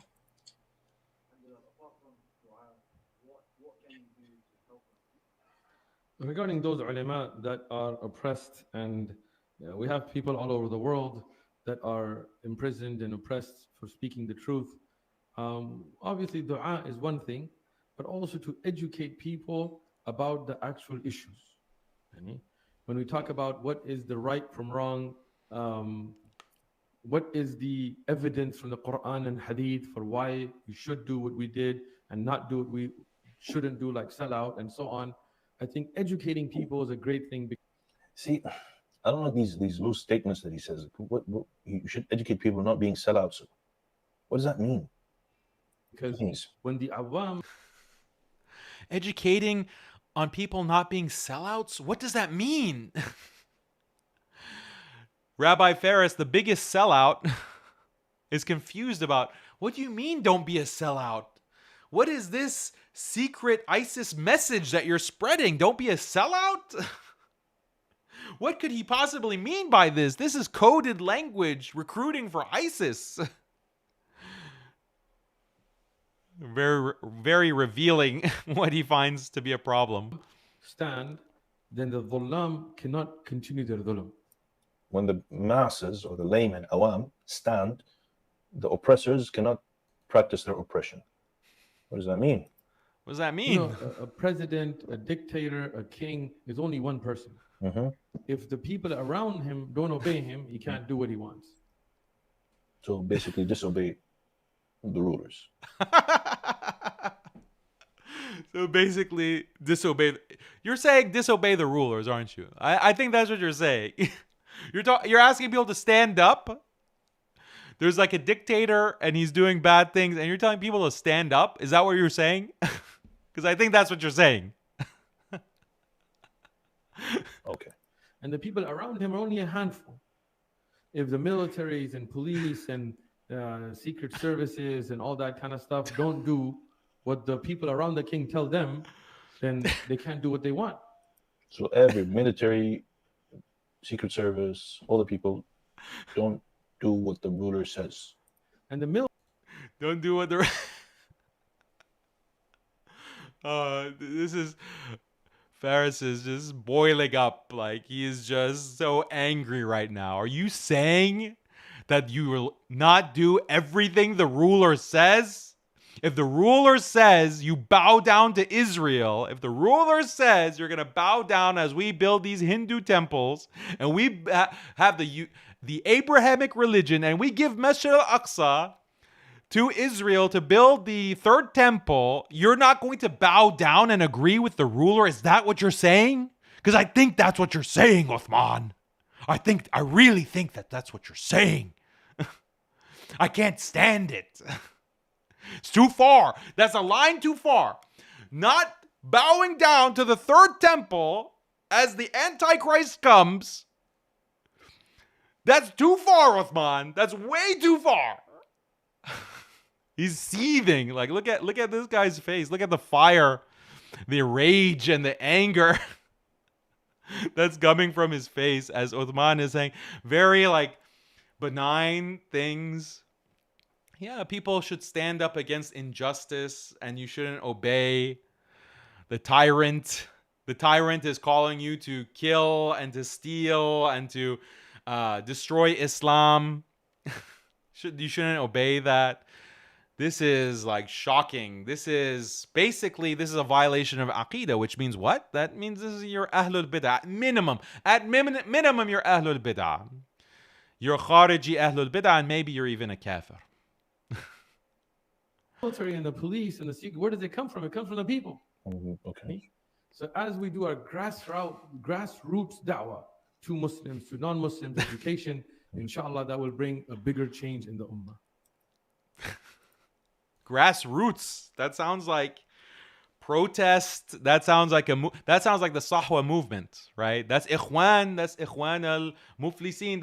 That's the terrorist Muslim Brotherhood. That's the Sahwa awakening movement. So, guys, I don't know any. First of all, the question: Shuyukh, lions don't wish-wash religion. They are in jail. Who is in jail? You tell me. Is he talking about Muslim countries or non-Muslim countries? Mafi tafsil, we don't know. What does he mean? Yeah.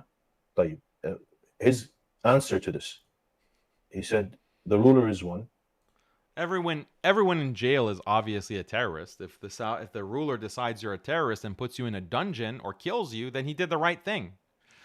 That's why I asked one of these Madkhalis, I think it was Wajdi, I said that if the ruler decides that I should be killed, will you agree with that? If the ruler decides that Daniel Haqiqatjou needs to be executed, you agree with that? And he said, it's up to the ruler. The ruler, if that's what he decides.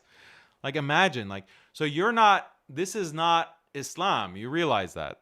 This is not Islam that you're preaching. You're preaching a kind of religion that is just whatever the ruler decides. That's it. That's right and wrong is whatever the ruler decides.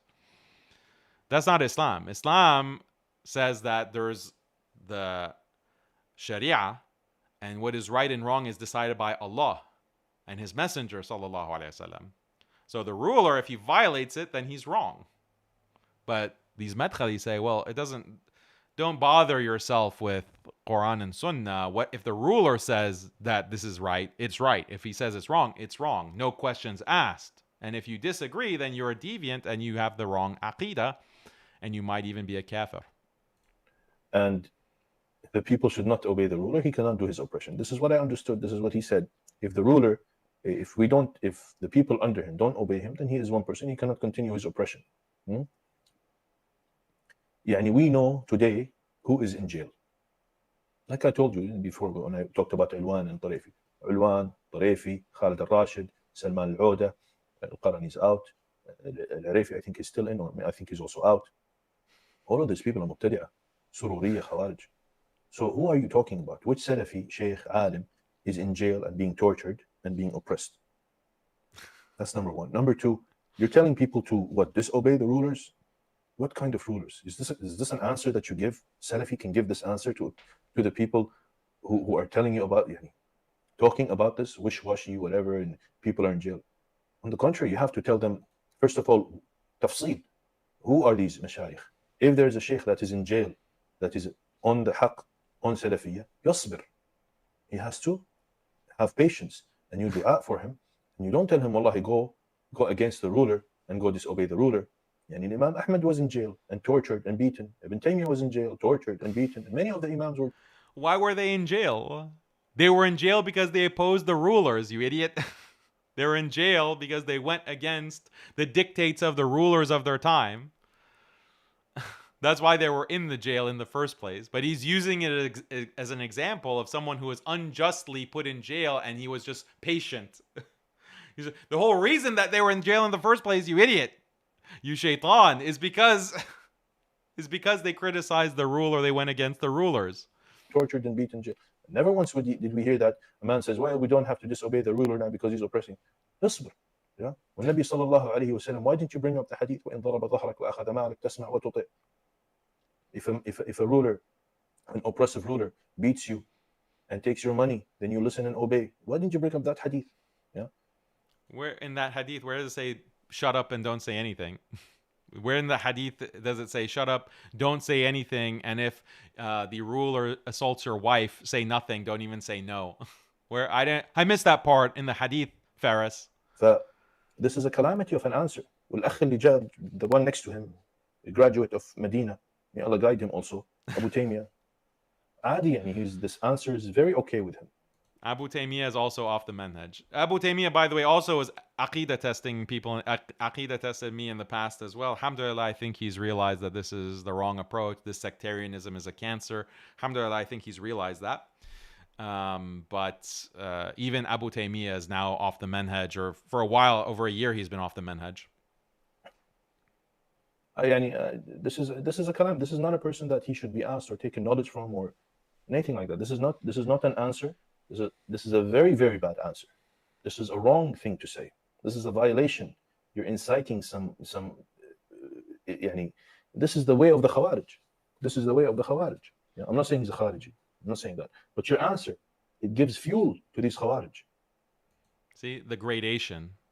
He doesn't come out and say you're a Khariji. Allahu Alam, maybe you are, but you're definitely on the path of the Khawarij. And where is that path going? You better check yourself before you wreck yourself, as they say. That's what he's saying, basically. Check yourself because you're on the path of the Khawarij. And where does the path of the Khawarij end up? Where does it lead? A bone saw. Being tortured in a dungeon. That's where you're headed, Uthman. Unless you don't change course. Gotta change course, Uthman. Just, turn around. You're going to get khashogit. When you give loose answers like that, and we have to educate the ummah and about this and not being sellouts, and what is this? Who says? Hatta the terminology is not used by Ahl Sunnah wal Jama'ah. Not being sellouts. You're a Khariji because you said don't be a sellout. This language is not used by Ahl Sunnah. It's used by the Khawarij, by the Sururis. So, wallahi, this is calamity. Sallallahu alayhi wa sallam. It should not be answered like that. Al-Muhim. Moving on. I don't want to take too long, but it's clear, huh, guys? It's clear. Inshallah.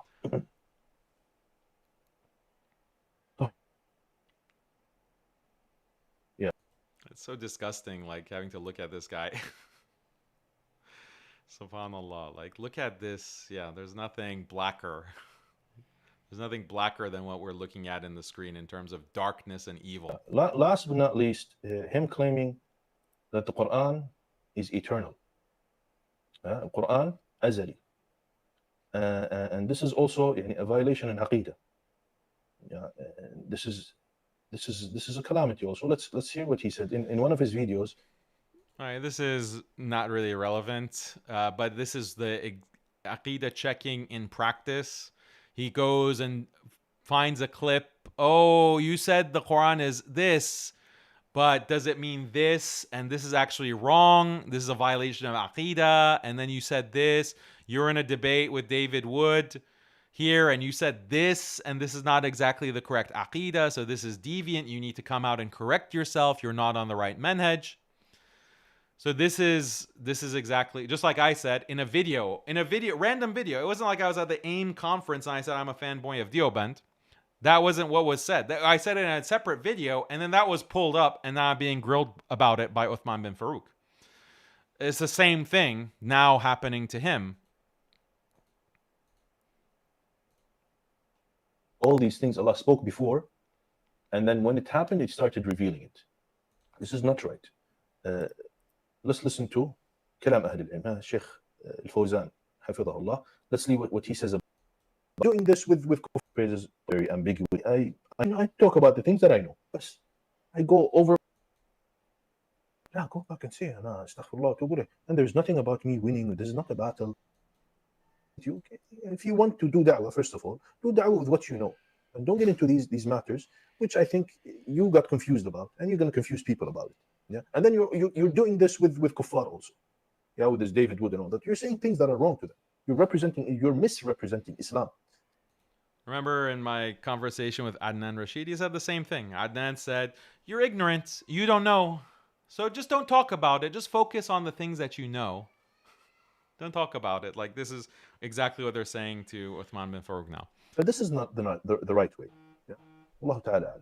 Did I mention it? Did I miss anything? Yeah. So to wrap up, problem with Bara'a from Ahl al-Bid'ah.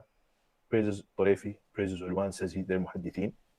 He praises Ali Da'wah, which I don't need to really say what the problem is with that. Praises Daniel Haqiqatjou, the Rafidi cheerleader. this is also a calamity. You don't praise these people. You have to warn against them. You have to boycott them.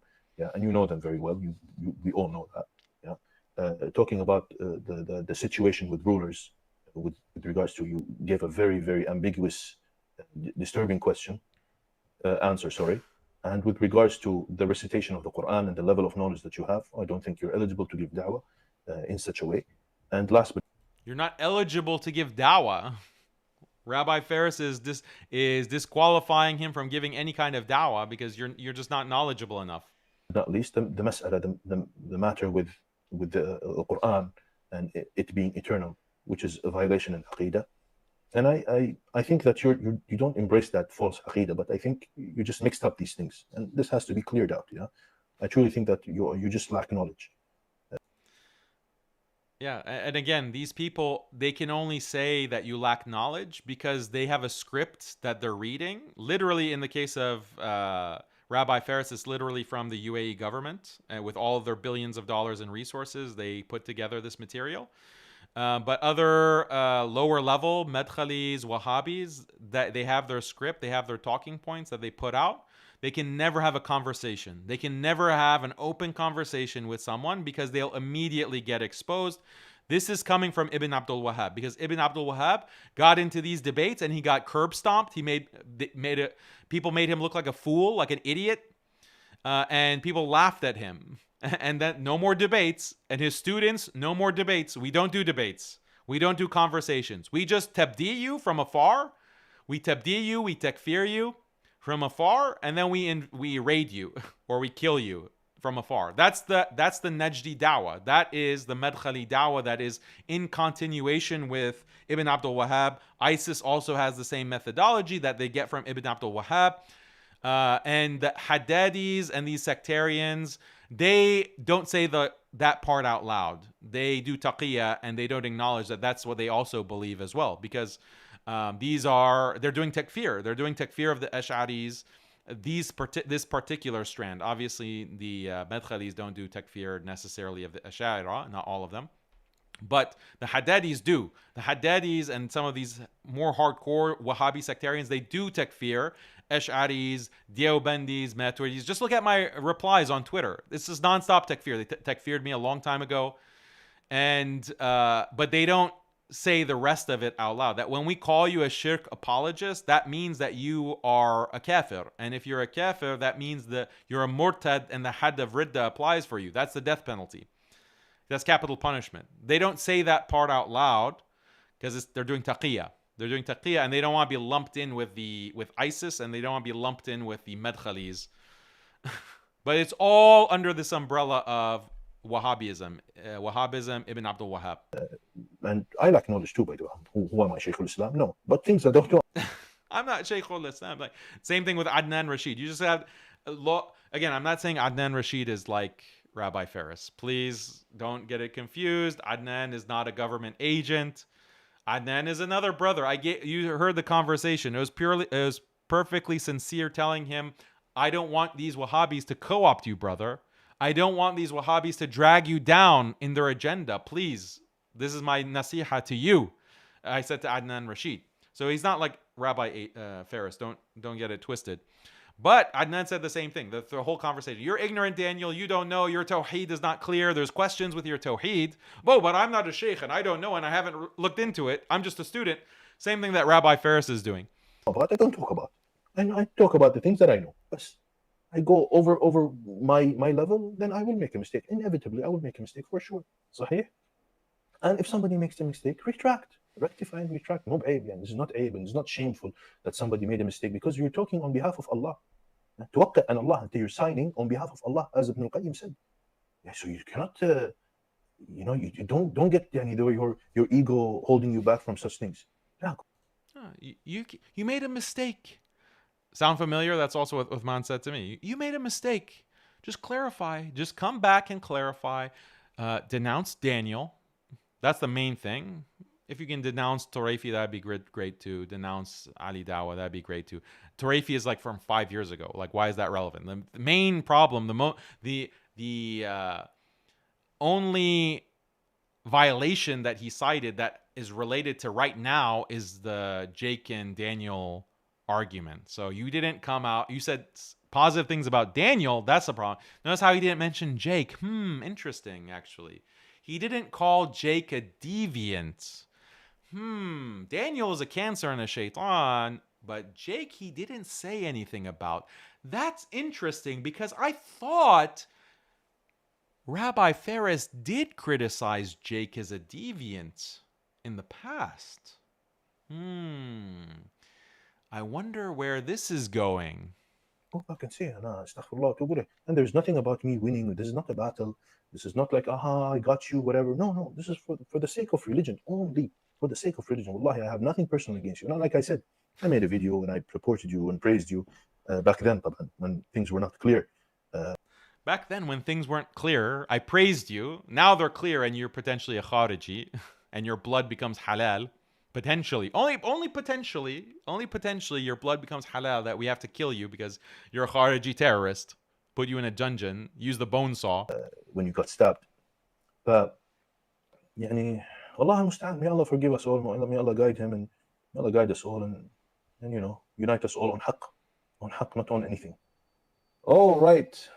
Plagiarism. Sorry, I forgot about the plagiarism part. I didn't finish yet. 1 second. One more violation. One more. Give me one more chance. Okay, we can skip this part as well. He just accuses this is page 4. Uthman of plagiarism. On the right, we have a book, so whatever. By a professor in one of Don't need to get into this. But it has to be said. Wallahi, I've been holding my tongue for many years, but since all these things I said, I just have to speak. He has to speak. All these things were just building up for years, since even before Corona. All these violations have building up, but now, just a few weeks ago, he has to speak.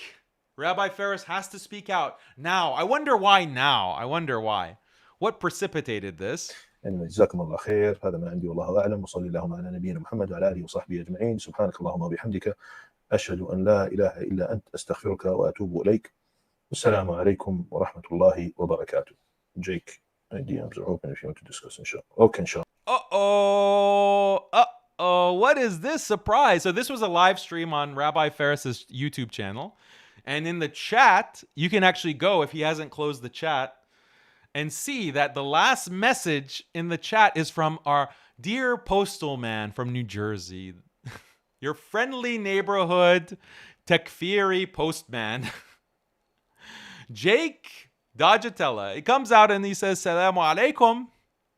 My DMs are open if you want to discuss, inshallah. Wow. So Jake presumably saw what we saw. He presumably saw a lot of that live stream. And still he has this warm greeting for Rabbi Ferris. Maybe he calls him Sheikh Ferris. Assalamu alaikum. My DMs are open, inshallah. If you want to discuss, my DMs are open. Now, what does Jake want to discuss with Rabbi Ferris? What exactly does he want to discuss? Does he want to defend Uthman? Because Uthman is part of AIM. Jake is a part of AIM. Jake is also associated with AIM. Does he want to discuss how dare you criticize my beloved brother Uthman? Is that what he wants to discuss? Privately? So what this indicates to you is that the DMs, the private messaging, the WhatsApp messages, this is what's going on. Uthman got the message from Rabbi Ferris. Jake is getting the message from Rabbi Ferris. They're in contact. My DMs are open. What are they talking about? I wonder what. And is it a coincidence that Rabbi Ferris, in that video clip where Uthman says they're two good brothers, Jake and Daniel, they're two good brothers doing good work, and they need to resolve their differences, blah, blah, blah. Is it a coincidence that Rabbi Ferris didn't have anything negative to say about Jake? Is that a coincidence? Has Jake kissed the ring? Has Jake kissed the ring and licked the boot? Did he take the carrot? Or is he just scared of the stick? because he's in Morocco now. Another country signed on to the Abraham Accords, and he doesn't have citizenship in Morocco. Who knows what's his residency status? Who knows if he can find work without the proper papers? Who knows what the government requires from this poor miskeen Jake from the United States, who just wants to live in Morocco? But it turns out that Morocco is a signer of the Abraham Accords, aligned with the UAE. A lot of mukhabarat in Morocco, a lot of agencies. Mossad, literally Mossad, is in that country as well.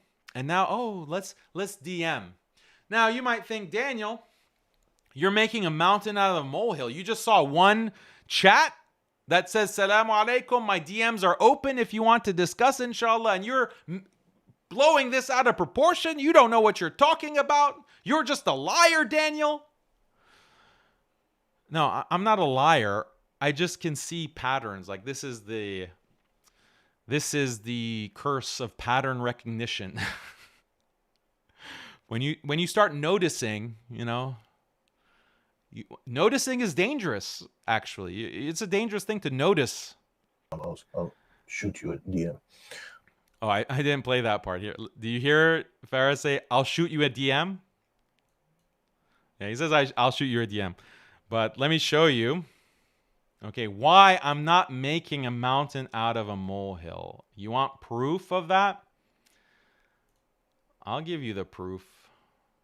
I will give you the best proof you've ever seen in your life. Inshallah. I just have to paste it. Hold on 1 second.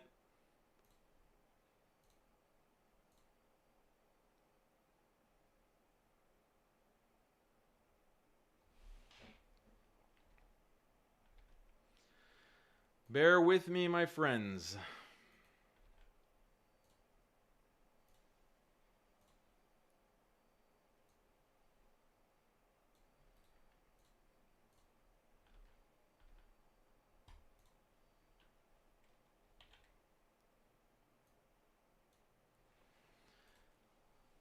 Now, there's a very interesting tweet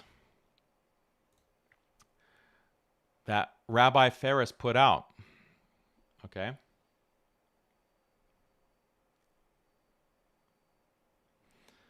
Look at this.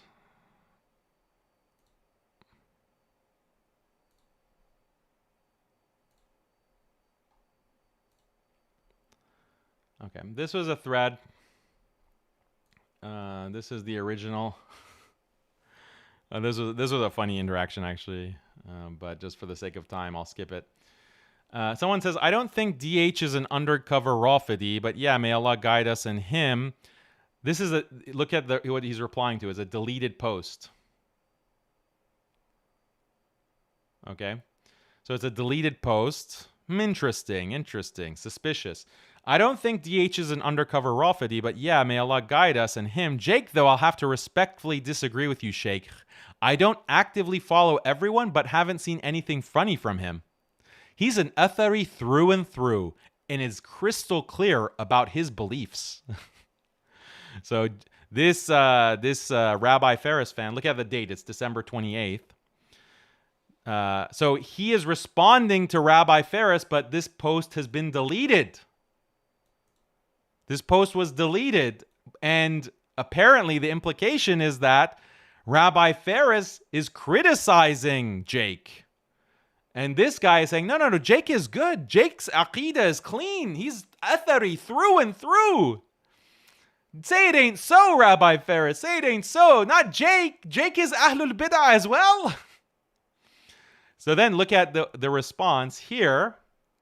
What's the date on this? January 16th. Ooh, interesting. January 16th. Dear brother, I have deleted everything I said about Jake. Please disregard my statement that he's a deviant. May Allah forgive me and guide us all. Wow! Rabbi Ferris has seen the light. Rabbi Ferris realized that Jake is not a deviant. Jake is on the manhaj of Ahlul Sunnah wal Jama'ah. He has the correct Aqidah, alhamdulillah.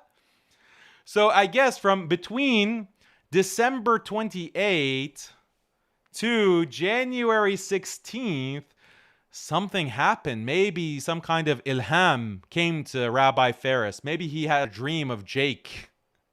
Maybe he had a dream and then, oh, Jake is not a deviant. I've seen it. I have gotten the ilham. From supernatural sources. I see now. Was it ilham or was it something else? Was it something else? Because if you look here, when was the actual when was the Uthman FAROOQ video? The Uthman FAROOQ violations?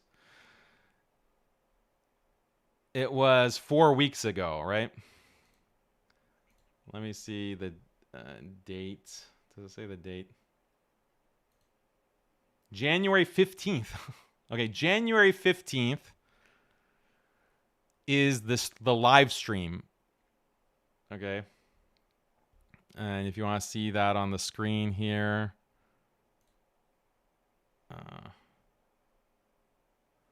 Let's see. Anyway, just go to the video. Uthman FAROOQ's violations, and it says January 15th. So that live stream is when Jake said, Salaam alaikum, let's talk in our DMs. So then immediately after, on January 16th, he deleted everything he said about Jake. Interesting. What was in that conversation? Because look at Rabbi Ferris might have thought he deleted the statement about Jake, but the internet never forgets. The internet never forgets, Rabbi Ferris. Look at this. Oh, did someone save your tweet? Did someone save your tweet on Jake? So this is about me. He is clearly a deviant. This is about me. The only doubt I have is that he is an undercover Rafidi or not. So I'm practicing taqiyya. I'm actually Rafidi. Jake is also a deviant, but on a different matter. May Allah guide him. What matter? What matter is Jake deviant on? I wonder. And then this guy that we saw before. I don't think DH is an undercover Rafidi, but yeah, may Allah guide us. But Jake, no, crystal clear. His beliefs are on the manhaj of Ahlus Sunnah wal Jama'ah. He's an Athari through and through. That's what we read. And then this is what was deleted. I mean, this was deleted by Rabbi Ferris, and this was deleted. Yes, you're right, except he isn't Athari. So this is referring to Jake. When it comes to dealing with Muslim rulers, as far as I know, that by itself takes you off the manhaj. Correct me if I'm wrong. That's his problem with Jake. As far as I know, he's not Athari. He doesn't have the correct Aqidah when it comes to dealing with the Muslim rulers. One more thing I forgot. He cooperates with deviants like Muhammad Hijab and co. Because Jake is a part of Sapiens. I don't know for how long. Because now he's messaging Rabbi Ferris. My DMs are open. And Jake, by the way, was defending Faris Hamadi. I'll pull up that tweet too. But just look at this. Like, he's saying that Jake, yeah, he might be an Athari, but what about the Muslim rulers? And then January 16th.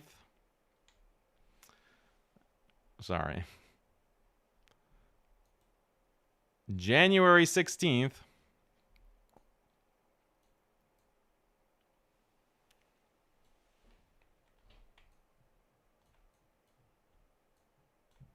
What does he say?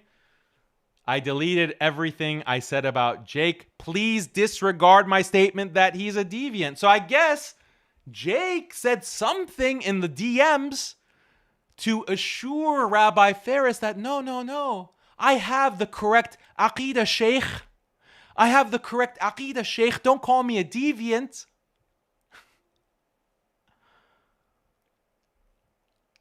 disregard. Rabbi Ferris cares so much about Jake that he makes a formal declaration and apology. May Allah forgive me that I could have ever called our dear brother Jake a deviant. He is on the pure manhaj of the Salaf.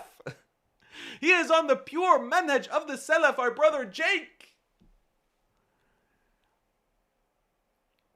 Man. Could there be like any more obvious checkmate than this? I mean, the only bigger checkmate is if we got like a screenshot of a check signed by Rabbi Ferris and Jake holding the check and going like to the bank. That's the only more obvious thing that we could have at this point. Like we can see Jake with a check and smiling like this, going to the bank. That's the only more obvious thing that we would need. Right? So, alhamdulillah, Jake is on the manhaj of the Salaf. Okay. So, and then, yeah, Jake has been defending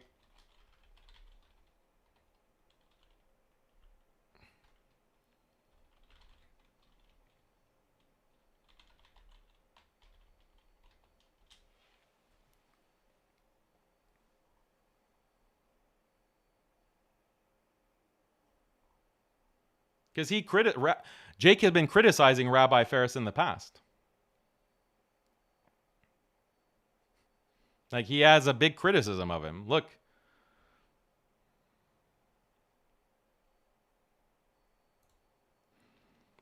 He says to Rabbi Ferris, do you own McDonald's or Starbucks? Or maybe you have stock in those companies, Faris Hamadi. You seem to be more worried about whether or not Muslims are eating Big Macs or for lunch instead of whether or not our Palestinian brothers and sisters are alive to eat lunch. This is from October 29th, 2023. This was before Jake moved to Morocco. This is when he was still in the U.S. But now, so Rabbi Ferris is implying that Uthman is a Khariji for much less than this. Uthman FAROOQ has never criticized Rabbi Ferris like this, as far as I'm aware.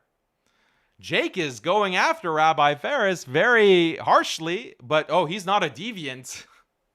Rabbi Ferris vouches for him. And look at this. Al-Manhaj al-Tiktaki al-Kubra. This is like the anti-Madkhali meme. And these are the people that are... Anyway.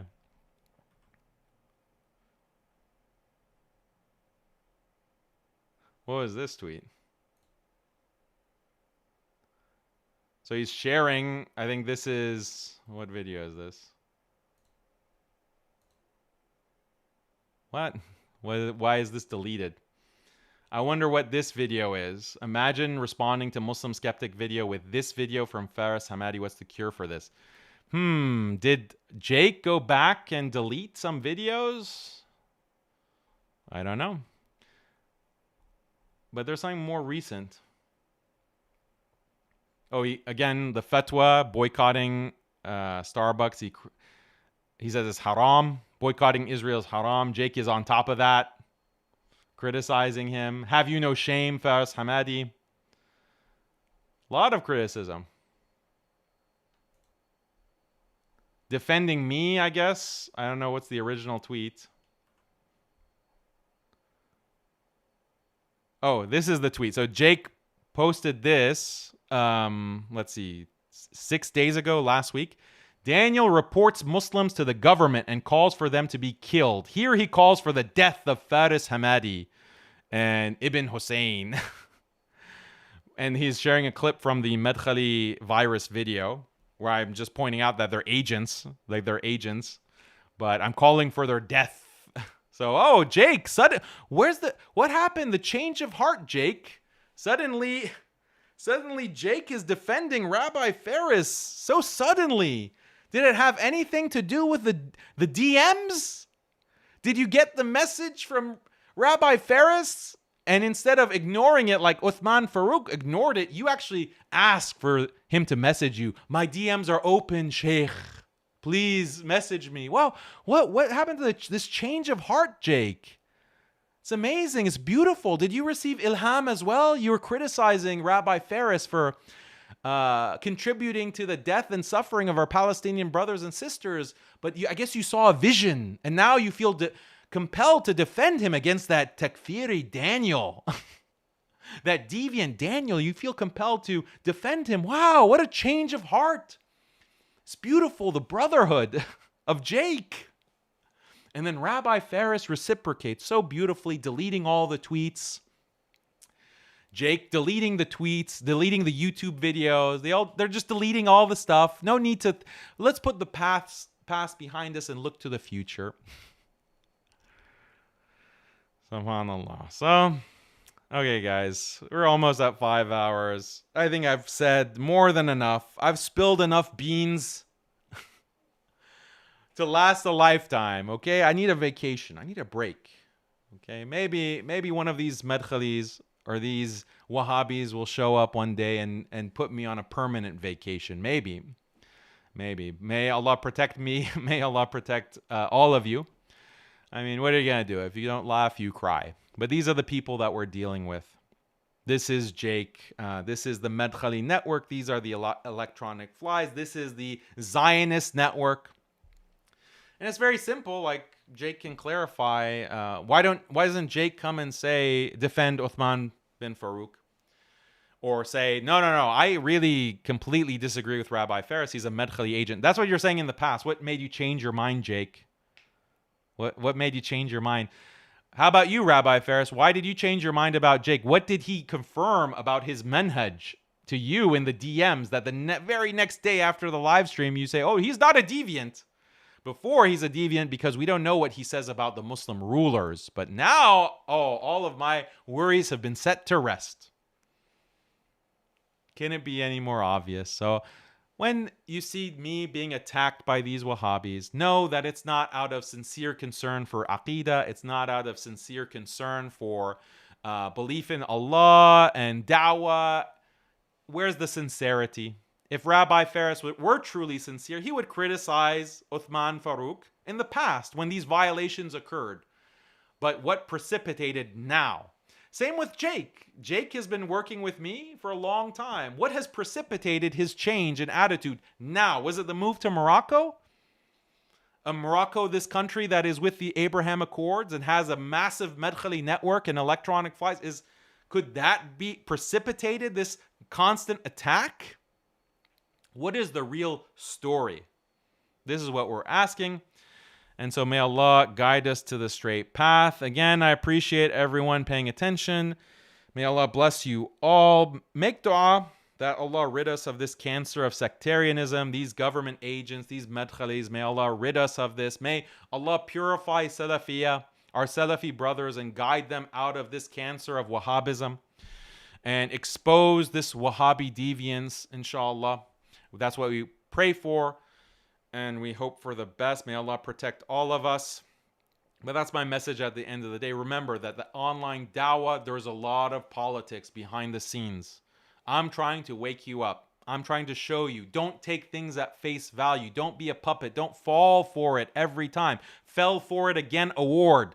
You don't need that award. You have to be woke in a good way. You have to understand the game that's being played so that you can seek the deen and pursue the pleasure of Allah in the best way, in the most correct way upon the Quran, the Sunnah, and the way of the Salaf. May Allah bless you all. Assalamu alaikum wa rahmatullahi wa barakatuh.